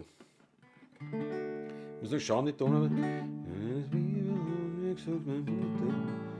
Man soll ein Frauenkäfer ja nichts tun. Ein Frauen, ich glaube, so geht klar, glaube ich. Ja. Das heißt uralt, also eine Volksweise, wie man so sagt. Und das heißt halt Favoriten auf Frauenkäfer. Warum, weiß kein Mensch wahrscheinlich.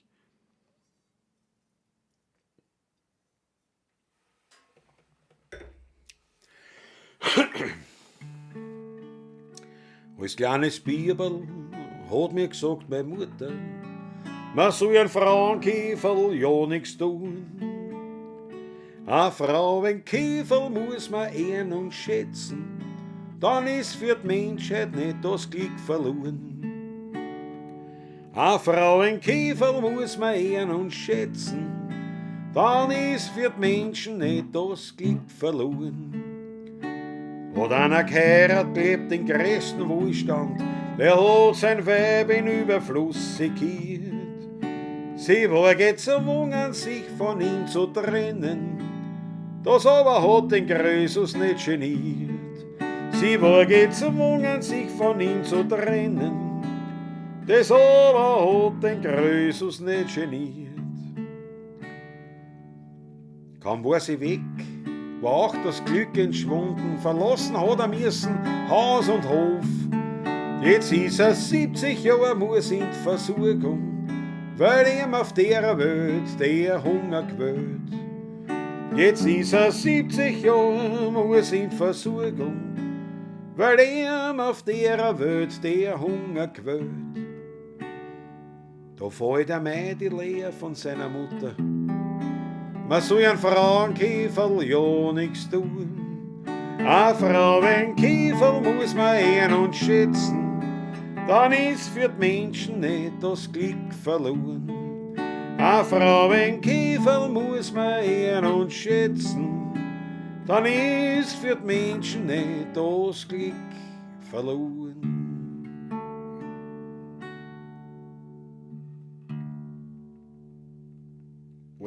Alles Lied. Ist wirklich ein alter Hodern, sagt der Wolfgang. Ja genau, das Sterndl vom Favoriten, aber das kann ich nicht. Sterndl über Favoriten, sagen wir, gell? Ja. In Wien gibt's 23 Bezirke, wenn man schaut. Nur, alle sind in Ordnung, nur bei uns, da gibt's einen Laut. Den bringen sie die anderen Bezirke nicht so hin. Bei uns dagegen kann jeder den Gruder so wie ich schnagel. Wenn mich wer fragt, woher ich bin, dem sag ich nicht nur einfach Wien. Ich bin aus Meidlinger Holz und darauf bin ich einfach stolz. Wer Meidling kennt, das weiß man eh. Wir haben den Meidlinger Schmäh. Und wer uns hört, weiß auf der Stelle. Wir haben das unverfälschte, unfeudale, durch und durch originale, weltberühmte Meidlinger L. Sogar der alte Kaiser hat fast so wie wir geredet. Vielleicht ein wenig nasaler, aber Hochdeutsch war das nicht. Wer so redet wie an jeden, der schon abgewachsen ist, bringt Leben in sein Reden. Deshalb was man ohne dies, wann mich wer fragt, woher ich bin, dem sag ich nicht nur einfach Wien. Ich bin aus Meidlinger Holz und darauf bin ich einfach stolz. Wer Meidling kennt, der weiß das eh. Wir haben den Meidlinger Schmäh und wer uns hört, was auf der Stelle. Wir haben das unverfälschte, unfeudale, durch und durch originale, weltberühmte Meidlinger Edel, jawohl. Einer unterbraucht für Meidling.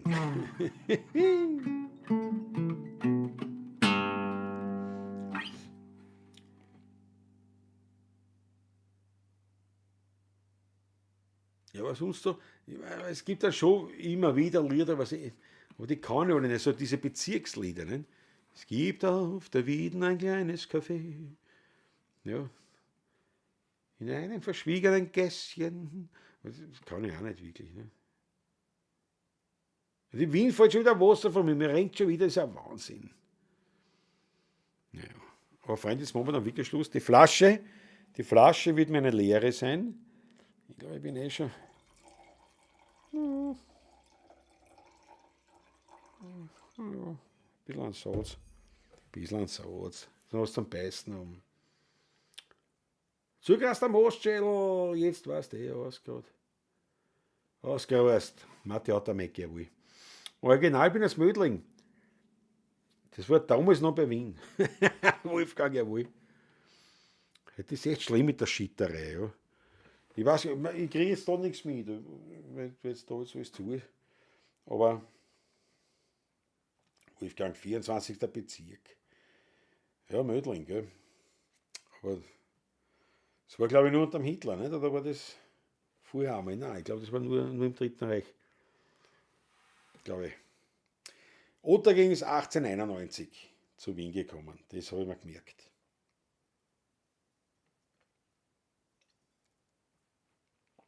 (1891) nicht nur in Wien eingemeindet, sondern gemeinsam mit Lerchenfeld zusammengestampert wurden. Ja genau, das sind so die ich weiß auf der Wien und so, weil das sind natürlich so, das sind ja keine Wienerlieder in dem Sinn, also keine Volkslieder, das waren ja komponierte Lieder, so für Kaffeehaus und so und meistens Filmmusik. Ja. In der Russenbesatzung ist 55, ja, ist das noch blieben, nicht? Aber ich glaube, der Teufel hat es eingeführt, glaube ich, nicht? Die 24 ist das, der hat ein paar, das Wien war ja groß, da hat er ein paar dazu genommen. Und dann bist du, ja, nachher sowieso. Das ist natürlich.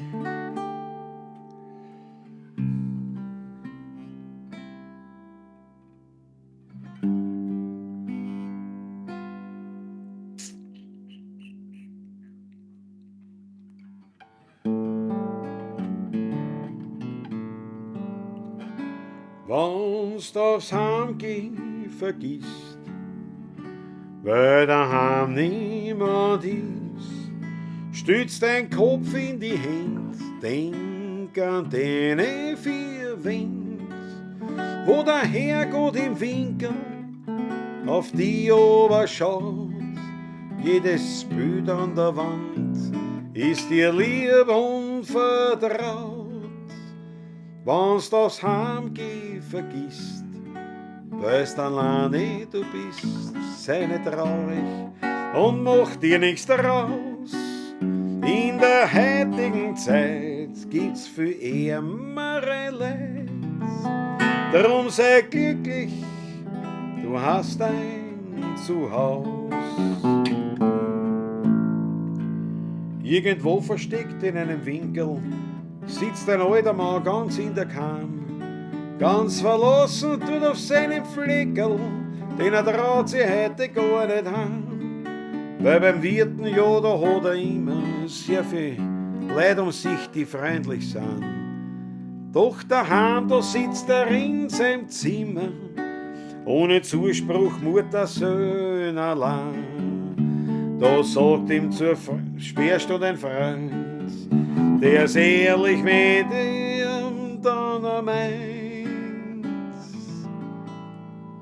Wenn's du aufs Heimgeh vergisst, weil daheim niemand ist, stütz den Kopf in die Hände, denk an deine 4 Wände, wo der Herrgott im Winkel auf die ober schaut. Jedes Bild an der Wand ist dir lieb und vertraut. Wenn's aufs Heimgeh vergisst, weil's alleine du bist, sei nicht traurig und mach dir nichts draus. In der heutigen Zeit, da gibt's für ärmere Leid. Drum sei glücklich, du hast ein Zuhause.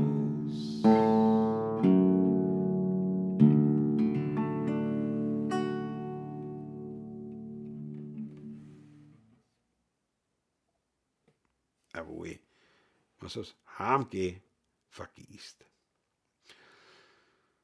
Was haben wir? Sind wir nicht bei 5 aus? Ja, 5 aus und klar, Otterkring 5 sind 2 Bezirke. Das geht nicht. Was heißt eines mehrere, aber das war im Bezirksblatt der Sieger. Was war jetzt da? Wo sind denn wir wieder? Wiener, der Schwiegervater der Wiener liegt schon vom Wolfgang, ich verstehe.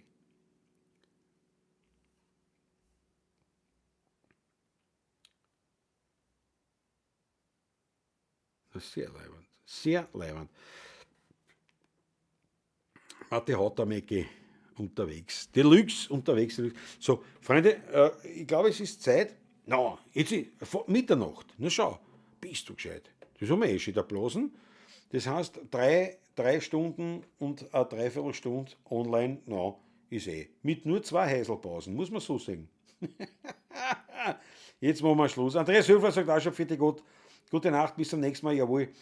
Vierte euch gut. Wir machen jetzt einen Abschluss. Jetzt machen wir einen Abschluss. Es reicht, es genügt. Ich freue mich, wenn wir uns wieder sehen. Sehr zum Wohl. Auf euch. Danke fürs Dabeisein. Vielleicht denkt dran, dass ein Schmattes eine hat. Das war ganz leibend. Für die Muse ein Schamates. Ich tue eben mit Patrick an. Bin ja nicht so. Das ist ganz klar. Sehr zum Wohl. Dankeschön. Auf euch.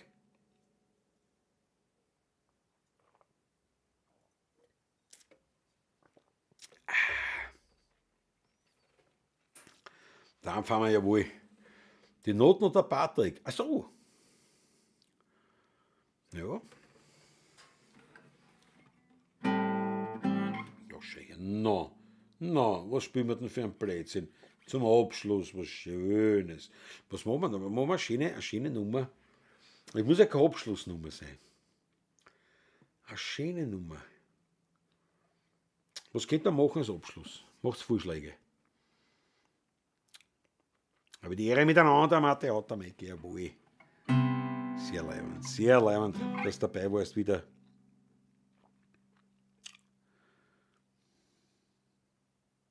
Was machen wir als Ausspielen? Ich will nicht immer Schlussnummer spielen. Was geht da machen? Ja.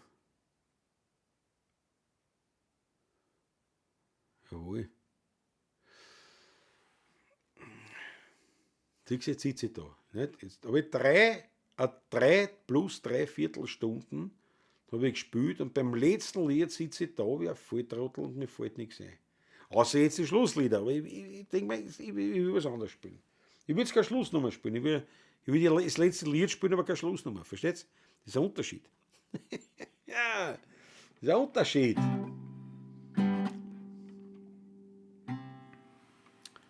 Aber ein bisschen Geduld mit mir, nein. Ist ein guter Vorschlag, aber nein. Schau, dann fahren wir 10 10 Schweizer Franken. 10 Schweizer, na geht einfach mal, jetzt kann ich nichts mehr trinken, die Flaschen ist leer. Jetzt kann ich dann nichts zutrinken mehr. Zu winken. Ich danke der Firma. Ich danke der Firma ist einfach mal für den Schmattes. Ich kann nur winken, ich schon austrunken. Jetzt muss ich keine Flasche laufen. Weltklasse, dann fahren wir. Herzlichen Dank. Herzlichen Dank. Nein, ich weiß schon was. Ja. Schrebergarten in Stammersdorf. Ne, aber in Schrebergarten habe ich schon gespielt. In Schrebergarten Alfred habe ich schon gespielt, vom Hodener. Und dann Schrebergarten in Stammersdorf kenne ich. Meinst du in Biesenberg? Weingarten am Biesenberg? Ich sage, wow, ein Schrebergarten in Stammersdorf, Weingarten in Biesenberg. Ein Schlussmarsch ohne Party geht auch nicht wirklich, ne? Gell? Biesenberg habe ich noch nicht gespielt, ja? Soll ich den machen?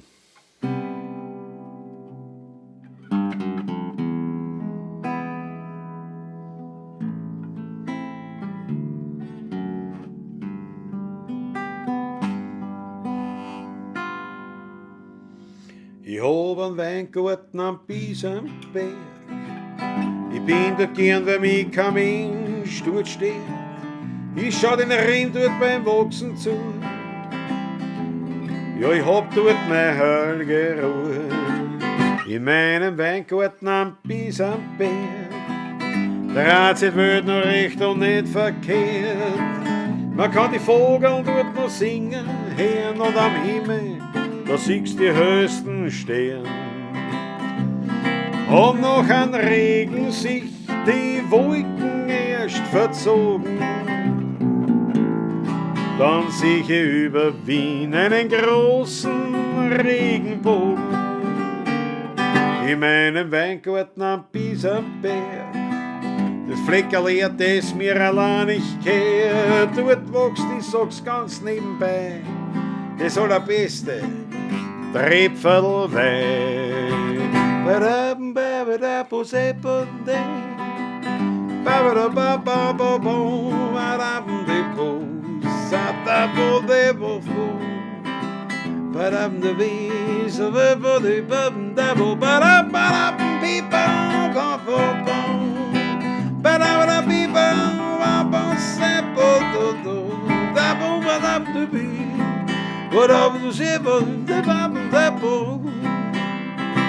When I was evil, they were the southern, leave it all, baby, survive up the bound. They put up deep, survive the day, but never the map of people up the way. But I'm gonna be, and I'm gonna be, so the day, but I'm gonna be side. Ich hab einen Weingarten am Biesenberg. Ich bin dort gern, wenn mich kein Mensch dort steht. Ich schau den Riem dort beim Wachsen zu. Ja, ich hab dort meine heilige Ruhe. In meinem Weingarten am Biesenberg. Da hat sich die Welt noch recht und nicht verkehrt. Man kann die Vogel dort noch singen, hören und am Himmel, da siehst die höchsten Sterne. Hab noch an Regen sich die Wolken erst verzogen. Dann sieh ich über Wien einen großen Regenbogen. In meinem Weingarten am Biesenberg. Das Fleckerl, das mir allein nicht kehrt. Dort wächst, ich sag's ganz nebenbei, das allerbeste Trepfelwein. Dort wächst, ich sag's ganz nebenbei, das allerbeste Trepfelwein.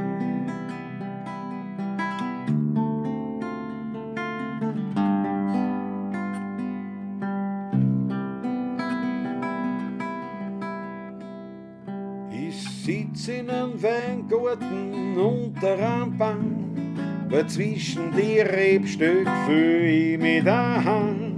Das Weinlaub besticht durch sein saftiges Grün, dazwischen schau ich auf mein herrliches Wien.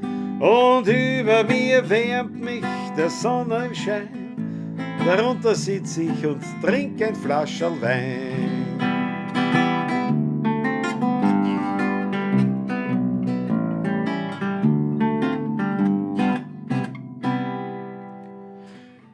Die Vogel, die zwitschern, so lieb durcheinander, ein Frankieferl kraxelt ruhig auf meiner Hand.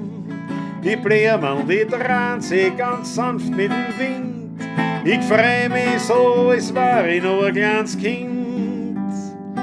So kann man auch heut noch glücklich sein. Ich freu mich und trink mein zweites Flascherl Wein.